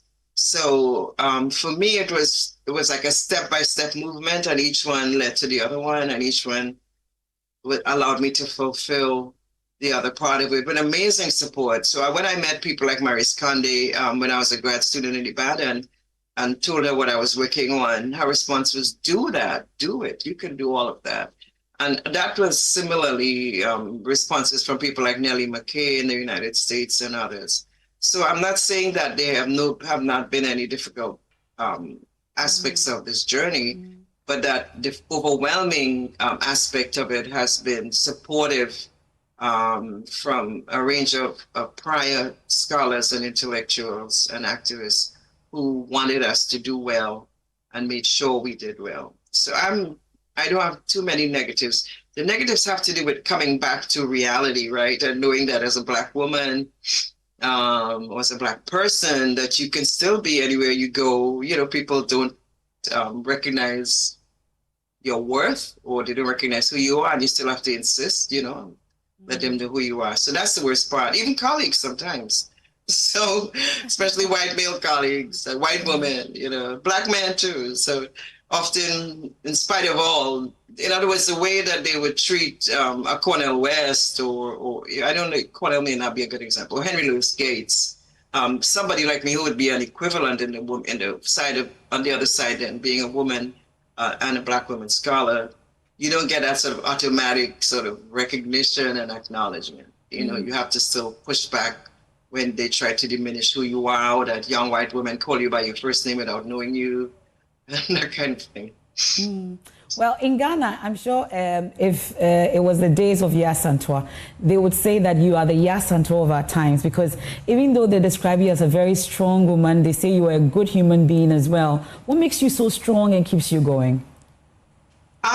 Humility, and I come from a family of women who were teachers and educators, and a family that was always giving back. So whatever we had, my aunt, for example, in my community, was the person who, I don't know where she would get it because she was not a wealthy woman, but she would provide lunches for all the children in the neighborhood almost every day. And this would include making, you know, pots of food that the school children could come and get a free lunch. And we still wonder, how did she find that money? You know? But I'm sure all over the world there are women who did that, and I come from that kind of family. So I tell people, whatever I have, whatever they did, I could do more just because I have more. So can you imagine just thinking back about what those women were able to do without the resources and still feed community and still help you go to school and still give love and still dress up and look beautiful when they went to church on a Sunday morning. So we can do more. We have more access, and we need to share that access as often as we have it. Definitely, I buy what Toni Morrison says, that when you're free, you have to free somebody. That Harriet Tubman logic, that you're free, yes, but are you going to just be running by yourself, or are you going to really try to get others to similarly, learn that they can be free, and also to activate it by the imagination and by actuality. Yeah, you earlier mentioned University of Ibadan, something that excites me, and I wonder a lot, because knowing that you went to Howard University, University of Maryland, amongst others, really, why the choice of University of Ibadan? I actually love that question, because it actually was not a choice. When I was completing my master's at Howard University, and you need to know, when I was at Howard, it was a time when people like CLR James, the famous Pan-Africanist, taught Pan-Africanism there, and I would sit in his classes all the time because I had friends taking his classes. And although I was literature major and I did not need that class to fulfill my requirements, it was really one of those opportunities to have direct knowledge from one of those gifted scholars. And I also had Leon Damas, one of the founders of Negritude, with Aimé Césaire and Leopold Senghor, one of the three founders of the male founders of Negritude, as my thesis advisor, and a really famous poet named Stephen Henderson, a scholar of African-American poetry, as my thesis advisors. So when I was finishing my thesis, I went home to Trinidad on vacation to visit my family and so on. And in the newspapers, there was an ad indicating that there were scholarships available, Commonwealth scholarships available to go to Africa to study. So I filled out the application while I was there without even thinking anything about it. And then I was in Howard finishing my degree, and then I got a telephone call. This was before cell phone and all that, so it must have been in the office that worked. And I got a telephone call saying that you got the scholarship. So then I had to really quickly find the means, all the things you have to do when you're going to Africa and preparing to leave your apartment and travel and travel to Nigeria. So it was a Commonwealth scholarship that marked the fact that the Trinidad and Tobago government had established a diplomatic high mission in Nigeria, but it was their diplomatic mission, of course, covered all of West Africa. Okay. So in marking that, they offered Commonwealth scholarships to people who wanted to study African literature. So here I was at Howard University just finishing a master's in African studies with emphasis in literature and sociology. So then I was really positioned to apply. And keep in mind that back then, the University of Ibadan was like the premier location for studying African literature. Whenever you read anything, it came out of Ibadan. There were all these major German scholars there who had gone there to do research and publish, edit journals. The writers, were always there. We saw work coming out of this. It was like an amazing thing. It was like the culmination of everything you wanted if you could go to Ibadan. So I applied and happily got a scholarship to go there. So again, this is what I meant about that time period when all these opportunities were becoming available. I hope they didn't give you a Nigerian name. Did they? Actually, you need to know. Actually, probably is when I went to Senegal first, and I got a name. Somebody just gave me a name. They're like, "Oh, you should be Aisha," and I was like, "Oh, cool." And I used it for a while. And then recently, when I went to Kenya, I went to Nairobi. They actually gave me a name, and I love the name. It's Washera, and it means one who travels for justice and knowledge. And I mean, that's me. I love that. But you know how heartbroken we are in Ghana that you didn't choose to come to university here, at least to do that here. But I know you compensate us at this point. At least we have the stages going on now. But I know you've been to Ghana a number of times. What has been your experience in Ghana? Where have you been in Ghana? I'm dying to hear about it. But keep in mind, when I was a grad student, this is a great story. When I was a grad student in Nigeria, I traveled with, I don't advise this, nobody can do this anymore. I traveled with a young African-American journalist who had come to Nigeria to do research for a while or whatever. And we decided we were going to go by road across West Africa, all the way as far as we could go, planning to go to all the way, Ghana, wherever. So we traveled across by road, taking all the various little buses and so on, and crossed over, what was then Dahomey, over to Togo, and over to Ghana. But you need to know this, Nigeria, is a very rough place, right? But when I got to Ghana, that was when I really felt that I had come to Africa. Because given that Pan-Africanism is one of the sort of most recognizable political and cultural features of Ghana, people would automatically say Akwaba. And it's like, wow. Whereas Nigeria, they were like, get out of my way. Nigerians are really tough. Yeah. So to the market and people push you. Yeah. So like this.